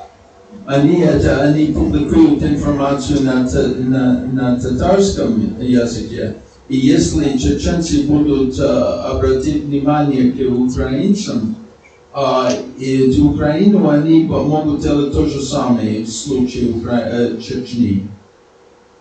Estonia and Poland are doing many of the same things. Эстония и Польша, они делают почти то же самое, много подобных вещей. Estonia's effort is smaller. Эстония немножко помедленнее и новые, но все-таки они на этом пути. And Poland too has a great effort in moving in the direction of making alliances with non-Russian groups inside the Russian Federation. И Польша тоже сделал немало усилий, чтобы создать союзы с нерусскими национальностями внутри России. Few people in the West and few people in Chechnya, from what I can see, have paid much attention to this. Очень мало людей на Западе и относительно мало чеченцев обратили внимание на это. What they should understand is the reason that so little attention has been paid is that Moscow has not reacted as one would have expected. Из-за того, что Москва все-таки не реагировала, как было бы можно ожидать. One would have expected a lashing out by Russian officials about what Ukraine, Estonia, and Poland is doing. In fact, the amount of Russian reaction has been minimal. В самом деле реакция России очень минимальная. Не был какой-то взрыв негодования. But that is not a reason for assuming that what Ukraine, Estonia, and Poland are doing is not important. But rather the reverse. It's a sign Moscow does not want to call attention to it. Это показывает, что Москва не хочет обратить внимание на это. Нельзя интерпретировать это как знак незначительности этих усилий. And it is my belief that if Chechnya the Chechen national movement becomes part of this effort, one or all three of these countries, that the Russians will find themselves even more on the defensive. Я думаю, что если Чечня будет включиться в этом, что Россия будет находиться в более просто в оборонительном положении в отношении. And I urge all who are concerned about the future of Chechnya to pay far closer attention to what is happening in Kiev, Tallinn, and Warsaw with respect to them. И поэтому я думаю, что все, которые озабочены будущее Чечни, должны смотреть внимательно на что творится в Таллине, Киеве и Варшаве в отношении себя. But what I most want to say today is the third point. The Chechen national movement needs to find its own Anne Frank. Что чеченское движение нуждается найти собственный Anne Frank. More than most people suspect, I think, memoirs, novels, and films about a nation's struggle often play a defining and an even revolutionary role, not only in uniting its members to achieve their goals, but also, perhaps more important, in presenting their case to the broader world. Но воспоминания, книги, фильмы, они имеют очень значительную роль. чтобы мобилизовать чувства и симпатию на сторону народа, определенного народа. No one, Jewish or not, can think about the Holocaust without remembering the Diary of Anne Frank. Неважно, еврей или не еврей, нельзя думать о Холокосте, не вспоминая дневник Анны Франка. No Armenian or anyone else can think about 1915 without recalling the story of that terrible year as told in Franz Werfel's The 40 Days of Musa Dagh. Нельзя помнить, что случилось с армянами в 1915 году, не вспоминая роман Франца Верфела «40 дней Мусы Дагh». And no one, Ukrainian or not, can think about Stalin's terror famine, the Holodomor, of the 1930s without remembering the Yellow Prince.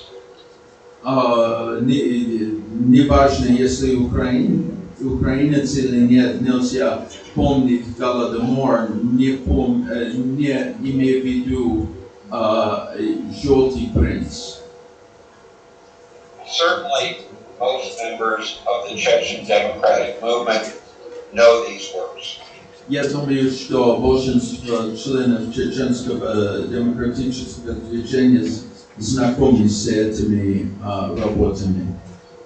But what is important is the Chechen movement must find and promote a work of its own. But чеченское движение должно найти и сделать промоушен для именно подобной работы. Они должны найти и привлечь внимание к этому. All too often, people think about works like Diary of Anne Frank or The 40 Days of Musa Dagh or The Yellow Prince as rarities, as something that happened only long in the past and they're not important now. That is wrong. Люди, которые считают, что эти работы были важны в прошлом, но не имеют значения сейчас, они ошибаются. And I would urge those who are involved with the Chechen movement to pay attention to the appearance and impact of a remarkable novel published first in English in 2008, more recently in Ukrainian, Russian, and other languages, of the Crimean Tatars' very own Diary of Anne Frank. Я думаю, чеченцы должны обратить внимание на публикации книги, которые фактически являются версией для крымских татаров дневника Анны Франка. This is Lily Hyde's Dreamland. Эта книга Dreamland, автор Lily Hyde. A British journalist who has been working for some years in Ukraine. She uses a fictionalized work of fiction to tell the story of the Crimean Tatars, their expulsion from their homeland, and then their return in ways that are much more effective than any historical study. Английская журналистка писал историю крымских татаров, их изгнания и возвращения в Крым, в рамках романа и этого боя эффективен, чем любое историческое исследование. And it was her novel that brought back into the common understanding of just how brutal Stalin's deportation of the Crimean Tatars was. Она просто бросила свет на том, настолько жестоко депортация крымских татаров была в самом деле. Many people know about the loading of Crimean Tatars on railroad cars and sending them to Central Asia and Siberia. Много людей знают, как они были, помнят помещены в товарных вагонах и посланы в Сибирь и в Средней Азии. But most do not know or have long forgotten what was the most horrific example of that action. Но люди давно забыли самые ужасные примеры этой акции. When Stalin ordered the deportation of the Crimean Tatars from their homeland, Когда Сталин приказал депортацию крымских татар, his secret police missed 3 villages. Его НКВД они пропустили 3 села. When that was discovered, Когда это было обнаружено, NKVD had to decide what to do. они были вынуждены решить, что делать. If they had admitted a mistake and then deported those people, the NKVD officers might have been deported as well. Если они бы признали ошибку, был риск, что те, которые были ответственны для депортации, могли быть сами депортированы. So in order to hide their crimes, Чтобы they спрятать loaded их the residents of the 3 villages on garbage scows, took them out into the Black Sea, beat them and drowned them. Они просто взяли эти жители этих деревень, поставили их в лодках, которые просто для мусора, и потом убили их и утонули их. That kind of crime was rejected out of hand by Western experts for 50 years. Lily Hyde's novel forced people to pay attention to just how brutal the act of expulsion was. Ну, это акт был забыт в течение 50 лет, но новел Лили Хайд вынудили люди просто признать, что случилось. Since 1991 in particular, the Chechen people have suffered equivalent horrors. Ну, в период после 91 года чеченский народ испытывал подобные ужасы. And these have been documented in some very wonderful books. Они были документированы в очень хороших книгах. But those books are read by relatively few people. Но, к сожалению, эти книги привлекли внимание довольно мало людей.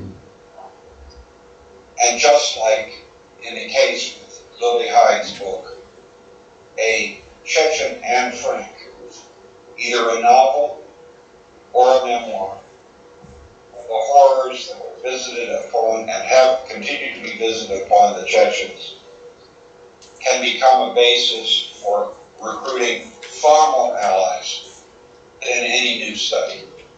Но, как в случае Лили Хайд, новая книга по поводу чеченского опыта может быть очень важный инструмент, чтобы привлечь внимание и привлекнуть союзников. And so I urge all Chechens of goodwill and those who support them to be on the lookout for such a novel or such a memoir. Поэтому я призываю всех чеченцев просто быть бдительными и искать такого романа, такой книги. Because books and novels and YouTube clips can matter far of that kind, can matter far more to the ultimate cause than any study. Потому что эти книги могут быть больше, чем любой просто монограф или научные публикации. In conclusion, I want to suggest 3 very small first steps in these 3 directions. Я хочу предлагать 3 шаги. First, Period. I believe it is critically important that Chechens and their friends focus on what other non-Russians inside and outside the Russian Federation are doing, so as to be in a position to form alliances. Окей, они должны создать союзы, и они должны обратить внимание на что делают другие нерусские национальности в России. Far too often, opportunities for alliance building have been missed. They must not be missed in the future. Нельзя просто пропустить возможности, чтобы строить союзы. В прошлом это случилось. Second, Второе. while there are many good websites, materials on the events in Chechnya and the brutal actions in Moscow and Grozny against Chechens, few of these are available in enough of the world languages to reach a mass audience. They need to be. It's critically important that people in the English-speaking world, the Chinese-speaking world, the French-speaking world, and the Turkish-speaking world have regular access to what Chechens are reporting among themselves, or only in Russian, to talk about their problems. Надо сделать доступным разговор чеченских публикаций, которые существуют в Google, но, к сожалению, недоступны для западных читателей. And third, И третий, it may be that no one has an immediate candidate for a Chechen and Frank, but there are many Chechen and Franks out there. Да, там есть много чеченских анфранк, и надо их найти. One can take as a model for what Chechens can do the work of Ilby Cannon and Estonian, who has written a book called Carrying Linda's Stones, which tells the stories of Estonian women who were repressed by the Soviets. Там был недавно книга по поводу эстонских женщин, которые были репрессированы советских. Это хороший пример, который что может быть сделан чеченцем.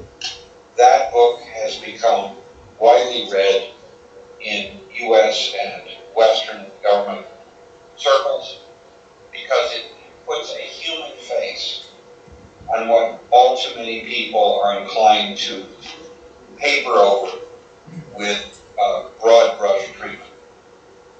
Да, это хорошо читаемо, потому что это гуманизировало ситуацию для западных читателей. Having said all this, I want to conclude by saying something that may strike you as just the reverse. Я хочу заключить, and that is this. Even if the Chechen national movement does not do any of these things, I still believe that history is on their side. даже если чеченцы не будут следить мой совет, я думаю, что история на их сторону ни рано ни поздно победят. But I am even more convinced Но я даже больше Chechens form alliances if they find a way to put a human face on their tragedy. Their victory will come sooner and easier. С помощью And they and этого all the peoples in the world will have a better future. победа будет и скорее, и мир вообще будет. От этого только хорошо. Okay. Okay. Thank you, Paul.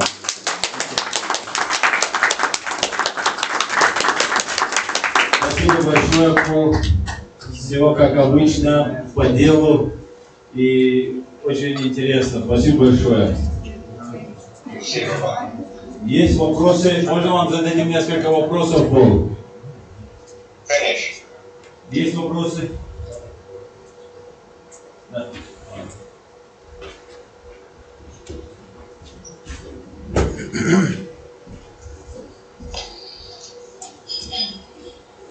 Надежда Кутепова, политический беженец во Франции, правозащитник. I have a question that you mentioned the case of Anna Frank. У меня вопрос, вы упомянули случай с книгой про Анну Франк. But the difference between the situation with Anna Frank, that in those moments when the book, her memories were opened, nobody named the Jewish people like enemies or like terrorists, so society were welcome and people were not afraid. В тот момент, когда книга Анны Франк была открыта, то никто не называл еврейский народ террористами, и, в общем, никакого сопротивления со стороны общества не было, им нечего было отбываться, скажем так, да? И вот I think that potential Anna Frank, potential Chechen Anna Frank can be afraid. Я думаю, что потенциальные чеченские Анна Франк, которые вы предлагаете найти, они просто будут бояться, потому что запугивают те люди, которые работают в поисках правды. Because people are afraid of contemporary power. What is your opinion? It can be also anonymous stories. Это могут быть также анонимные какие-то воспоминания, то есть, может быть, кто-то был готов поделиться воспоминаниями. Потому что вы сказали, что придать человеческое лицо, но из-за страха людей придать человеческое лицо историям, это не совсем возможно, то есть в том числе, с чем вы говорите. From the fear, the Chechen people come to share their memories with the society, and that's why the real Anna Frank of Chechen today is not impossible. Do you think that anonymous stories can be also useful for society? Thank you for the question. I think there are many, many possibilities. I think there are many, many crimes against humanity that the Russian government and its Chechen representatives have been guilty of, and that these can best be spread, attention to them, and political mobilization on the basis of them can take place if there is an individual, if there is a human face, be it fictional or non-fictional, that people can focus on. If you go back and look at how people understood the Soviet Union, they understood it more by individuals. They could follow an individual case than they did by broader sociological studies.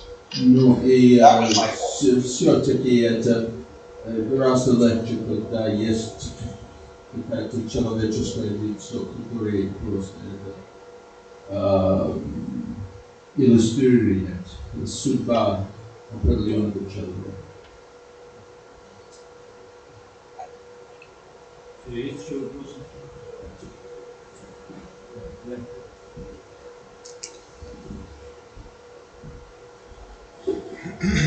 Пол, спасибо еще раз вам большое. Всего самого хорошего. До свидания. До свидания. До свидания. Сейчас говорят,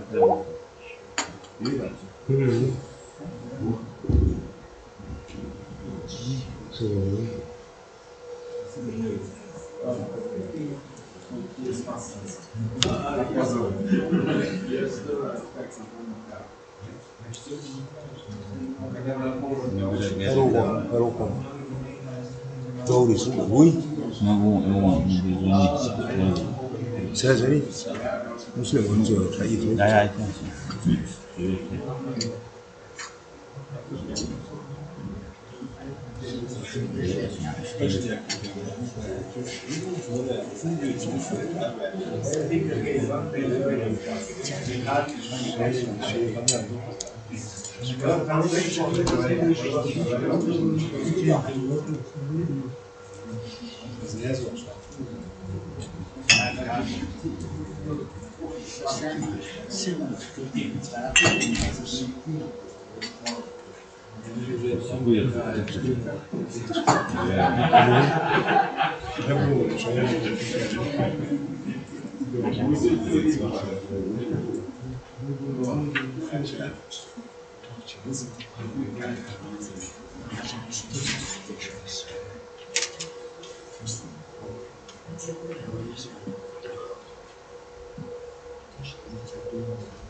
Привет.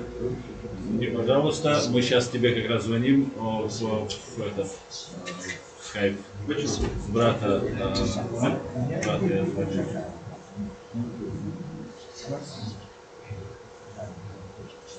Это значит другой. Ага. Все, давай, Гарри, Юрий, Табак. Все, давай. Сюда.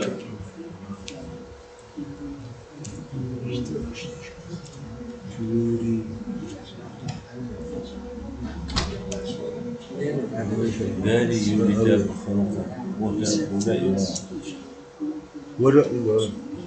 Братья, слушайте.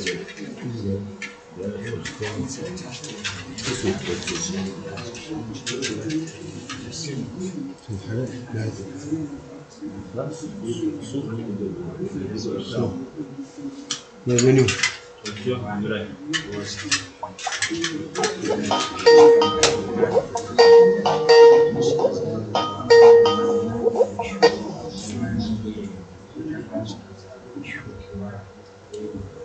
Так, алло. Как, нормально так? Да, отлично. Гарри, приветствую тебя. Извини, что и тебя пришлось чуть-чуть задержать, потому что у нас чуть-чуть время сместилось. Салам алейкум, на такие важные вещи. Время, надо, все должны найти голову. Окей. Все обязаны. Гарри, мы сегодня собрались по поводу первой нашей правозащитной конференции, нашей правозащитной организации Human Rights Center Ичкерия. Вот Инна с тобой сейчас здоровается. Я вас плохо вижу, но я не узнаю по силуэту. Что против солнца сижу. Итак, чтобы сейчас не терять время, сразу перейдем к теме. Ты, как известный человек, заслуженный, бывший военнослужащий, офицер в запасе вооруженных сил Соединенных Штатов Америки. И ты не понаслышке знаешь тему, связанную с терроризмом, с контртерроризмом и со всеми разными измами. И вот у нас к тебе вот такой вопрос. Скажи, пожалуйста, может ли вся нация быть террористами? Смотри, я сейчас вам сразу расскажу, что происходит, насколько я понимаю. У тебя картинка пропала. Картинка пропала. Картинка пропала. Картинка пропала. Сейчас мы ее вернем. Сейчас, прошу прощения. Так, что у меня картинка пропала? Yes. А сейчас есть? Да. Все, отлично. Когда я служил, я вообще,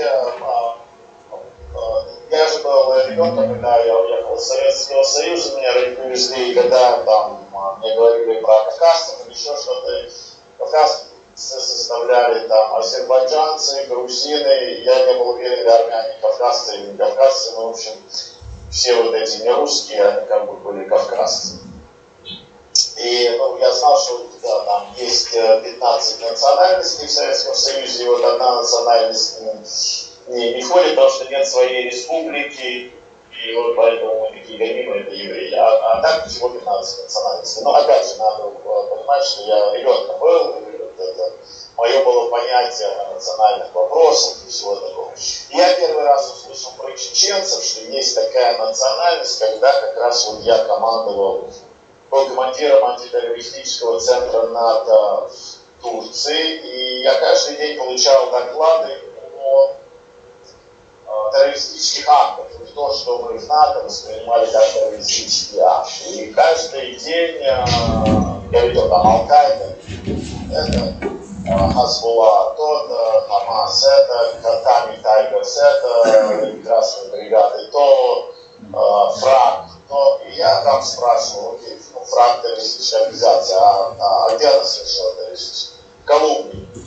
Ну, да, это в Колумбии вот, в основном действует это. Там и Тайгерс, ну, Малайзия, Аль-Каида, Хамас, на Ближнем Востоке, Израиль. Я понимал, я все понимал, но была террористическая организация чеченская, это террористическая организация чеченская. Где эта организация в основном на территории бывшего Советского Союза, России. И я сначала воспринимал, что чеченская террористическая организация, это она так себя назвала.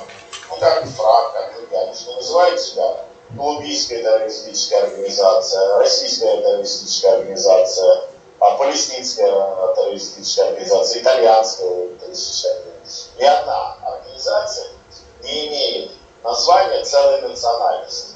И в один прекрасный день мне кто-то объяснил, что это есть такой народ, чеченцы, они живут на Кавказе, бывшего Советского Союза.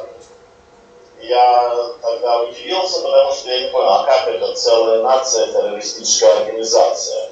Ну и вот я начал больше и больше вникать это, потом мой близкий товарищ оказался чеченцем, он мне начал рассказывать, и я понял, что почему так, я никак не мог понять, я решил, почему так назвали, почему так называют. Здесь я понял, что это российская пропаганда. Причем не сегодняшняя, не путинская, и даже не советская, это длится веками. И они смогли убедить практически весь мир, что чеченцы это террористы. То есть целый народ террористы. То есть этот народ надо уничтожить. Ну, геноцид над ним устроить, потому что они террористы. Вот как Гитлер все время сказал, что они паразиты, они там крысы, черви. Их надо как паразитов, тараканов уничтожать. Так и здесь получается, что чеченцы это террористы, и это западает в человеческий мозг. Тогда я понял, может быть, как раз такой организации нет. Потому что если бы она была организацией, они бы себя как-то назвали. Они не назвали себя турецкой террористической организацией или курдской террористической. Они бы придумали какое-то великое название. Там, свободы исламской ичмерии, войска Аллаха, еще что-то такое. Что-то такое глобальное. Борется за что-то такое светлое, глобальное право. А чеченцы это просто народ. За что они тогда борются? Понятно, если это чеченская, какие требования в этой чеченской организации. Я осознал, что нет такой организации. Да, есть там придурки, как и у всех, которые совершают какой-то террористический акт, или какой-то акт, который мы воспринимаем как террористический, или там самосожжение, или еще что-то. В Америке тоже были одиночки, или какие-то маленькие группы ребят, которые взорвали там, у нас был такой один одиночек, который взорвал государственное здание федеральное. 80-е годы, но это не значит, что есть американская террористическая организация. Он себя не называл американской террористической организацией. Он просто был против федеральной власти.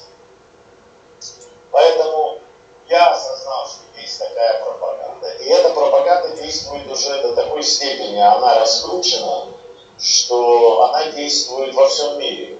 Она действует во всем мире, особенно в бывших советских республиках.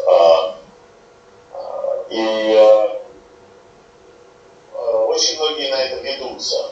Чеченцы, значит террористы, значит бандиты. Когда ты обращаешься так с людьми, то они становятся, особенно молодые люди, которые понимают, что их воспринимают в таком виде, они сплачиваются в стае, в общей стае и отбиваются. А когда они отбиваются от таких нападков, их, конечно же, сразу вписывают в бандитов. Но ты понимаешь, что если ты геноцидный народ, что если все против тебя, то ты так себя и ведешь. Ты начинаешь огрызаться, ты начинаешь отстаивать своих, не давать своих побед, потому что сегодня обидели его, завтра обидят меня.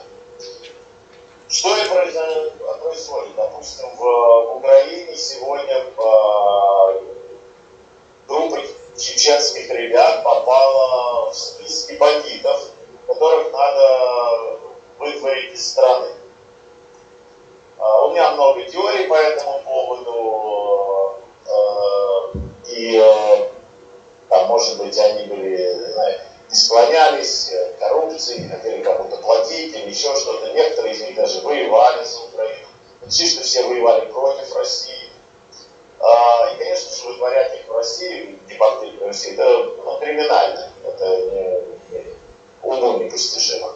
Но тут же, конечно же, сразу понятие свободного общества. Как бы там ни было, в Украине образовывается свободное общество, и люди, и военные, ребята, которые воевали с этими чеченцами вместе, они протестуют это, они оговаривают это. И даже сегодня вот это показатель свободного общества, что мы не дадим людей в обиду. Это показатель, что Украина не просто Украина для украинцев, а Украина для тех, кто за Украину.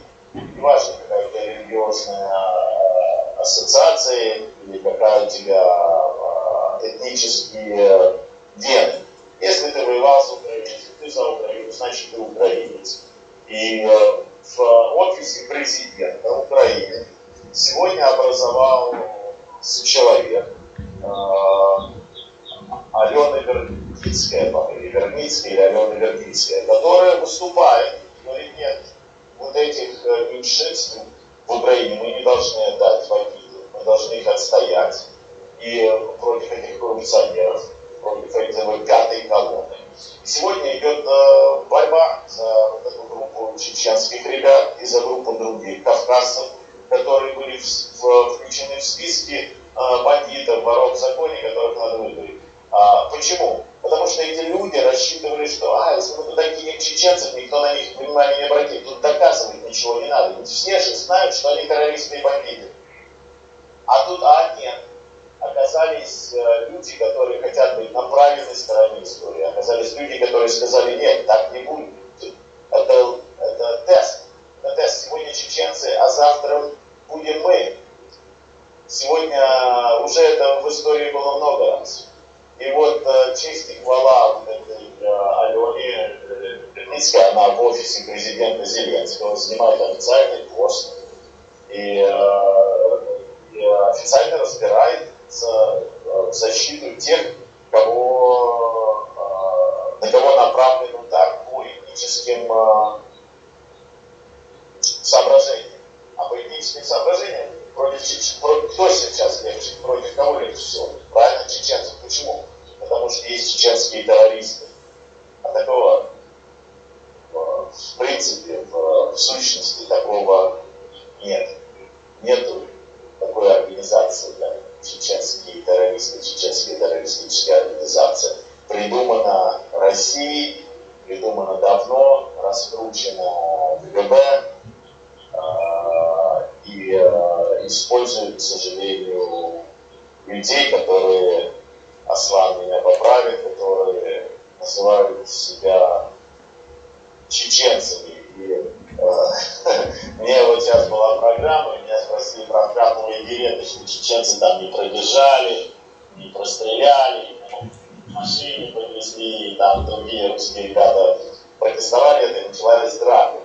Так вот я могу сказать, не знаю, кто эти чеченцы были, которые сели в машину, и не потому что они не могли пробежать комплекс преград или этого тестирования.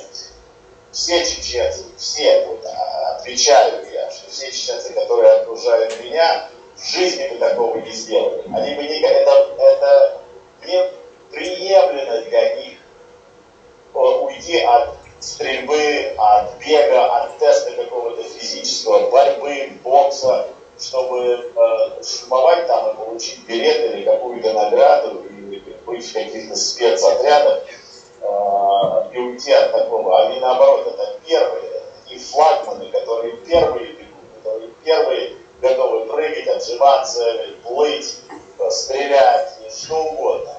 Поэтому в моем понятии, вот эти, которые там решили проштурмовать траповые билеты, это не чеченцы, это кто-то, какие-то другие люди были. Может быть, они называли себя чеченцы, но не те, которых я знаю. Да, это как и все, что связано с оккупацией, это имитация, симулякры, им нужно побольше краповых беретов, чтобы сказали, что у Кадырова много краповых беретов там, в подчинении. Наверное, это только этим объясняется. Аслан, извини, дорогой, но я считаю, что я не знаю другого народа, для которого это был бы самый великий позор. Самый великий позор. Знаешь, моя бабушка говорила, что самый большой позор евреев это если он своровал или он напился, или он пьяный. Я не видел пьяного, это позор. Это позор всему народу. Это позор всему. Вот насколько я знаю чеченцев, если чеченцы узнают, что ты шульмовал на какой-то физподготовке, и когда вся рота бежит, а ты сидишь и лопаешь чебуреки, они тебя первые же распашут по стенке, они же тебя первые же увидят, они отрекутся от тебя, потому что ты позор этой нации. Чеченцы это те, которые устроили, да и ты сам пример этого, твой брат. Где физическая подготовка это одно из самых главных. Где внешняя сила отражает внутреннюю силу. Если ты не силен телом, то ты не силен духом. А ты не силен духом, то ты, это неправильно. Ну, хотя об этом и речь. У меня есть несколько знакомых чеченцев, которые больные, они нездоровые, у них здоровье слабое. Другие их охраняют, другие их сплачиваются вокруг них и не дают к ним подойти. Вот это чеченцы, которые меня окружают. Может, наверняка есть придурки. Тебя окружают свободные чеченцы, а это чеченцы, которые после страшного геноцида пошли служить в оккупационную армию. Поэтому среди них есть, конечно, и порядочные люди, которые оказались случайно, но по большей части это чеченоговорящие, мы их называем, или как их называл Джахар Дудаев, клопы.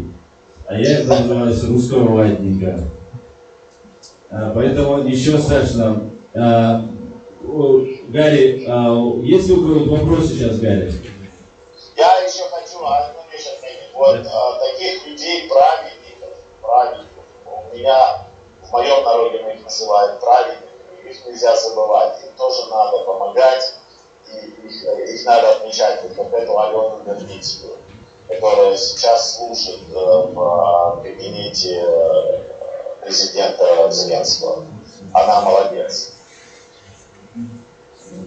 Да, так, есть ли вопросы, Гарри?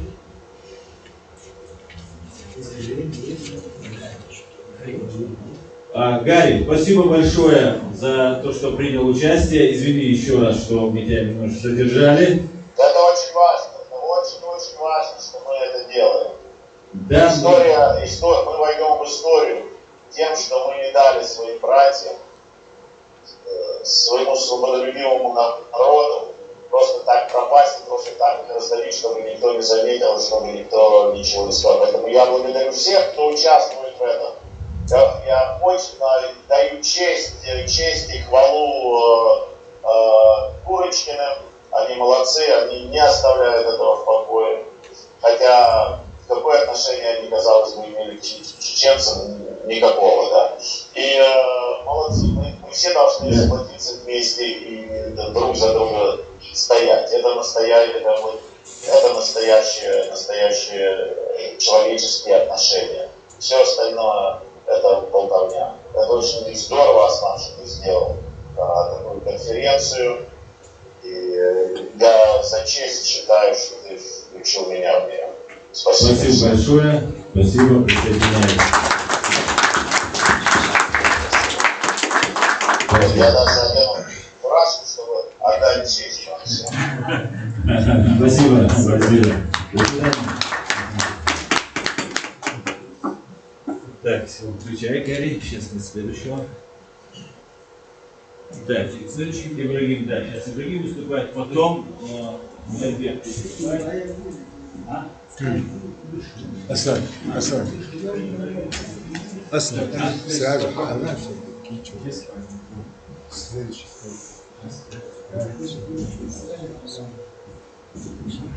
Представляю следующего спикера, прекрасного Ибрахима Никарпо, моего дорогого друга. Тебе слово. Моя тема – это что должны делать чеченцы в Европе для поддержки освобождения Ичкерии. Кто стоит на дороге. Я разверну свой ответ с двумя местами. Я, наверное, не лучший импровизатор, поэтому буду зачитывать текст.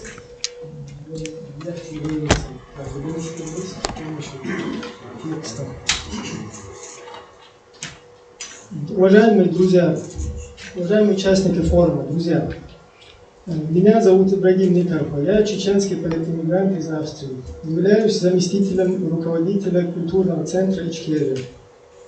Для начала я хочу поблагодарить организаторов конференции, выразить свой респект за подготовку и организацию данного мероприятия, а также за предоставленную возможность рассказать мою видение ситуации. В связи с оккупацией нашей Родины я вместе с семьей был вынужден покинуть наш дом, как и десятки тысяч соотечественников. По приезду я увидел, что жизнь в Европе сильно отличается от того представления, что нам вдалбливала в голову советская, а затем российская пропагандистская машина. Мой личный переезд был вынужденной мерой, которая частично решала вопрос лишь собственной безопасности. Естественно, это не влияло на саму проблему российско-чеченских отношений, и после подавления инакомыслия в Чеченской республике Ичкерия спецслужбы России переключились на чеченских мигрантов, проживающих в Европе. Запугивание с параллельным использованием религиозных приемов по радикализации чеченского общества является главным механизмом, который очень эффективен, а также бойцовские виды спорта, которые умышленно популяризируют для молодежи, противопоставляя образованию и интеллектуальному развитию. Все это очень мешает консолидироваться чеченским эмигрантам, чтобы вести реальную работу по противодействию российской оккупации и тем самым способствовать замыливанию преступлений Кремля в русско-чеченских войнах. Несмотря на то, что демократия является одним из главных объектов нападок агентуры, призванной пропагандировать радикализм, жертвы этого радикализма все же предпочитают проживать в Европе и искать убежище именно там, нежели переселяться в восточные страны. Это доказывает, что внутренним миром этих людей востребована свобода и демократия именно западного образца со всеми ее удобствами, включая материальную составляющую. Однако из-за мощного натиска пропаганды, которой они подвержены, люди не могут выбраться из искусственно созданной матрицы. Хочу отметить, что согласно личным наблюдениям, более 90% от общего потока религиозной информации, которая льется в основном посредством соцсетей в чеченскую среду, она русскоязычная и подготовлена явными профессионалами. Соответственно, не произрастает из самого чеченского общества, а импортируется туда, подготавливаясь и проходя тем или иным образом через российские институты информации и печати. Каждому общественному либо политическому деятелю в среде иммигрантов, как правило, представляются вербовщики, которые усердно пытаются сбить ту или иную персону с пути решения чеченских проблем, мотивируя свою идеологию неким более высшими ценностями, якобы предписанными религией. К сожалению, такое нередко удается осуществить в отношении тех, кто склонен с этим заигрывать. Если же такой метод не срабатывает, применяется другой в виде давления и завуалированных угроз, в том числе и расправы над родственниками. Те или иные сомнительные личности, использующие религиозную риторику, которыми заполонили интернет, призваны умышленно дискредитировать чеченское общество в глазах западной общественности. Замысел таков, что у каждого интересующегося чеченской темой, вбив в поисковик слово «чеченец» и увидев невежественные личности, должна возникнуть негативная, отторгающая реакция ко всему народу. Хочу поделиться также немаловажным моментом. Часть чеченского народа, в основном те, кто находятся на родине в руках российского беззакония, потеряли доверие к мировой общественности, что и сломило их веру в успех сопротивлению злу. Соответственно, и веру в правосудие. Бытует мнение о неком всемирном заговоре, частью которого является не только Путин, но и Кадыров. Дело в том, что в чеченском обществе даже подростки, не говоря уже о взрослых, четко осознают, что за всеми убийствами политэмигрантов стоят обе вышеупомянутые персоны. Однако Запад, где совершаются эти преступления, иногда ведет себя нелепо и противоречиво. Подобно российским агентам, засланным в Европу, пропагандировать шариат как государственное устройство, которые начинают лицемерить и увиливать, если им предложат переселиться в одну из исламских стран. Более того, люди просто убеждены, что всякий инакомыслящий вслух политэмигрант обречен на ликвидацию с подачи местных коллег по всемирному заговору, в кавычках. Понятно, что Запад не святой, и здесь существуют любители российских денег в особо крупных размерах. Частью такие в меньшинстве. Но на их фоне антизападная пропаганда работает очень хорошо, особенно в паре с религиозным радикализмом. Поэтому все подобные мифы и ложь, направленные как на внешнюю, так и на внутреннюю публику, необходимо развеивать. Та просветительская работа, которую проводит Аслан со своими соратниками из Human Rights Center Ичкерия, является одной из самых важных на сегодняшний день. Также тот вклад, который вносят уважаемые Инна и Андрей Курочкины, да и все наши друзья, стоящие вместе с нами на стороне правды, просто бесценны. Наша основная задача на пути деоккупации – вынести чеченский вопрос наружу.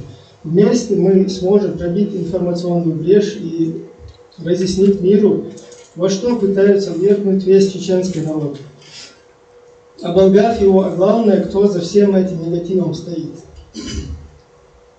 Нашей целью не должны быть массы, необходимо находить для нашего дела единомышленников, среди соотечественников, владеющих полезными науками и языками, развивать патриотизм и популяризировать образование среди молодежи, которая должна быть четко осведомлена, что временно оккупированная Чеченская республика Ичкерия является исключительно светско-демократическим государством европейского образца, где точно так же, как и в странах Европы, каждый человек должен будет иметь свободу выбора, вероубеждений и прочих взглядов, не ущемляя права и свободу других.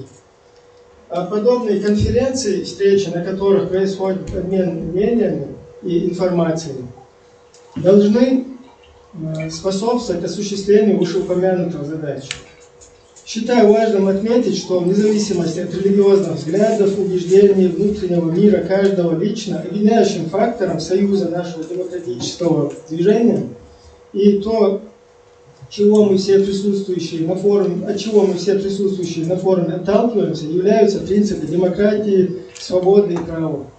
Это именно те институты, которые были сформированы веками в чеченском обществе и кои сегодня так усердно пытаются сломать посредством подмены ценностей, используя псевдорелигиозный фактор. Во всем этом задействована не только российская пропагандистская машина, но и их ближневосточные партнеры.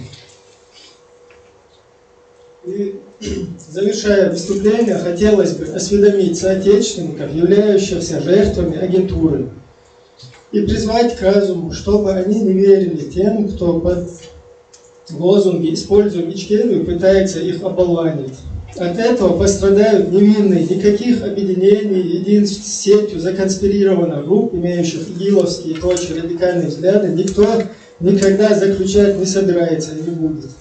Это все является ложью, инициируемой руководителями с Лубянки. А сам политический ислам – это уже тема европейских компетентных органов, кстати, которым нужно бороться не с последствиями работы засланных вербовщиков, преследуя их жертвы, а нейтрализовывать деятельность самих радикализаторов.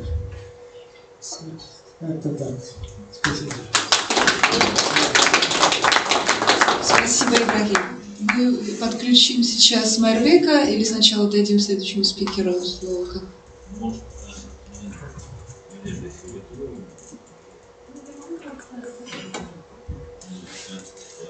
Да.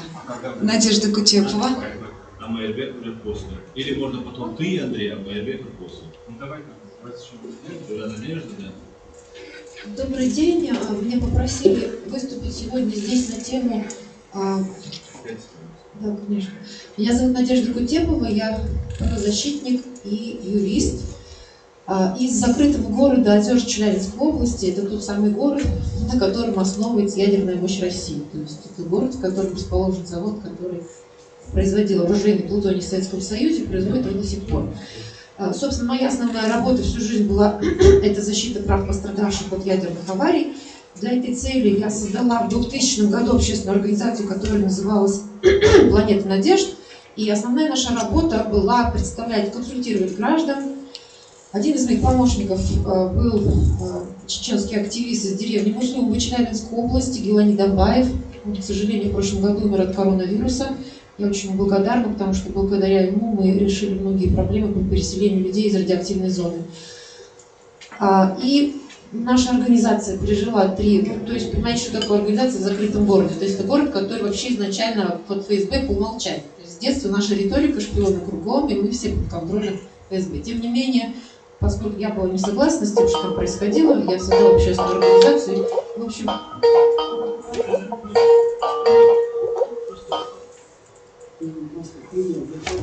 да, я как бы пытаюсь очень коротко вам сказать о том, как я связана вот с темой сегодняшней вашей конференции. И мы представляли интересы граждан в судах. То есть на нашем счету более 70 выигранных дел, плюс 2 дела в Европейском суде по правам человека. Мы пережили 3 волны преследований. Первая волна была в 2004 году, когда нам запретили проведение социологического исследования в закрытом городе в связи с тем, что это представляет угрозу внешней безопасности Российской Федерации. В 2009 году, когда финансирование нашей организации было открытое, прозрачное, мы все отчитывались, иностранные в том числе, было признано, что мы не платили налог на прибыль, но это была кампания такая по борьбе с ГКО в России, мы тоже эту атаку отбили. Но последнее нападение, это 2014 год, 2015, который мы не пережили, а, собственно, это кампания по борьбе с гражданским обществом и печально известный закон про иностранных агентов. В апреле 2015 года наша организация была признана организацией иностранных агентов. Вы помните, что для того, чтобы таким образом была названа организация, необходимо 2 составляющие. Первое – это иностранное финансирование, и второе – это некая политическая деятельность, которая четко не определена законом. В нашем случае политической деятельностью было названо мои 3 интервью, которые я давала по поводу прав пострадавших от радиации. Первое интервью – это я разбираю судебную практику по статье 42 Конституции, это право на здоровую окружающую среду. Вторая статья – это статья об участии меня в круглом столе в Государственной Думе по вопросу прав человека в закрытых городах. Это отдельная тема, по которой я специализируюсь как юрист. И третье, это было интервью, которое называлось «Смерть внучки ликвидатора», опубликованное на сайте экологической организации «Белуна». Это было одно из самых громких дел о смерти 6-летней девочки, которая родилась в 2005 и умерла в 2011 году, бабушка которой была ликвидатором аварии 1957 года. Было официально признано, что рак печени девочки был спровоцирован воздействием радиации на ее бабушку при аварии в 1957 году. Девочка родилась в 2005, умерла в 2011. В законе такой категории нет, это был первый случай. И мы попросили моральный ущерб через суд нам было отказано в связи с тем, что в 1957 году не было законодательства о возмещении морального вреда. И, соответственно, мои аргументы о том, что девочка вообще-то родилась в 2005, умерла в 2011, а мы в 2014, да, не возымели действия, но, тем не менее, этот случай был очень громким в нашей области, потому что у нас, по самым скромным оценкам, подверглось воздействию радиации более 1 миллиона человек, только вот в результате сбросов радиоактивных отходов в реку Течи, это было 280 тысяч человек, авария 1957 года, тоже наша специализация. Ну и вот интервью было признано политической деятельностью, в результате чего нас назвали иностранным агентом. Далее ситуация развивалась по классическому сценарию, то есть дело было направлено в суд, потому что мы, естественно, себя не признавали иностранным агентом. Вы знаете, что каждая организация выбирает собственную тактику. Кто-то соглашается писать отчеты, считать себя иностранным агентом и продолжает работать. Кто-то самоликвидируется. Мы выбрали путь сопротивляться. Нас защищала неправительственная организация «Агора». Вот. Но потом, видимо, было решено придать нашему делу, так сказать, федеральное значение, потому что одним из организаций, которая нас финансировала наши проекты, вот, общественный приемник по правам человека, чтобы вы четко понимали, какой проект финансировался. То есть финансировались консультации граждан, оплата помещения, юриста и наших выездов на местность, собственно, зараженной деревни.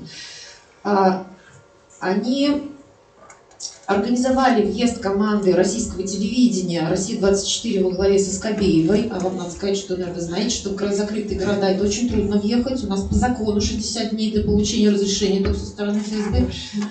И вдруг по какой-то причине, да, какая-то маленькая организация в Челябинском из закрытого города вызывает федеральный интерес, там 5 человек борются с Росатомом. Ну, Кириенко, который сегодня правая рука президента, в тот момент был руководителем Росатома, чтобы вы понимали о масштабах, так сказать, возможностей человека. И они въезжают, они снимают репортаж, и Скобеева говорит о том, что наша организация фактически занималась шпионской деятельностью. При этом она показывает нам здание старого реактора, берет интервью у пенсионера, который уже давно закончил свою деятельность в музее Но, тем не менее, в тот момент, пока непонятен масштаб репрессий, он становится понятен, когда мы получаем судебное решение. В судебном решении написано, что деятельность нашей организации по защите прав граждан представляла, опять же, пострадавших от радиации, представляла угрозу внешней безопасности Российской Федерации. И по рекомендации моего адвоката Ивана Павлова, он предлагает мне уехать. Ехать некуда, потому что я никогда не собиралась ехать, и, собственно, ничего для этого не приготовила. Как нас пытаются убедить, что все едут в какое-то хорошо подготовленное место. А потом, июнь 2015 года, вы помните, Российская Федерация принимает список нежелательных организаций. 24 июня выходит репортаж о Национальном фонде в поддержку демократии, и деятельность этого фонда иллюстрируется деятельностью нашей организации. Дескать, глядите, вот тут в закрытом городе шпионское гнездо, его, значит, вот американцы это шпионское гнездо финансировали. Правда, они забывают упомянуть о том, что в этом же закрытом городе хранилище всего оружейного плутония снятого с ракет, которое, собственно, было построено этими же американцами. Вот, то есть они, видимо, правую руку одно делают, левой другое, но про это мы знаем с вами, да, опять к вопросу о пропаганде, рассказывают только часть информации. И последней каплей, так сказать, в результате которой мне приходится принять решение экстренно об отъезде, становится репортаж в июле 2015 года, 2 июля, я так хорошо это помню, потому что для меня это немножко такая очень трагическая история. Показывают фильм, который называется «Отравленная Россия» или «Отравленный экспорт». В общем, это Скобеева. В этот день с утра я нахожусь дома, и что-то там готовлю, у меня 4 детей. И, собственно, начинает идти такое: сегодня вечером мы вам расскажем, как, значит, вот, американцы пытались всеми силами организовать шпионское гнездо. Мне так, поскольку я слышу эту риторику, я так понимаю, что речь будет, видимо, идти о нас. Вот показывают, там, знаете, наши символы, там, колючая проволока, знак такой, знак сякой. Ну, то есть для неискушенного человека, который насмотрелся «17 мгновений весны», ну и даже самые последние шпионские сериалы, это действительно так выглядит. Вечером они показывают этот фильм, это вот у них называется специальный репортаж, вы, наверное, да, много видели из этой серии фильмов, вот, из которого, значит, следует, что я вообще разрушила ядерный щит, пыталась создать хаос в закрытых городах, и, ну, собственно, приписывается мне столько подвигов, что я даже не знала, я думала, может, мне сразу подать на Нобелевскую премию мира, раз я столько, так сказать, достигла в деле мира, вот, но на самом деле они... Скобеева показывает дом, в котором я живу, лестницу, номер моей квартиры, показывает звонок и говорит, что вот здесь вот шпионское гнездо находится, так сказать, и все на борьбу со шпионами. Вот. И после этого, конечно, я уже принимаю решение, что стоит уехать, потому что понимаю, что это не прямая, а посредственная угроза. И через 4 дня, очень быстро собравшись, я вылетаю во Францию. Почему во Францию? Мне часто задают вопрос. Потому что во Франции была организация, но она есть, Федерация прав человека, которая с 2009 года помогала нам, когда мы сопротивлялись налоговым обвинениям.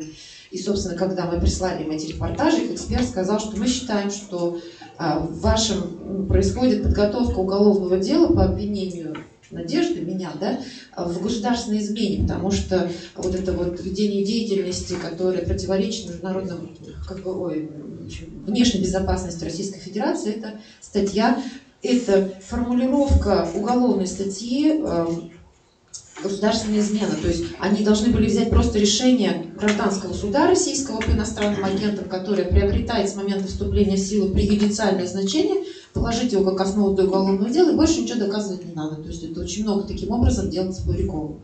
Вот я, конечно, не могла себе такой позволить роскоши, как имея 4 детей, пойти в российскую тюрьму. Вот, и уехала. Уехала в 2015 году и, собственно, прошла все известные вам бюрократические всякие прочие волны, так сказать, мигрантского ада. На сегодняшний день уже я там нахожусь 6-й год, сейчас уже как бы жизнь наладилась, и все дети у меня учатся. Я закончила юридический факультет Сорбонны на французском языке. Вот. Но я вижу, что, собственно, люди, которые... Собственно, вы все видите, что кампания по обозначению всех несогласных и по борьбе с гражданским обществом в России продолжается. Вот этот вот термин «иностранный агент», который был почерпнут из исторической памяти нашего народа, как некий символ, знаете, про который даже ничего объяснять не надо, да, то есть вот в результате репрессий, в сталинские годы у нас образовались некие штаммы в голове, такие клише, даже ничего объяснять не надо, говорит, он шпион, все. Человек уже сам дальше для себя придумал, у каждого своя история, что такое шпионы, но это понятно, что какие-то враги. Да, враги народа. И, соответственно, ну вот Путин просто вытащил этот вот термин и придал ему, так сказать, новое сияние для борьбы с гражданским обществом. Впоследствии это было все расширено на средства массовой информации. Иностранные агенты теперь могут быть. У нас могут быть теперь индивидуальные иностранные агенты. Ну, собственно, по нынешнему законодательству иностранным агентом, да я вам как юрист говорю, может быть любой. Тот, кто получил иностранное финансирование. Потому что политической деятельностью тоже теперь можно назвать все что угодно. Но если вы, например, отправили своей бабушке там 10 евро, и она их, так сказать, получила, а потом она вышла во двор и стала ругать местный ЖЭК, она может быть признана иностранным агентом, потому что существуют на ваши, так сказать, и иностранные пожертвования. И, собственно, ведь там один из признаков еще также, это то, что финансирование не должно быть связано напрямую с тем, что вы делаете. Да? То есть, если вы ругаете дворника и получаете деньги от внука на лекарства, и это никак две не связанные факты, нет, это вот для закона российского, это связанный факт. К чему я все это говорю? Это к тому, что репрессии на российское гражданское общество усиливаются. Безусловно, на руку нашим оппонентам тот факт, что в гражданском обществе тоже есть собственные, так сказать, внутренние болезни, начиная от борьбы харизматических лидеров и заканчивая тем, что нам всем не хватает толерантности. Я, знаете, первое время, когда во Франции стала участвовать свидетелем политических дебатов, я сейчас думаю, ну сейчас подерутся. Нет, они, значит, вот спорят там друг друга, значит, там это аргументы. Потом как-то у нас как сразу там это Жириновский в лицо стаканом воды, другому сразу морду бить, все. А эти, значит, вот только что друг на друга орали, потом звонок прозвенел, они сразу переключились в другую роль, улыбаются, пошли пить вместе вино и все. Но это не мешает им по-прежнему оставаться идеологическими противниками и по-прежнему дискутировать, потому что, ну, к сожалению, наша история, она вела к тому, что нам очень тяжело вести политическую дискуссию. Нам очень тяжело быть толерантными к точке зрения, с которой мы не согласны, даже если она не совсем, так сказать, нам нравится. Вот. Но проблема состоит в том, что я считаю, что это, безусловно, на руку спецслужбам, все распри, которые происходят в нашем сообществе, потому что, знаете, в некоторых странах, я не буду показывать пальцем, но им делать-то ничего не надо. Тут, так сказать, народ так дерется за место под солнцем, особенно из тех, которые... Ой, во Франции это отдельная история этих потомков белых иммигрантов. Там, знаете, они как... Я как приехала, есть они рассказали, что, оказывается, есть, значит, вот русские. Русские — это те, которые в России до 17 года. А те, которые в России после 17 года, даже не любой национальность, это никакие не русские, это все советские. То есть мы с вами все для них советские. Но и советские, они по умолчанию не могут быть русскими. То есть для меня это была вообще какая-то уфологическая теория про инопланетян. Но тем не менее они в этом живут. Я пыталась выяснить, как, так сказать, это может быть связано с тем, что сейчас они принимают помощь Путина, который, значит, ФСБ, до этого это было КГБ, ГПУ, которые, так сказать, там вот все у них изъяли и всех родственников растеряли. У них вот нет этой причинно-следственной связи. И это опять навело меня на мысль, вот сегодня, когда вы говорили о том, что наши предки не знают вот нашей истории, будущей, потому что, да, на самом деле ведь большинство людей, они вообще чего хотят-то? Они хотят спокойно жить, кушать, оставить после себя потомство, увидеть своих детей и внуков, и все. Но проблема в том, что надо как-то договориться вот о основах мирного существования, с одной стороны, а с другой стороны, так сказать, не дать оппонентов нам разделить вот в этом процессе, когда мы пытаемся найти сторонников, и нам кто-то не понравится, потому что так можно остаться в одиночку. Вот я сегодня уже приводила в пример, что, знаете, у нас вот моя специализация — это защита прав пострадавших от радиации. Это ядерное право и права человека, если вот юридическим языком говорить. И во Франции там на самом деле очень много. Вот вы сегодня говорили про стратегические интересы Запада. Я вам скажу, что у Запада есть очень серьезный стратегический интерес, который называется ядерные отходы. Дело в том, что ядерные отходы, поскольку очень много атомных станций в Германии, она сейчас выходит, но вот во Франции очень много, в Бельгии, у них образуется большое количество отходов. Это каждый день, это процесс непрерывный, потому что они пока не собираются отказываться от атомной энергетики. У них проблема с хранением, у них нет мощностей, у них нет территорий. Соответственно, кто у нас готов предоставить территорию для хранения радиоактивных отходов? Российская Федерация. Вот у нас Франция, она, по-моему, сколько там, в прошлом месяце опять первая, значит, вот отправила огромную партию гексафторида урана в город Томск. Ну, потому что в Озерск — это вот одна площадка, где я живу, есть еще 9 закрытых городов, один из них вот еще Томск. Там нету такого сильного оппозиционного движения. Вот, и в общем, да, то есть радиоактивные отходы девать некуда им, и они туда не деваются, это гораздо все, так сказать, сложнее, чем вот то, что можно бросить, и вот Россия в том числе нужна как вот место, извините, для радиоактивной помойки в том числе. И, конечно, это очень странно, потому что мне кажется, что это неправильно отдавать в руки Российской Федерации радиоактивные отходы, которые могут быть источником фиг знает чего в будущем. Из них много чего можно изготовить. Но тем не менее, вот поэтому много очень вот таких вот скрытых интересов. И у каждого, кто участвует вот в этом процессе организации переговоров по разным вопросам, вот в нашем антиядерном движении, знаете, у нас у всех масса в голове плюсов и минусов. В том смысле, вот у нас есть одни, которые за производство плутония, которые против. Есть, которые за атомные станции и против. Есть, которые за пристанционное хранение ядерного топлива, а есть и которые за вывоз его. И, в общем, вот, знаете, направлений куча. И я себе сказала, что если я буду вообще, ну, я там с половиной не согласна, но если я откажусь вообще со всеми взаимодействовать, я в результате осталась одна.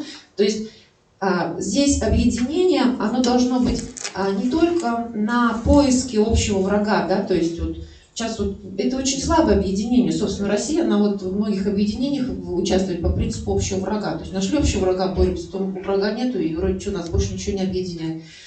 Объединение, оно должно быть на основании общих ценностей и общих каких-то целей.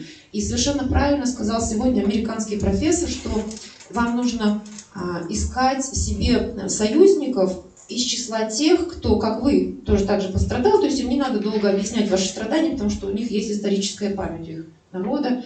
Из числа тех, с кем вы можете согласовать хотя бы ряд ценностей, потому что я тоже понимаю, что в силу, так сказать, особенностей развития общества трудно интегрироваться, потому что, знаете, когда мы приезжаем куда-то, нам вот дают пакеты права человека, и мы говорим, да, мы признаем, ведь там оказывается еще права меньшинств, права там еще кого-то, кого мы, так сказать, не готовы принять, потому что у нас другие исторические традиции, да, и потом на этой почве начинают возникать конфликты и разногласия. И опять же, тут вмешиваются спецслужбы, которые еще, так сказать, забивают эту гвоздь в крышку гроба, чтобы, так сказать, довести нас до раскола.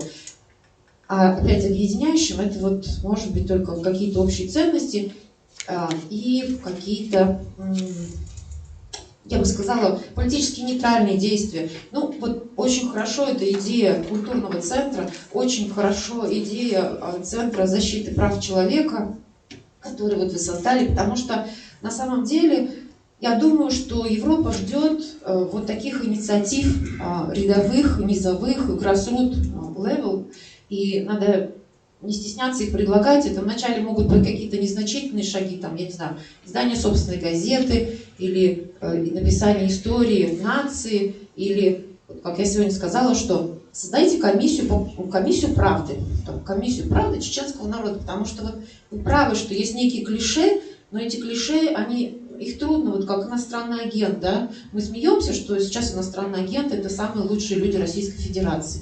Но это мы, так сказать, у нас смех сквозь слезы, потому что на самом деле понятие иностранный агент — это иностранный агент, это человек, который работает во вред своему государству, вот дефиниция изначально.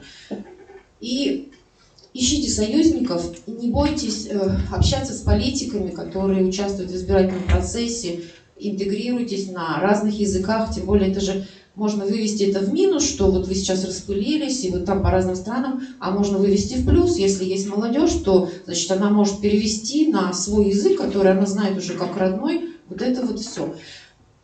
И вот, да, мне кажется, что вы на правильном пути, вот, успеха вам. Но помните, что самая, наверное, сложная работа, это будет работа с российским истеблишментом и с российскими лидерами. Но как вот я уже знаю по своей работе по поводу прав пострадавшего от радиации, потому что нам всегда говорят, что я в своем городе, это я просто паршивая овца в стаде, то есть уже хуже меня вообще никого нет, потому что я предательница. Меня, так сказать, создали, я побочный продукт производства ядерного оружия, вот, то есть все мои, так сказать, предки потрудились на этой ниве, а я, так сказать, одна встала и сказала, вы все неправильно делаете. Но в глубине себя я признала всех этих людей жертвами пропаганды, с одной стороны. С другой стороны, я понимаю, что, вы понимаете, когда лежит 400 тонн плутония, их надо как-то охранять. Когда у нас там мегатонны этих ядерных отходов, с ними надо как-то работать, чтобы все остальные в мире жили спокойно. Вот. И поэтому эти люди, они как бы вот обречены здесь работать, я не могу их ненавидеть, я могу только их помогать защищать, но таким образом, чтобы они сами вот не разрушили то, что я делаю. Потому что, конечно, такие попытки будут, но иногда, знаете, нужно действовать по принципу, что собака лает, а караван идет. Но на каждый, так сказать, чих не ответишь. Вот. И держитесь. Удачи вам, инициатива светлая. Работайте. Спасибо. Можно я задам вопрос, который собьет вообще повестку дня? Да, пожалуйста. Поскольку вам повезло, вы знаете Скабееву, а у нас сегодня Хэллоуин, американский праздник. Я хотела спросить, вот Скабеева, она человек или черт? Вы знаете, это очень интересный вопрос, над которым я думаю долгие годы, потому что, вы знаете, у нас у каждого, я думаю, вот у каждого человека, который думает о России, вот, я не говорю русского, потому что я это вообще не люблю, потому что я вообще считаю, вам честно скажу, что в России русских нет. В России нет русских, потому что у нас было татаро-монгольское иго, потому что у нас было переселение народов. И вот, знаете, в моей семье, вот я в закрытом городе родилась, то есть папа мой со Свердловска, а мама с Пензенской области, но вообще-то она из Киева, потому что бежали во время войны.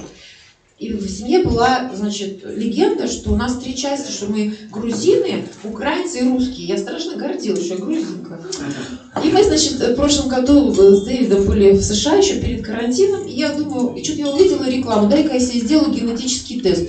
Я, конечно, как человек, воспитанный в шпионской среде, познакомившись с Дэвидом, сразу определила, что он не шпион, потому что нас, так сказать, с детства воспитывали на поиск шпионов. Вот. Но я всегда проверяю там анонимность, фамилию, где надо указать, все нормально. Я сдала этот анализ, получаю результат. Значит, на первом месте Москва и Московская область. Я думаю, боже мой, никогда у нас никого с Москвы не было. Но на втором Свердловск, потом там еще какие-то регионы России. Второе место идет Украина. Третье место идет Финляндия, финский ген. Потом идут греки, Балканы. Потом идут, значит, Пакистан и Средняя Азия. и где-то там совсем 0 каких-то процентов китайцы. Я про себя думаю, блин, так я, оказывается, ну вот как, нет, конечно, на первом месте Москва, но я же не могу теперь себя назвать русской, я себя теперь называю гражданкой мира. Вам в этом смысле, конечно, легче, потому что вы, так сказать, еще знаете свою родословную. Ну, вот, как бы, знаете, когда человек мне говорит, вот я тут русский из России, я говорю, так, генетический анализ на стол, будем разговаривать. Вот. И поэтому, вот, как бы, россияне, Инна, я отвлеклась от вашего вопроса, ушла далеко, забыла, что меня спросить. У Скобеевой, да. И вот, значит, я за ней наблюдаю, потому что она, ну, во-первых, личный брак, я не очень это люблю, я стараюсь от этого уходить, поскольку я себя перевоспитываю, значит, вот на этих французов, которые не дерутся, а потом пьют вино. Вот, но я за ней наблюдаю. Значит, посмотрите программу про нее и Попкова в YouTube есть «Пока все дома». Значит, они вот сидят с сыном и изображают семью, но очень много можно подчеркнуть про нее как личность. Во-первых, оказывается, она училась в английской спецшколе в городе Всеволожске. Во-вторых, она проходила практику в Америке, то есть это вообще какой-то оборотень без погон. Вот.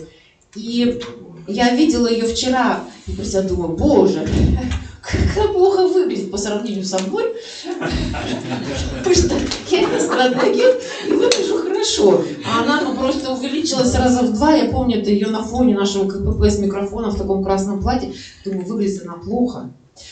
Видимо, она или переедает на государственных харчах, вот, ну что-то там не так. Вот, и я думаю, что она принадлежит к тому типу людей, к сожалению, которые, знаете, вот как вот флюгер, то есть как флюгер, но, ну, как, собственно, Киселев, да, то есть они при одной власти легко уходят в один крем, а потом при другой власти они легко уходят в другой крем. И вот я сейчас жду, когда наступит, так сказать, момент, когда она прибежит и скажет, так нет же, это ж я, так сказать, изнутри хотела расшатать систему, это ж я Кутепову отправила во Францию, посмотрите, как она изменилась, а что бы с ней было, если бы она была в закрытом городе? Понимаете, вот эти люди, они тем и опасны, что у них нету каких-то вот основ нравственных, да, они вам при любом режиме будут изображать все, что угодно, и как бы вот нас сказать. Ну вот насчет своей личной реакции я не знаю, потому что тут,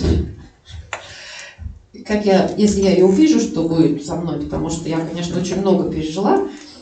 Вот, одно время хотела с собой носить зеленку, а потом думала, ладно, не буду. Ну, вот, просто вот мы тут с Дэвидом недавно участвовали в организации мероприятия в Венгрии на дипломатическом уровне. Ну, и там Дэвид тоже рассказывал, вот его новая книга вышла про Советский Союз, я вам всем ее рекламирую, значит, на Амазоне. Вот новый сборник статей от начала его карьеры в Советском Союзе до настоящего времени. Вот, и потом, значит, ответы на вопросы. И поднимается, я сижу на первом ряду напротив Дэвида, чтобы его вдохновлять, естественно. Вот, значит, поднимается там где-то сзади молодой человек и говорит, вы, говорит, он Дэвиду говорит, уважаемый Саттер, вы осознаете свою ответственность за развязывание холодной войны во время Советского Союза путем поставления дезинформации из Советского Союза на Запад, и сейчас вы занимаетесь тем же самым, что вот, значит, вы рассказываете взрыв домов, вот это все. Вы вообще осознаете свою ответственность? В общем, Дэвиду потом пришлось меня от него оттаскивать, потому что я была просто уже опасна. Вот. Ну, то есть я к нему просто подошла в конце и сразу спросила, вы сегодня чем будете народ здесь травить? Новичком или полонием? Вот, но поэтому я думаю, что да, это очень важный вопрос. Что делать с этими людьми, когда режим поменяется? Я считаю, что эти люди должны быть судимы. Они должны быть судимы, то есть ни в коем случае речь не должна идти о самосуде, потому что, ну, знаете, народ, он вообще российский, он так колеблется тоже, вот вместе со Скобеевой. И если мы дадим право самосуда, мы, собственно, поступим точно так же, как поступали все до нас, да, которые просто решали вот эти хорошие, эти плохие расстрелять. Я считаю, что их нужно судить за дезинформацию, ну и разные другие вещи, которые, так сказать, написаны или будут написаны для них в Уголовном кодексе Российской Федерации. Вот, ну, каждый имеет право на мечту, у меня вот такая. Но это преступники в том понимании, в который мы в это вкладываем, то есть это люди, которые своими действиями наносят непоправимый ущерб, в данном случае менталитету целой нации. Ну, то, что касается нас, мы подали жалобу в Европейский суд, вы, наверное, знаете там по поводу этих иностранных агентов, 65 организаций, наша планета надежда, одна из них, хотя государство у нас в 2018 году вместе с долгами ликвидировало. Вот. И долг это у нас был штраф за иностранных агентов. И второе наше дело, тоже, наверное, вам будет интересно, поскольку Скобеева обвинила организацию в промышленном шпионаже, то мы с адвокатом Иваном Павловым, командой 29, оспорили это в Московском суде, потому что, согласно праву российскому и европейское право, это 10-я статья Конвенции права на свободу выражения мнения, если быть очень коротким, то есть сообщение о факте, а есть выражение мнения. Вот когда вы говорите «он дурак», то вы должны сказать, как бы подразумеваете, что вы говорите, что я думаю, что он дурак. То есть это мое мнение, я его не обязана объяснять, это мои чувства. Да? А когда вы говорите, что там, он украл такого-то числа в таком-то доме, это уже вот вы сообщаете о факте, у вас должны быть доказательства. Вот мы подали в суд, чтобы то, что она заявила, что мы занимаемся шпионажем, это, так сказать, вот честь, достоинство, деловая репутация. Так вы знаете, что произошло? Как это всегда происходит в Российской Федерации? Суд применил защиту Скобеевой, который сказал, кстати, что репортаж не выходил на российском телевидении, они сняли его с эфира, мы у нотариуса регистрировали, что был такой репортаж. Вот. Значит, суд сказал, что право Скобеевой говорить все, что она хочет, закреплено в 10-й статье Европейской конвенции о правах человека, свобода выражения мнения. Вот Скобеева имеет право считать, что мы занимаемся шпионажем, вот и говорит. Вот. Но мы, соответственно, подали тоже в Европейский суд, который самый медленный суд в мире, ну, наверное, медленнее только французский, у них там вообще никаких сроков нет. Вот. Соответственно, мы сейчас ждем позиции Европейского суда по этому вопросу, потому что с нашей точки зрения статья 10 Конвенции в этом деле неприменима. Скобеева четко говорит, что организация фактически занималась промышленным шпионажем. Она сообщает о факте, но никаких доказательств нет. Если она сказала «не кажется» или «я думаю», вот, но она такого не сказала. И очень важно, чтобы Европейский суд произнес свою вот эту позицию, когда обвиняется в совершении преступления человек, организация, не знаю кто, то это не может быть выражение мнения, потому что это обвинение в преступлении, которое меняет чьи-то жизни и которое может привести к трагическим последствиям. Поэтому каждый считает, как поступать с врагами на личном общественном уровне. Я считаю, что их надо судить. И, конечно, им надо в лицо говорить, что они не правы, не знаю что. Я, например, когда встречаю врага, ему сразу говорю: так, враг, ты не прав. Радиоактивные отходы нельзя сбрасывать в реку. И люди, которые там живут и болеют в третьем поколении, больны в том числе, потому что ты в этом участвуешь, ты виноват лично. Делает он там что-нибудь, не сделает, это, так сказать, его дело. А я считаю донести необходимым до него мою правду.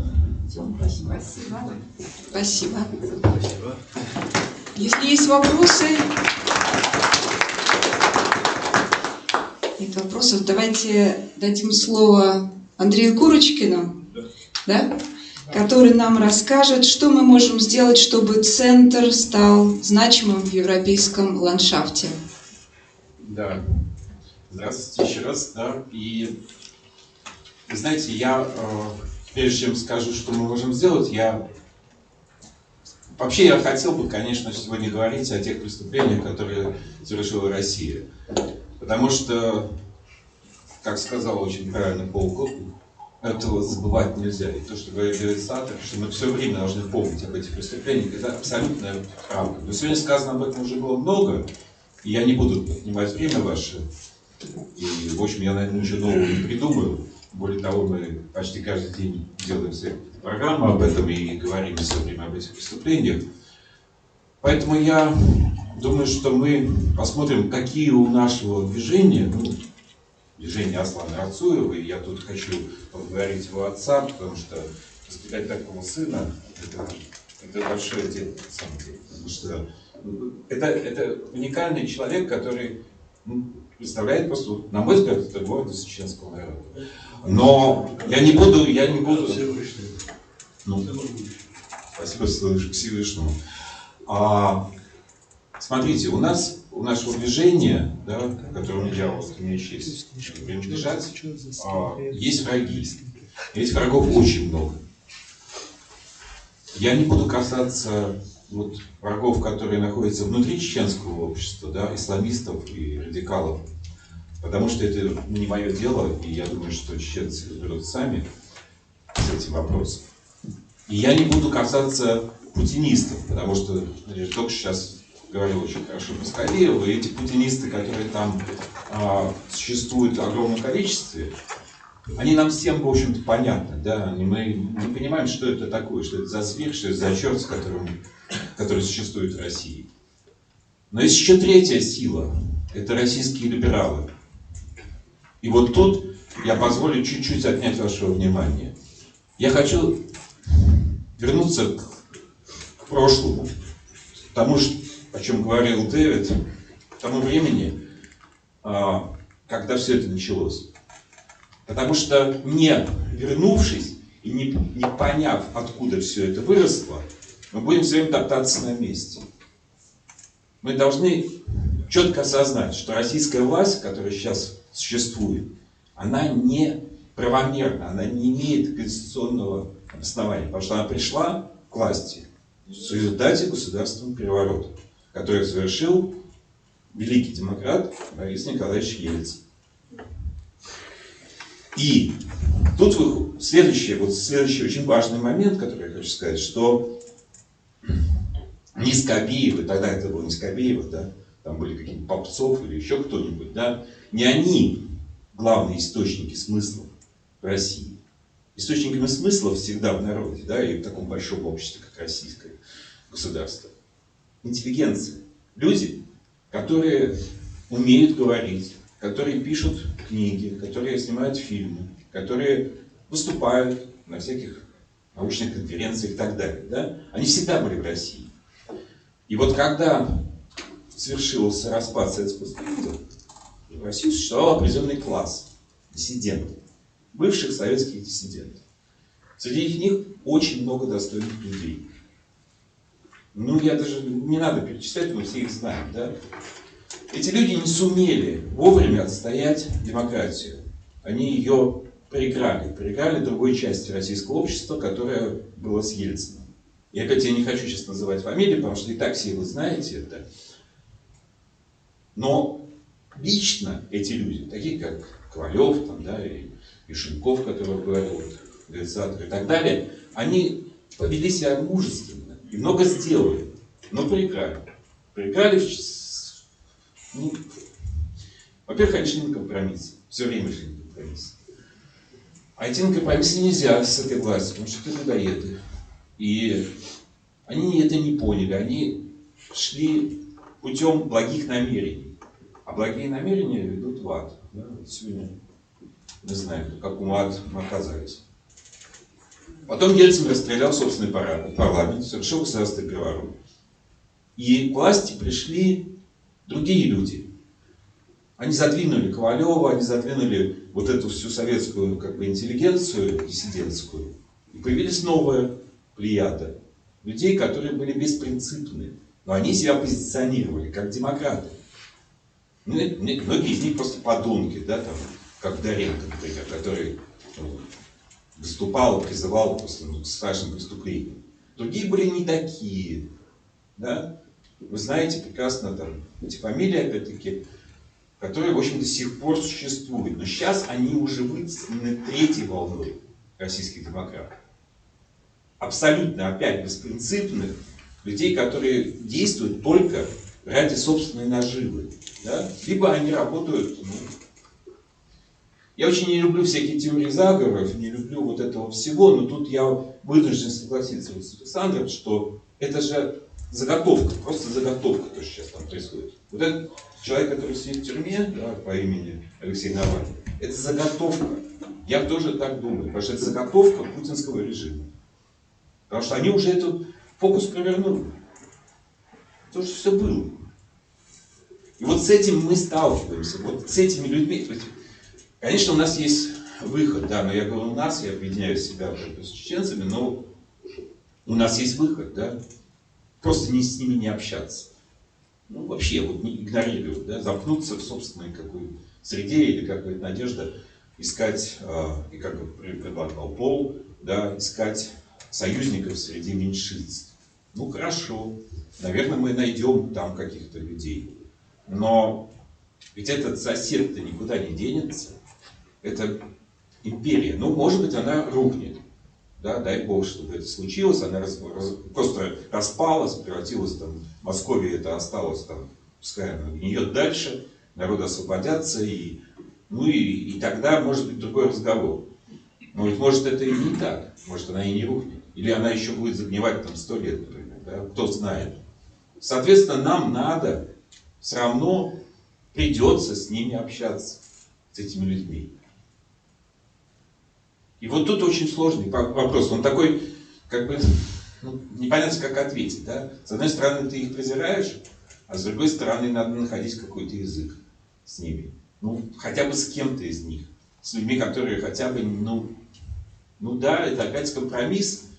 Но компромисс осознанный должен быть для того, чтобы мы могли продвинуть эти мысли. Смотрите, мы же все равно говорим на русском языке, да? Но если вы будете говорить на чеченском, то аудитория сузится. Конечно, хорошо говорить на английском, на французском, на немецком. Это все, безусловно, необходимо. И вот Хусейн к этому призывает, да, чтобы все, чем больше было языков, тем лучше. Но ведь русский язык, он такой же большой, да? Вот совсем недавно Гарри, да, который сегодня выступал, он тоже объяснял украинцам, да, что вы замечательно, вы говорите на мове, это правильно, это очень хорошо. Но вы понимаете, что аудитория ваша сужается, если вы остаетесь только мову свою и не говорите по-русски. Ведь надо же им пытаться донести. Как мы будем рассказывать про преступление, если не будем говорить на русском языке? Соответственно, нам приходится говорить на русском языке. Я, честное слово, я с удовольствием его забуду, этот русский язык, мне стыдно за него. Потому что столько преступлений не бывает, надо сначала покаяться. Простите, они скоро на русском языке уже не будут разговаривать. Я вас уверяю, у них скоро останется только скрепная Феня. Да, Феня там растет, и я уже иногда даже не понимаю, что они говорят. Потому что действительно, вот смотришь, вынужден смотреть их программы телевизионные, а они не понимают, что они говорят, потому что они используют какие-то слова, которые я уже знаю. Я просто их не знаю. Окей. Да, они могут меня обидеть чем угодно. Я, собственно говоря, абсолютно равнодушен к их мнениям. Но я думаю, что нам придется все равно говорить с ними на русском, и нам придется все равно рассказывать об их преступлениях на русском языке. И мы это будем делать, продолжать. Это часть нашей работы, другая часть была уже описана, и я вот хотел остановиться именно на этом. Что касается предложения Пола насчет создания вот этого образа Анны Франк, я думаю, что это тоже очень важный аспект, потому что то, как сумели сделать евреи, как они сумели себя защитить, это очень большой пример для нас, да, и для чеченцев. Кстати, не надо не забывать еще армянскую общину. Потому что они тоже большие молодцы, они тоже сумели создать, да? Вот создать такое вот сообщество, которое влиятельно. Да? Как бы ни относиться, да? Вот к ситуации сейчас там, на Нагорном Карабахе, в Армении, это не важно, я не об этом, я о том, что они сумели сделать сильную организацию. И чеченцы вынуждены просто тоже последовать своему примеру. Так вот то, что сказал Пол о создании образа Анны Франк, это очень важный аспект. Это я абсолютно я услышал, я понял, что это очень правда существенно. Потому что вот, найти путь к душе человека можно только через художественный образ. И там не обязательно даже реальная история. Это может быть основанная на реальной истории какая-то история. Да? Важно найти людей, которые сумели бы это рассказать и создать вот этот образ. Об этом надо думать, я думаю, сейчас мы не решим, и это невозможно. Да. Но это один из вещей, одна из вещей, которые мы должны будем... Можно я ремарку сделаю? Иначе это будет образ Полины Жеребцовой. Да, мне кажется, это и была такая подмена. Конечно, они будут все им закидывать. Симулякры, которые создают, что во всем и везде. Естественно, ФСБ занимается этим каждый день. Да? Как оно создает Навального, так оно создает и других симуляторов. Это все понятно. Ну, нам надо с этим работать. Теперь, что касается вот совсем конкретных вещей. Да? Нам надо понять, и тут я вот хотел бы еще раз спросить Сашу, потому что он все-таки среди нас самый продвинутый в этом деле, да, я имею в виду в интернете, ну, слушай, успехи Саши, это никто из нас даже близко не стоял к этому. Что сделать? Вот у меня всякие мысли, я просто их вслух произношу, потому что я не знаю ответа. Как сделать, чтобы... Вот есть какое-то количество людей, которые в интернете каждый день практически что-то делают. Да? Аслан делает все время. Да? Еще многие кто делают. Да? И все это точно, все это рассыпано.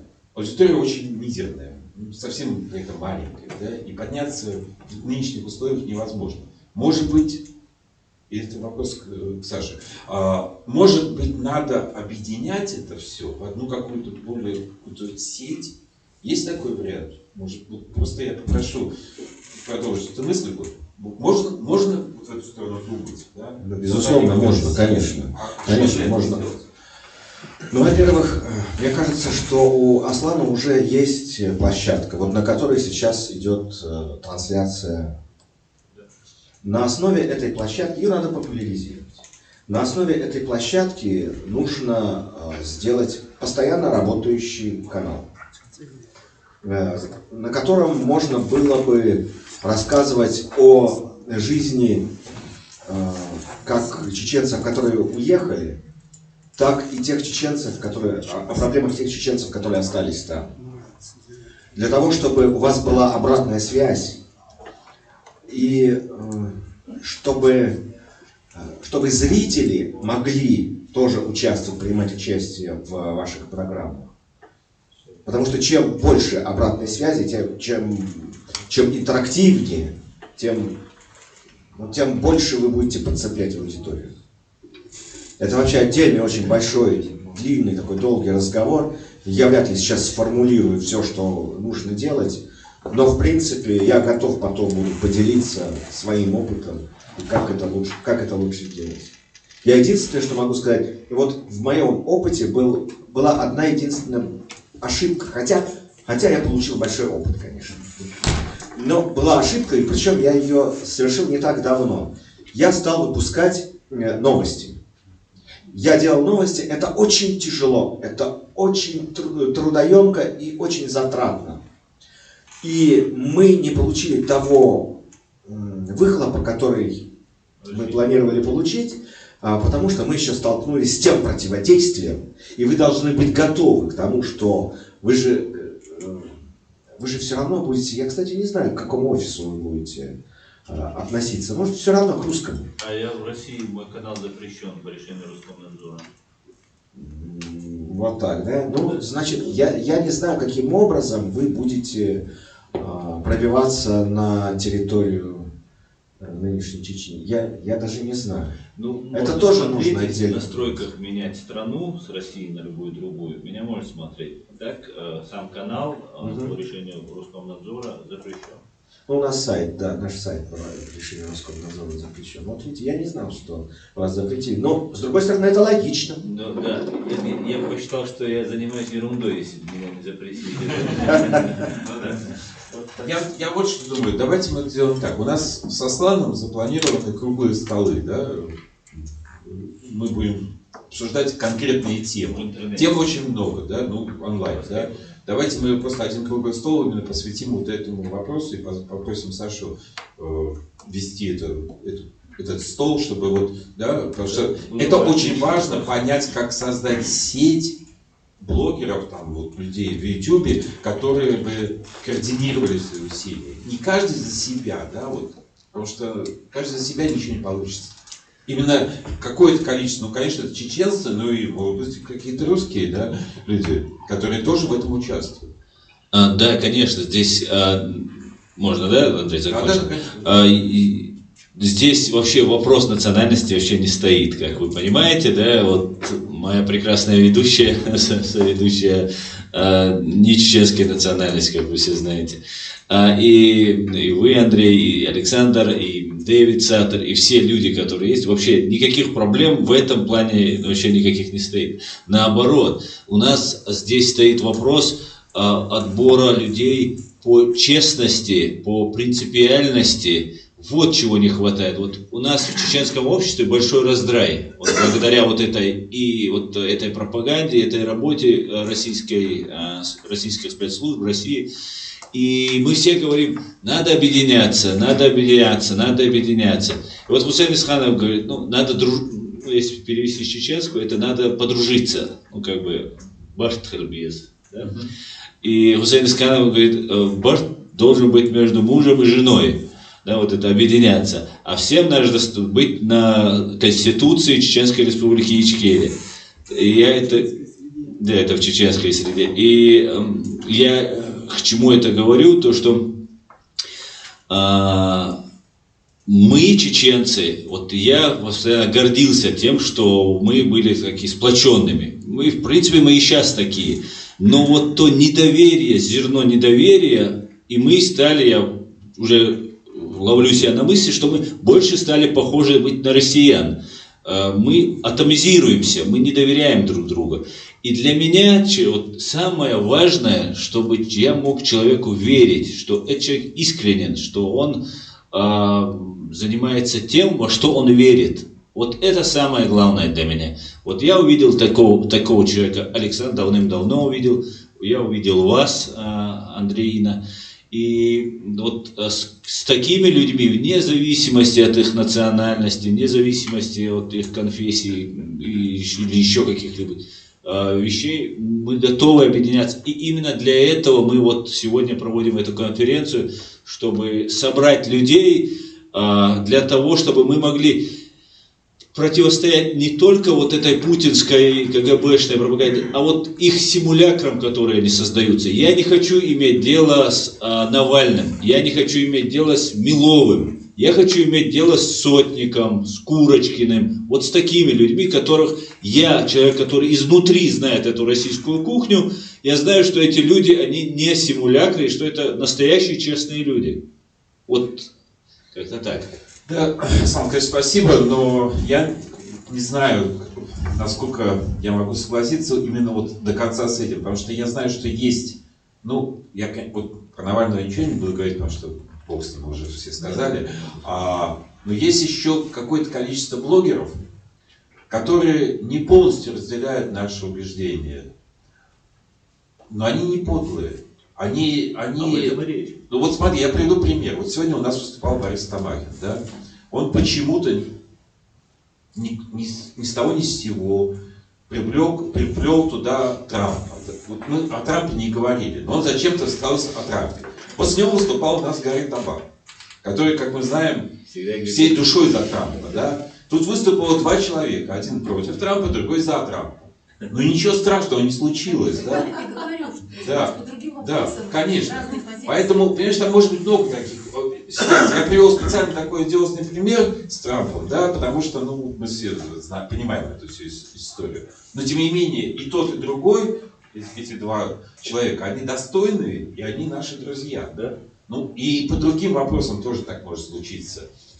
Есть очень принципиальный вопрос. Андрей, именно об этом и речь. Мы не смотрим на их политические там пристрастия какие-либо. Нам интересно, чтобы человек был честен. Да, если нас что-то не устроит, например, моя позиция, над нами совершен геноцид. И мы вот в Гаагу подавали документы, и до сих пор ждем ответа, и я думаю, так мы их пока не получили. Но мы будем стучаться в эту дверь.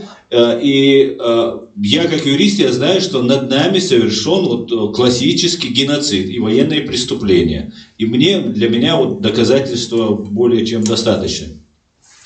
Но вот если человек признает, что над нами совершено вот это злостное злодеяние, ну, пускай оно не юридически квалифицируется, пока суд не установил, но то, что, взорвав своих же русских граждан, напали нас, обвинив нас, как вот сейчас верно сказал Дэвид, мы стали жертвой, да, хотя нас представляют такими, как когда-то евреев представляли, что они какие-то самые ужасные, а на самом деле они оказались жертвами.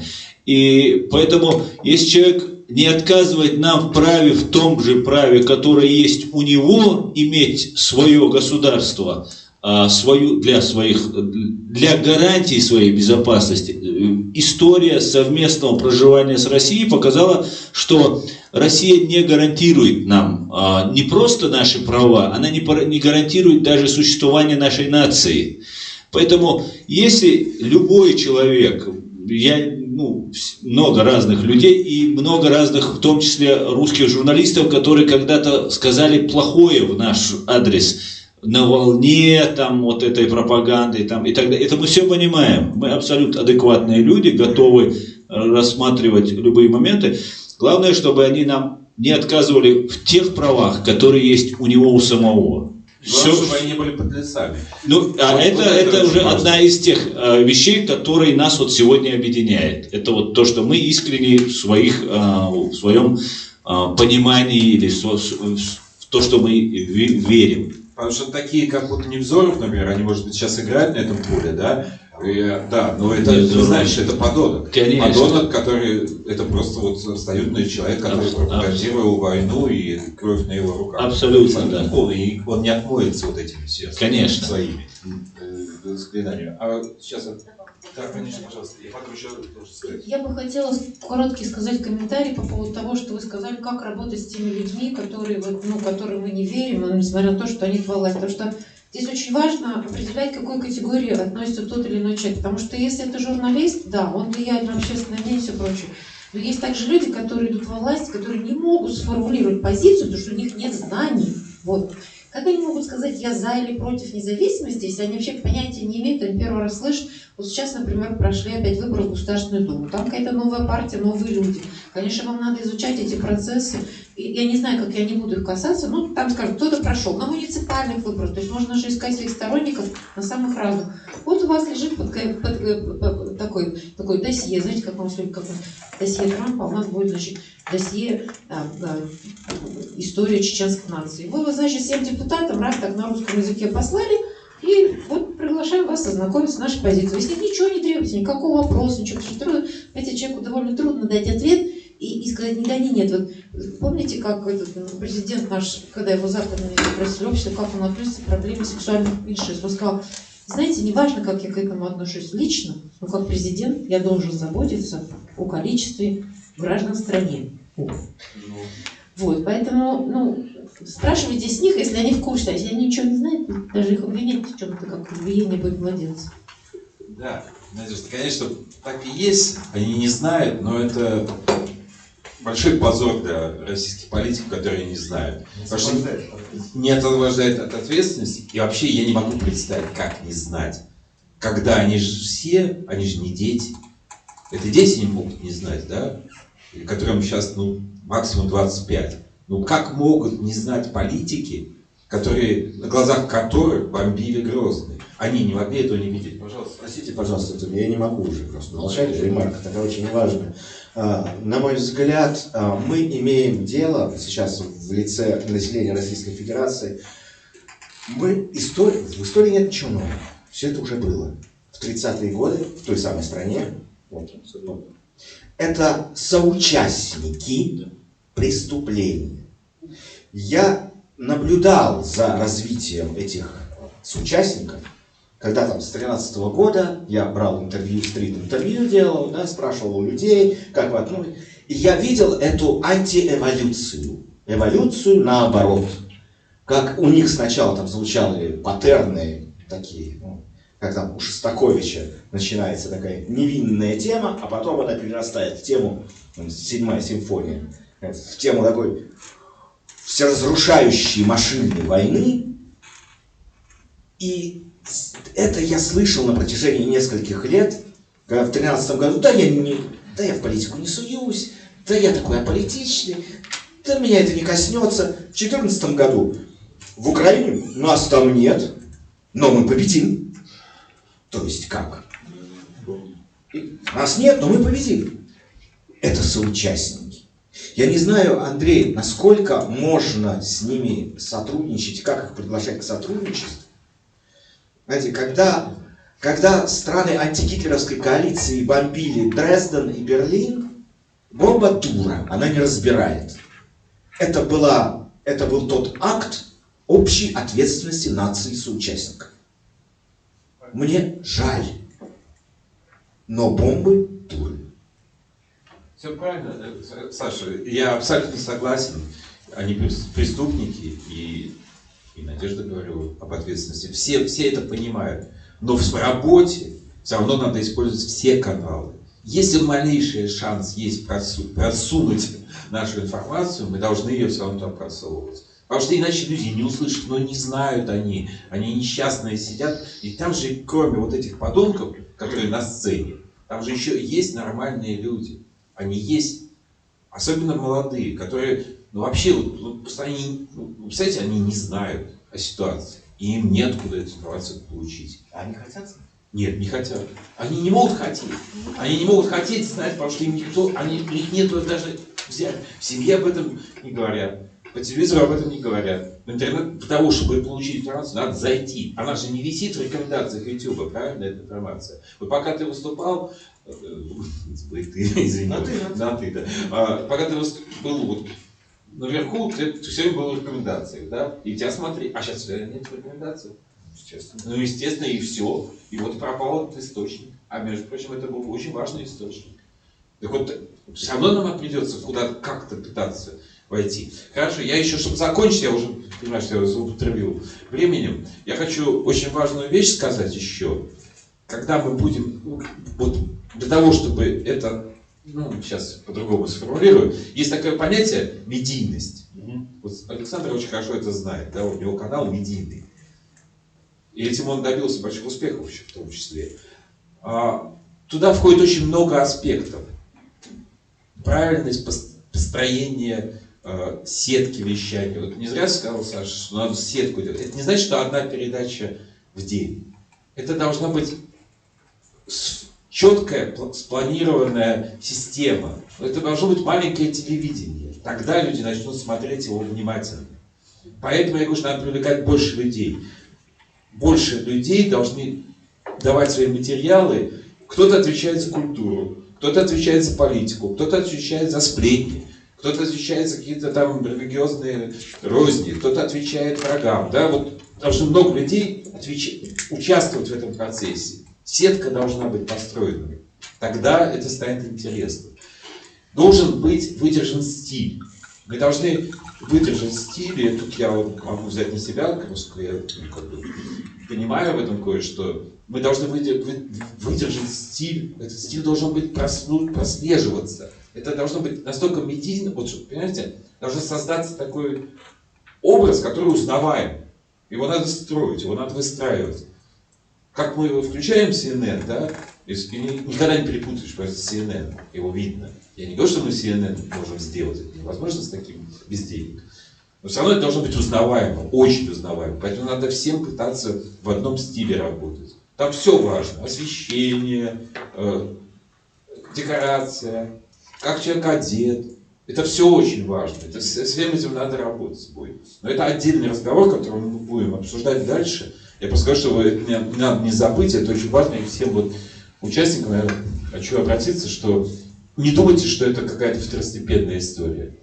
Тут надо работать профессионально в этом деле. Мы должны выстраивать профессиональную систему, которая дойдет, она начнет работать, поедет как каток, и потом давить будет наших врагов. Этим катком мы будем. Все, спасибо, извините. Долгие.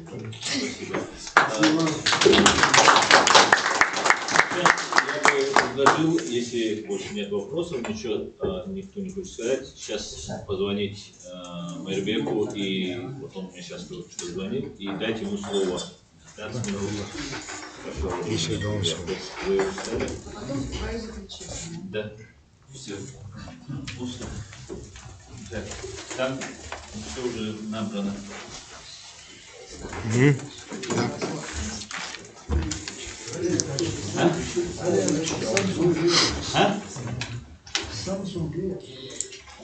Так, дорогие друзья, хочу представить вам Майрбека Тарамова, который сейчас подключается к нам по скайпу. Он журналист и писатель.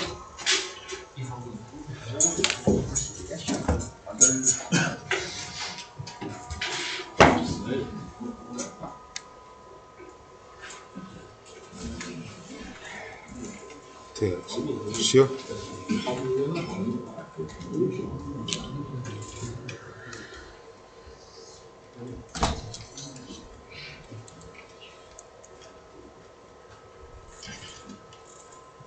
Чай набираем. Да, конечно. Алло.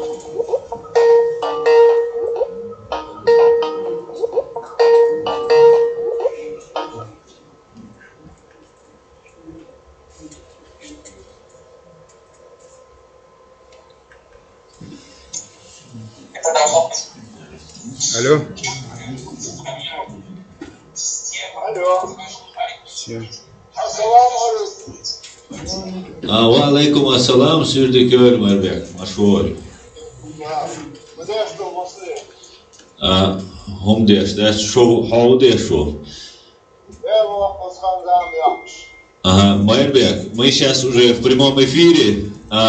Сегодня у нас первая конференция правозащитного центра Human Rights Center Ичкерия.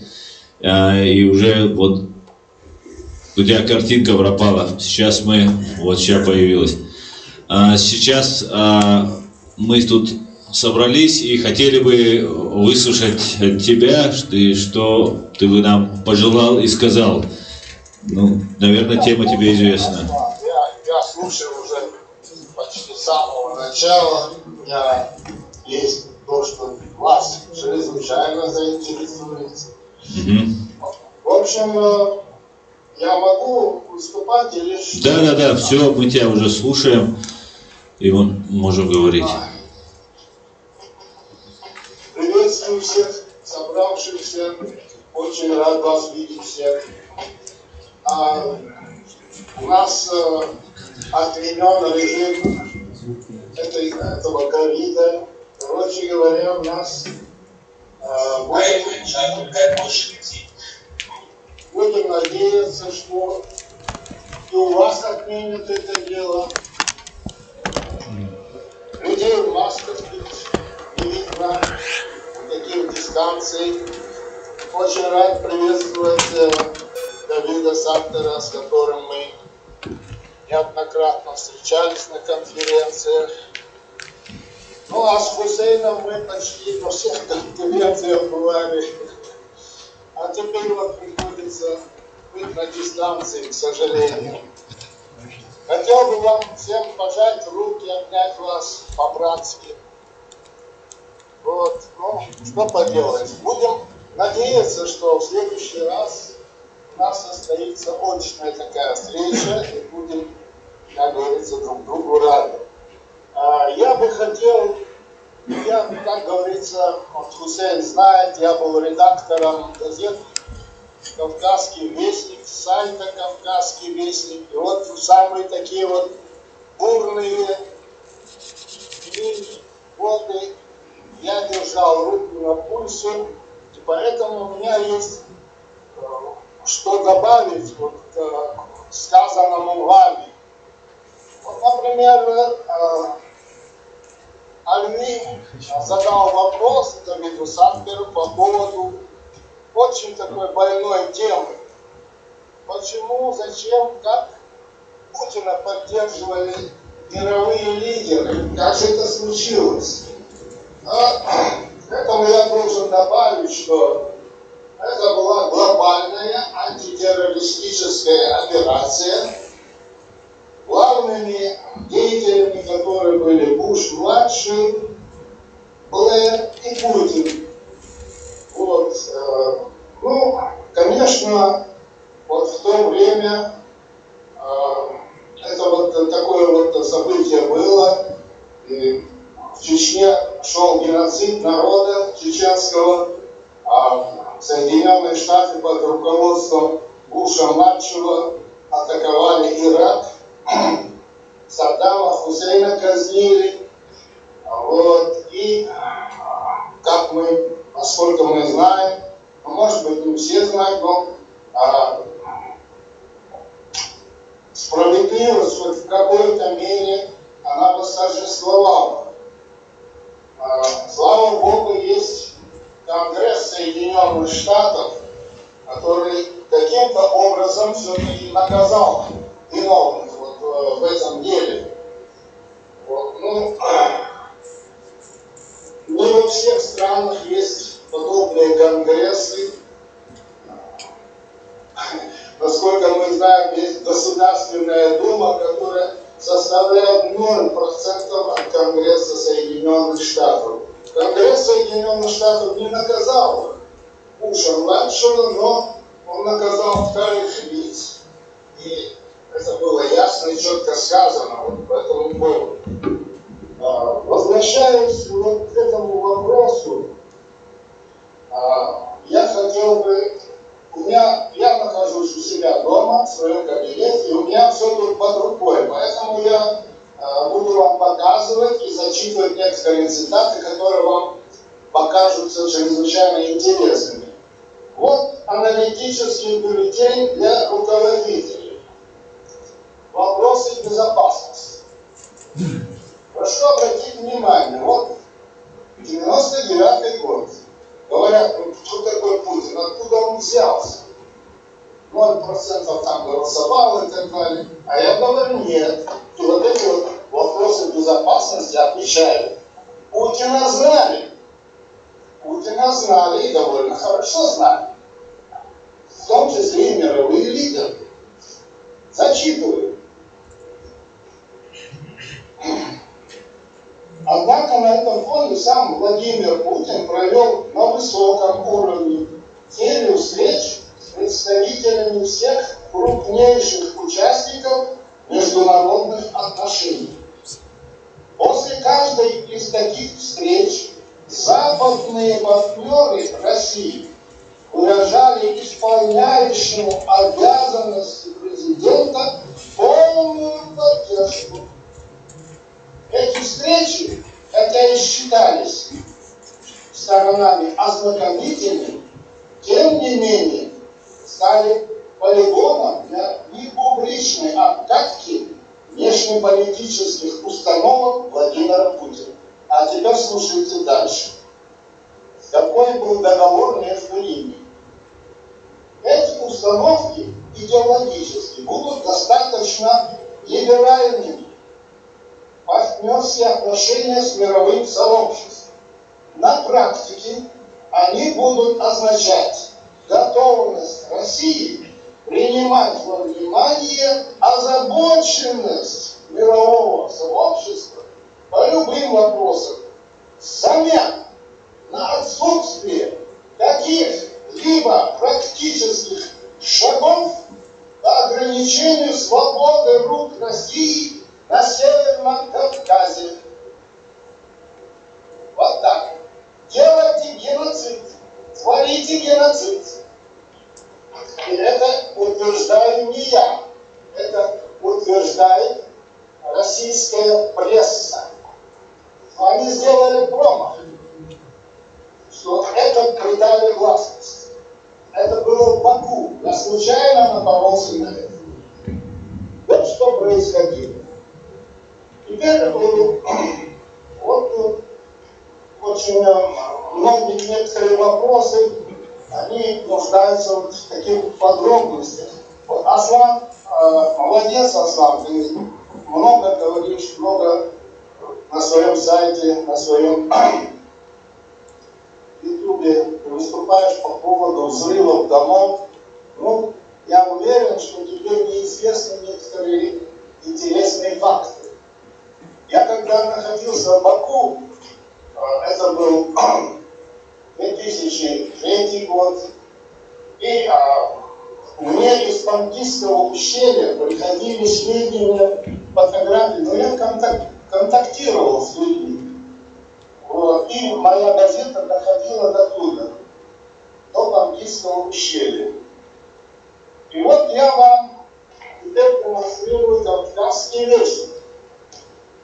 Вот здесь, может быть, кто-то из вас помнит фамилию Юсуф Крым-Шамхал. Оказывается, этой операции по взрыву домов российскими спецслужбами были задействованы карачаевцы. Их было 5 или 6 человек. Многих убили их. Я помню эту операцию, которую проводили совместно российские спецслужбы и грузинские спецслужбы. И была расстреляна автомашина, в которой погибли 4 или 5 человек. Это были карачаевцы и грузинские панкисты, чеченцы. А Крым-Шамхалов, этот парень, пассажир. И вот, Аслан, я тебе говорю, его приговорили, его приговорили к пожизненному заключению. И тот, кто хочет найти истину, может, наверное, я не знаю, каким-то образом, может быть, это будет Александр, может быть, это Александр, ну, кто-нибудь, может быть, кто хочет узнать все эти детали, наверное, если он жив, я не знаю, жив ли он или нет, может, наверное, контактировать. Так вот, что эти ребята заявляют. Кстати, это из новой газеты «Аслан» 9 декабря 2002 года. И вот что они заявляют. Вот это открытое письмо в комиссию по расследованию взрывов жилых домов в Москве и Волгодонске. И вот они говорят, эти ребята пишут, Юсуф Крымшамхалов и Тимур Батчаев. Мы признаем себя соучастниками террористических актов, состоявшихся в Москве и Волгодонске в сентябре 1999 года. Мы заявляем, что ни Хаттаб, ни Басаев, ни кто-либо из чеченских полевых командиров и политических лидеров, ни кто-либо из чеченцев вообще не имели никакого отношения к сентябрьским терактам 1999 года. Они не заказывали, не финансировали и не организовывали эти теракты. Мы являемся соучастниками терактов на низшем исполнительском уровне, причем к самим взрывам отношения не имеем. Мы имели отношение только к транспортировке мешков, как мы считали, со взрывчаткой для временного складирования их и для последующего использования для подрыва административных зданий, спецслужб и военных, а не жилых домов. В общем, этих ребят, карачаевцев, использовали вслепую, а затем началась охота на них. Я помню, что мне поступали сведения о том, что платят за них $1 миллион за убийство. Почему спецслужбам надо было? Потому что это свидетели, невольные свидетели взрывов жилых домов. Они думали, что будут взрывать там Лубянку и прочие объекты, а взорвали жилые дома, куда они отвозили вот эти вот мешки. Вот что происходило. Ну, я опять-таки повторяю. Да, и один из них, вы, наверное, наслышаны, это Лазовский. Он выступал, он был, как Абдул-Гафур, они рассказывают об этом. Ну, Лазовский, ты знаешь, Аслан, это агент был спецслужб, об этом пишет и Александр Литвиненко в своей книге. В общем, вот такая вот ситуация. Может быть, ты детально ознакомишься с этой статьей, если надо, я тебе пришлю ссылку и все такое. Майрбек, мне это известно.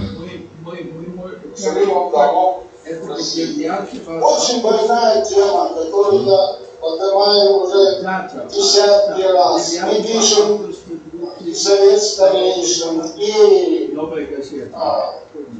общественные организации.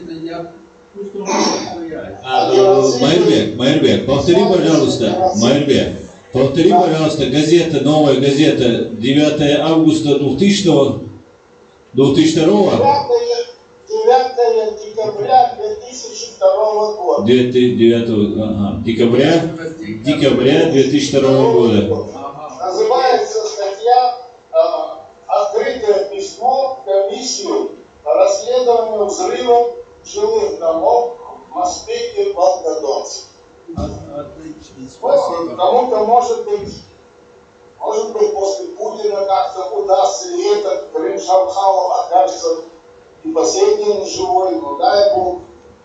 В общем, такая вот ситуация. И вот, возвращаясь к своему такому этому основному вопросу, по поводу сталинской депортации. Это чрезвычайно больная тема для нас, потому что это наши предки. Я родился в депортации, я был депортирован, и ни капли, ни копейки я не получил от этого долбанного государства. А причем я хочу тут заметить, что даже Госсовет был при Ахмаде Кадырове, был Госсовет Чеченской Республики. Вот представляете, и там поднимался этот вопрос. Вот что они там писали. Госсовет Чеченской Республики пишет: чеченцы – единственный народ Северного Кавказа, которому государством по настоящее время не возмещен ущерб за депортацию в годы Великой Отечественной войны. Было отмечено на заседании Госсовета Чечни. В этот Госсовет Чечни входил, я не помню, Исаев или кто там, он был взорван во время 9 мая, когда взорвали Ахмада Кадырова, взрыв на стадионе «Динамо». И после этого этот Госсовет прекратил свое существование.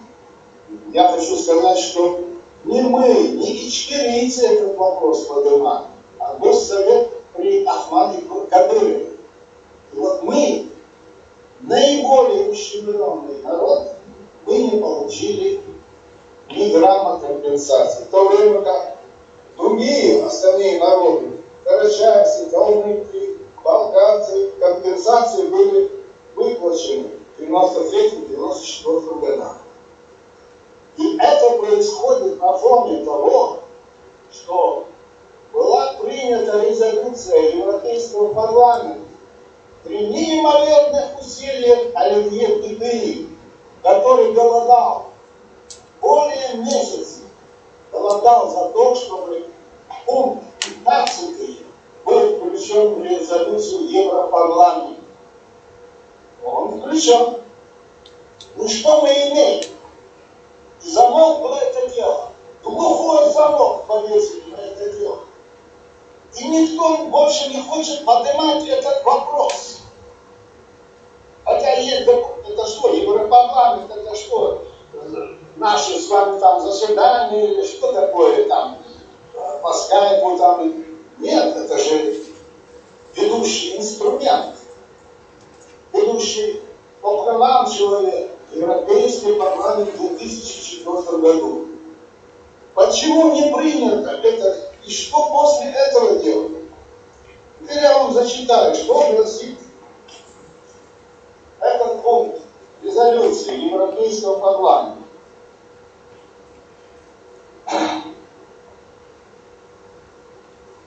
Европейский парламент 26 февраля 2004 года принял резолюцию, пункт 15, который считает, что депортация всего чеченского народа, только чеченского народа, речь идет. Я вам объясню почему.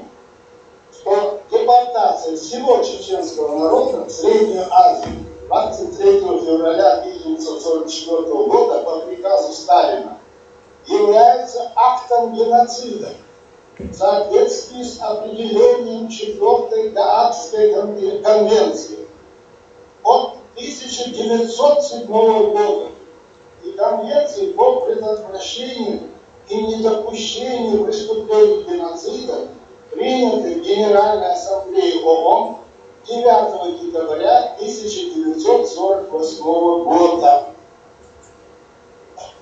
Слушайте, это по значимости мировой резонанс должен был иметь. И я вот задаю вопрос вам, собравшимся здесь, а почему и что нам делать чеченскому народу для того, чтобы этот пункт был принят? Я хочу вам, я не буду называть имен важных политиков, я с ними разговаривал, они оборачиваются, они не хотят говорить на эту тему. Ну найдите так какую-нибудь маленькую республику, там дайте там взятку, и они примут эту резолюцию.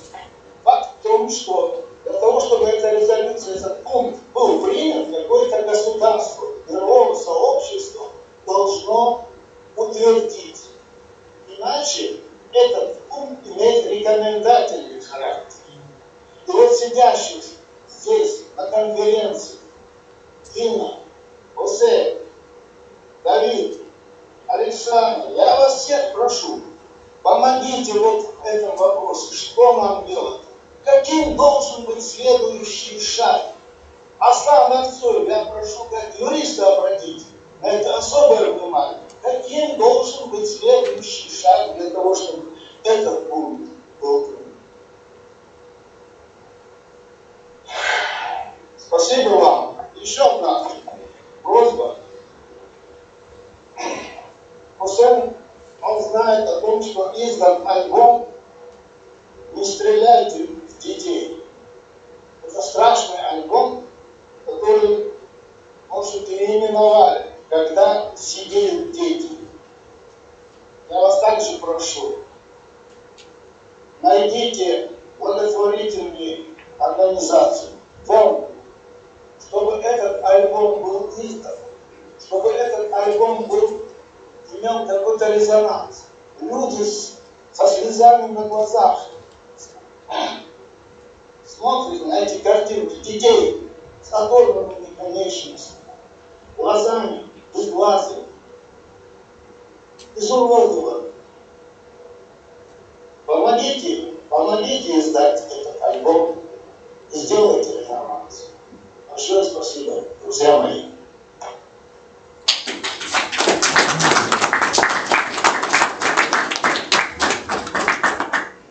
Баркал Дерес, спасибо, Майрбек. Есть ли какие-нибудь вопросы к спикеру? Майрбек, я читал и знаю про ситуацию вот с Крым Шамхаловым, что он пожизненно осужден, и в этом плане там в принципе все ясно по ним, там они имеют отношение к перевозке непосредственно, и, как ты правильно сказал, их использовали в темную. И, по всей видимости, они пытались вот как-то туда втянуть чеченца, хотя бы одного, хотя бы там такого похожего отдаленно. Вот нашли карачаевцев, так как, видимо, они нашли чеченцев. И как-то Басаев сказал, что он удивлен, почему до сих пор нет ни одного чеченца, который взял на себя вот этот взрыв, вот эти теракты. И я тогда понял, почему все-таки они не заставили там, несколько тысяч чеченцев, как говорит Басаев, взять на себя вот это страшное преступление. Под их пытками мы знаем, что они могут заставить любого человека, практически любого человека это сделать. После того, как 22 сентября они заносили мешки в подвал города Рязани, в ту же ночь был обнаружен, были обнаружены мешки, и 23-го были задержаны эти ФСБшники. С 24-го или уже с 23-го Путин сказал мочить сортири, и они начали массированную бомбардировку окраин Джахара, бывшего Грозного. И вот в это самое время было это дело, все было засекречено. Потом, когда это стало учением там, и так далее, это единственный террористический акт Басаева, который Россия засекретила. И вот именно поэтому, после того, были задержаны люди, и именно поэтому больше они просто и взрывы перестали по всей России проходить, и вот этих чеченцев, которых можно было назначить, да, или потом еще как-то, просто эту тему они закрыли, засекретили на 75 лет, и все, и закрыли вопрос. Поэтому, а Крым Шамхаловы, я считаю, конечно, российскому суду я не верю, но я считаю, что все-таки они были к этому причастны и имели какое-то отношение. Да. Мэрбек, по поводу издания книги, да, по альбому, который ты говоришь, я считаю, что это очень важно, потому что мы сегодня целый день об этом говорим. Нам надо что-то такое, чтобы действительно прослезились люди, чтобы создать какой-то имидж потерпевших народа, да, потерпевшего народа, тем более детей. Мы говорим, каждый раз выступая, говорим, вот там погибло 45 тысяч детей чеченских. Показать этих детей, да, ничего нету, нет, как бы, ну да, собрано, чтобы показать наглядно, вот эти наши дети, вот они вот такие, там, с ногами и без ног и так далее. То есть это очень важно, то, что ты говоришь, и я думаю, что мы найдем какую-то возможность в любом случае издать вот этот альбом. Еще я бы хотел не то, чтобы вот, только на русском издать, да, и если мы с тобой потом поговорим, если ты мне скинешь текст, я его попытаюсь там на пару языков перевести, может быть у нас получится тогда что-то более серьезное, ну не то чтобы серьезное, как бы, чтобы это для и западных людей можно было издать. Оце текст переведен классным переводчиком из BBC, которому уплачена сумма. Да, я думал, английский язык. Да, я думал, на русском. Просто очень хорошим верстальщиком. Это все. Тем более это вообще упрощает работу, осталось только найти финансирование так, какое-то и все.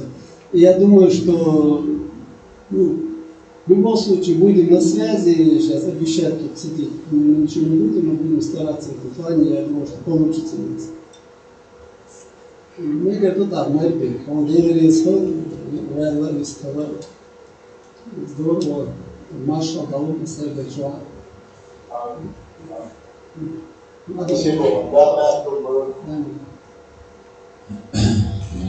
Спасибо, Адикюэль.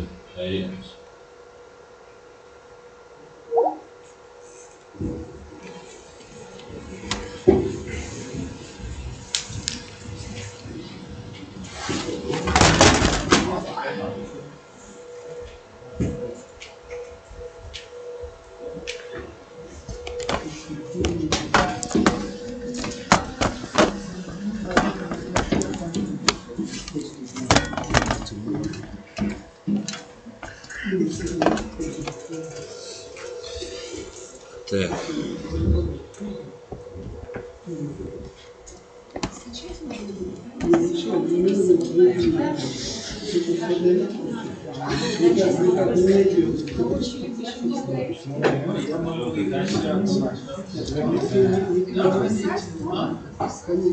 Ну, да.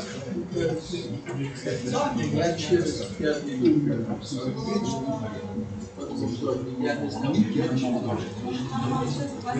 У меня есть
Заключительной, наша сегодняшняя конференция подходит к концу.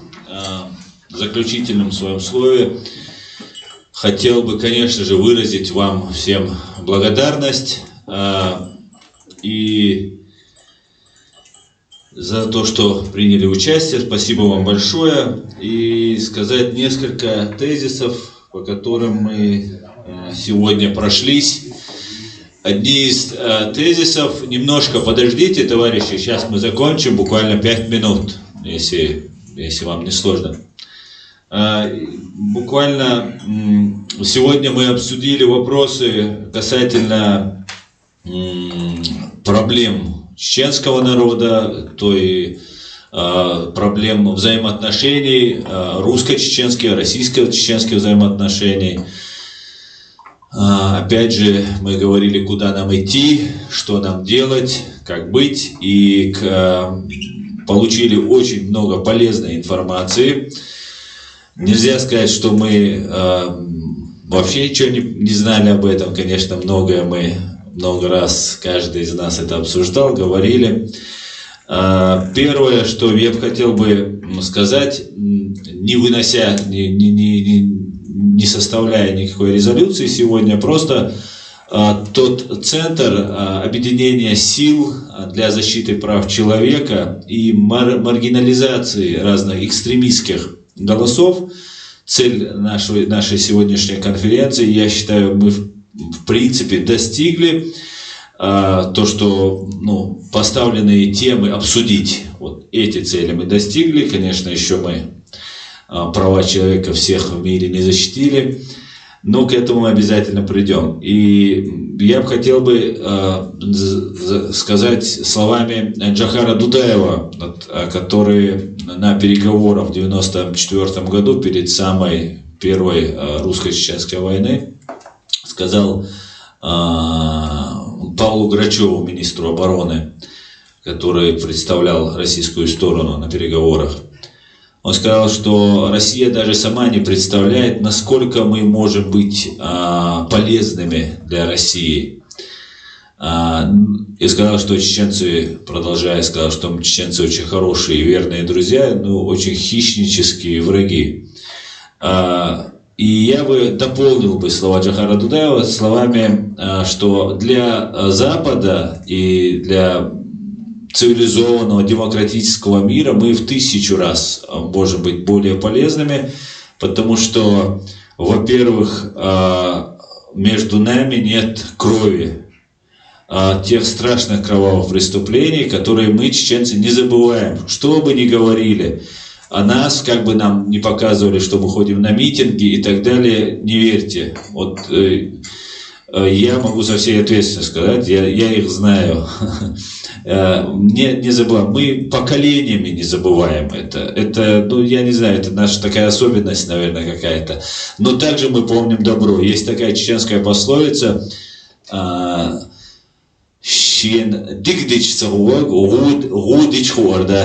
Человек, который не знает добра, которое ему сделали, он простит и не знает, и не узнает зло, которое ему совершено против него. И то, и это мы помним свято.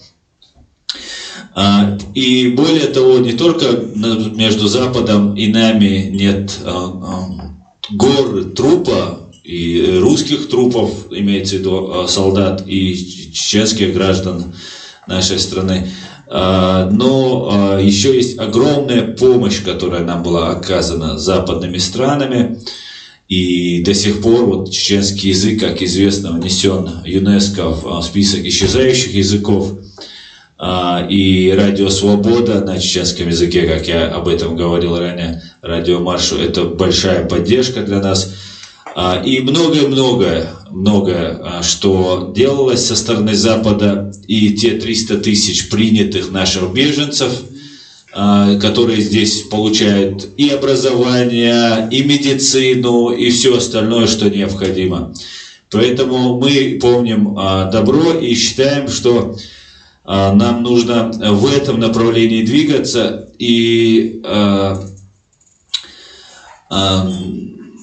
договариваться, совместно решать какие-то проблемы против той вот этой исламистской, фашистской пропаганды, которая так незаметно, так аккуратно подсовывается нам, с которой мы, в принципе, не только не согласны, но она даже противна нашему пониманию, естеству. Также хочу рассказать буквально пару минут, несколько минут, очень важный момент по делу Али Бакаева. Это в 2017 году было нападение, так называемое нападение на Росгвардию. Это такой оккупационный контингент российских гвардейцев на территории Наурского района был. И там 6 человек, вооруженные непонятно чем, так и не было понятно, что у них было. напали на, как нам сообщили, напали на росгвардейцев, убили 6 человек, у которых не было оружия, и потом нападавшие тоже были убиты. Была очень странная история. Она была странная до тех пор, пока в 2017 году сюда, в Гамбург, ко мне не приехал Сулейман Игизмахмаев, один из российских спецназовцев, который принимал участие, стал свидетелем, точнее, массовой казни чеченской молодежи. И в начале 2017 года, в январе-феврале этого года, 2017, было задержано несколько сот молодых человек, и около 100 человек было казнено. Сулейман стал свидетелем 13 казни 13 человек, 12 из которых были задушены альпинистским канатом, чтобы в комнате не оставался запах крови, где тренируется вот банда, полк имени Ахмада Кадырова. Все это делалось под руководством УФСБ, банды УФСБ по Чеченской Республике Игоря Хвостикова, который после того, как мы это заявление подали через правозащитные организации, в новую газету попало, это все всплыло, и Игорь Хвостиков спешно был переведен в 2018 году, был переведен в Татарстан, где, кстати говоря, в 2019, по-моему, уже или в 2020 произошел террористический акт, как только туда, и опять какой-то сумасшедший напал уже на этот раз на школу. Но это, видимо, такой, да, 21. Да, точно. Да. Ну, вот это его, видимо, такой, заявить о себе, да, вот как у нас провести конференцию, у него там провести террористический акт. И вот, возвращаясь к делу вот этого Али Бакаева и нападения на Росгвардию, вот в это время, когда были задержаны несколько сот человек, было казнено около 100 человек, и по одной из гипотез, да, это такая долгая история, вы многие об этом знаете, вот эти казненные ребята, чеченцы, их документы передавались по нашей одной из гипотез, которую мы сейчас разрабатываем, передавались российским спецслужбам, ГРУ в частности, и под видом чеченцев эти ГРУшники отправлялись в Сирию воевать уже на стороне ИГИЛ. То есть около 100 человек, грубо говоря, с легендой, с паспортами, убитые, казненные чеченцы, как бы, там многие просто, кто не знает, сейчас расскажу, берутся документы человека, ФСБ говорит, кого задерживать, полк имени Ахмада Кадырова задерживают, и другие там банды задерживают этих людей, определяют из них так называемых амиров, как они их называют, командиров, их казнят, перед казнью они подписывают подписку о невыезде, по ФСБ им дает эту же подписку, и после этого их документы берутся и отправляются в Сирию, и их телефоны тоже. Из Сирии приходят смс-ки, мы добрались до джихада, у нас все нормально, там мама, папа, не волнуйтесь, мы тут сражаемся на пути Аллаха. Вот. А на самом деле, вот как мы сейчас предполагаем, для чего их казнили и потом подписку они давали, чтобы родственники не подавали их в розыск, во-первых, во-вторых, родственников запугивать, вот видите, ваш сынок уехал в Сирию, и тут сейчас и с игиловцами там что-то там туда-сюда, террористы и так далее. И под этим видом, ну это фактически рота, 100 человек, да, российская рота, там 2, 3, 5, 10 чеченцев достаточно, чтобы говорили. Арабы не особо нас, наверное, отличают, там, и дагестанцев, чеченцев, там, грузин или кого-нибудь. И вот такая вот ситуация происходила. И вот в это время происходит нападение на Росгвардию. Когда происходит это нападение, это уже апрель месяц, нападение на Росгвардию, в это же самое время прилетает Мари Ле Пен. Мари Ле Пен, которая конкурирует с нынешним президентом Макроном. И в этот день, в эту ночь казнены, ну, ляпов столько много было вот на это нападение на Росгвардию, что вот нам, людям, которые привыкли каждый день разбираться в этом деле, сразу было очевидно, что что-то нечисто, потому что был небольшой ролик в новостях, и поэтому было трудно разобрать, но было что-то нечисто. И вот тут прилетает Ле Пен, потом уже задним числом, когда ты все это сопоставляешь, понимаешь. И он говорит, вот там Ле Пен, вот этот терроризм, такая болезнь во всем мире, и вот видите, на нас тоже опять совершено нападение. Это в то время, когда по всей Чечне вся молодежь собирается только лишь за то, что они что-то подумали или сказали где-то про власть. И потом, через какое-то время происходит это тоже, та же предвыборная гонка. Та же предвыборная гонка Мари Ле Пен и Макрона. И происходит здесь, в Германии, взрыв футбольной команды Дортмунд-Боруссия. И мне звонит Франц, когда я начинаю это дело разбирать и копаться в этом. Мне звонит человек с Франции, чеченец, слава богу.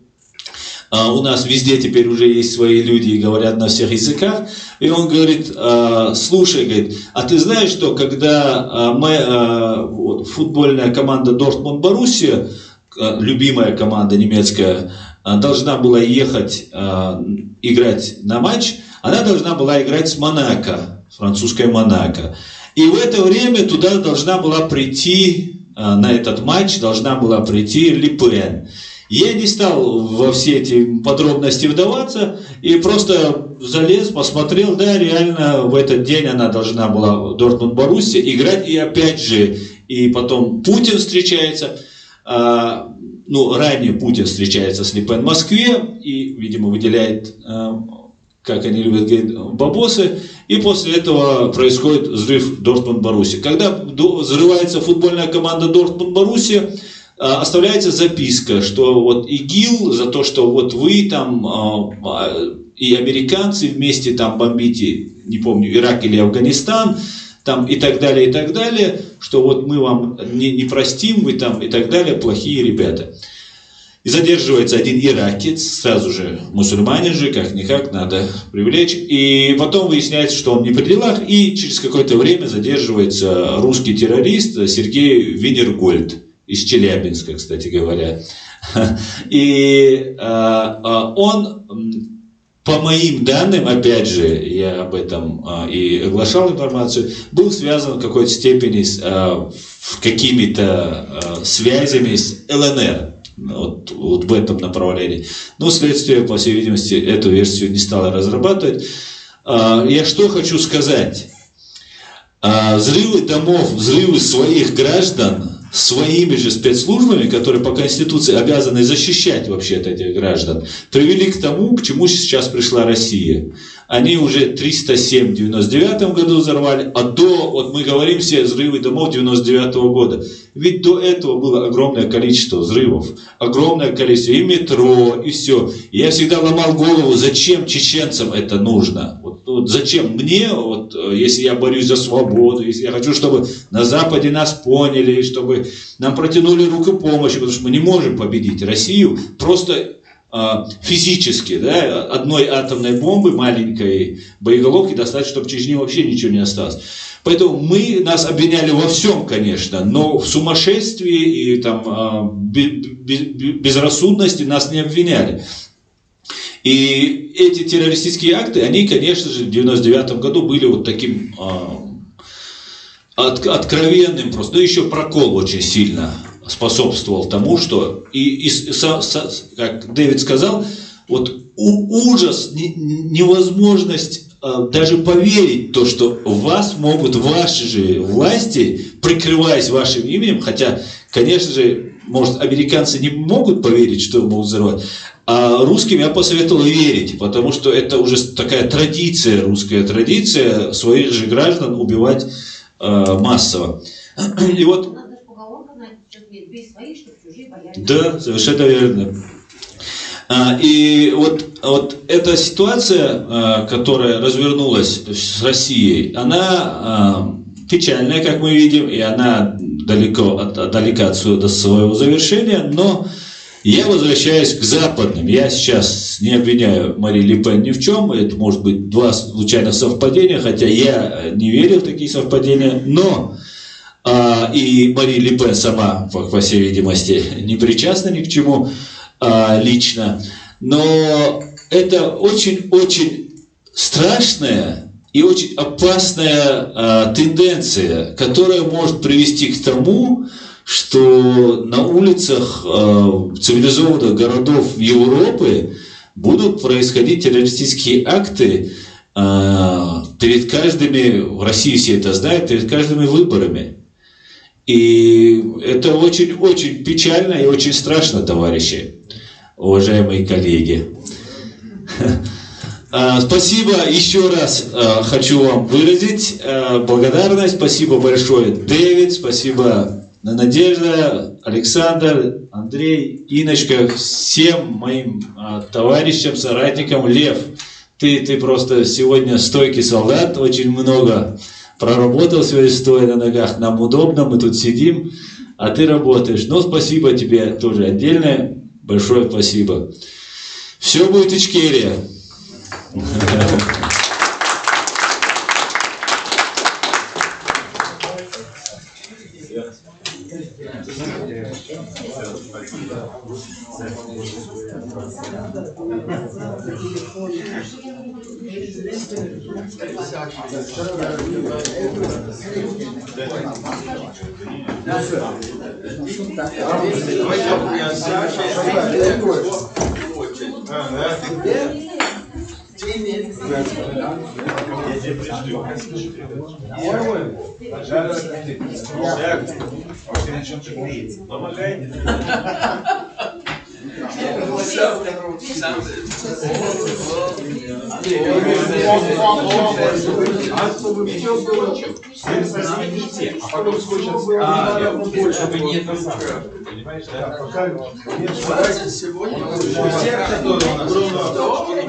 Да, туда пронести,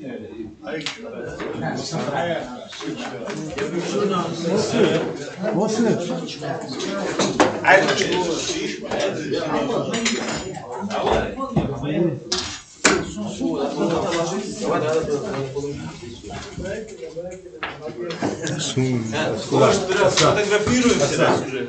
Давай. Надо выключить. Так, друзья, извиняюсь. На этом стрим заканчивается. Спасибо, что смотрите. Спасибо, что поддерживаете. Все будет Ичкерия. До свидания.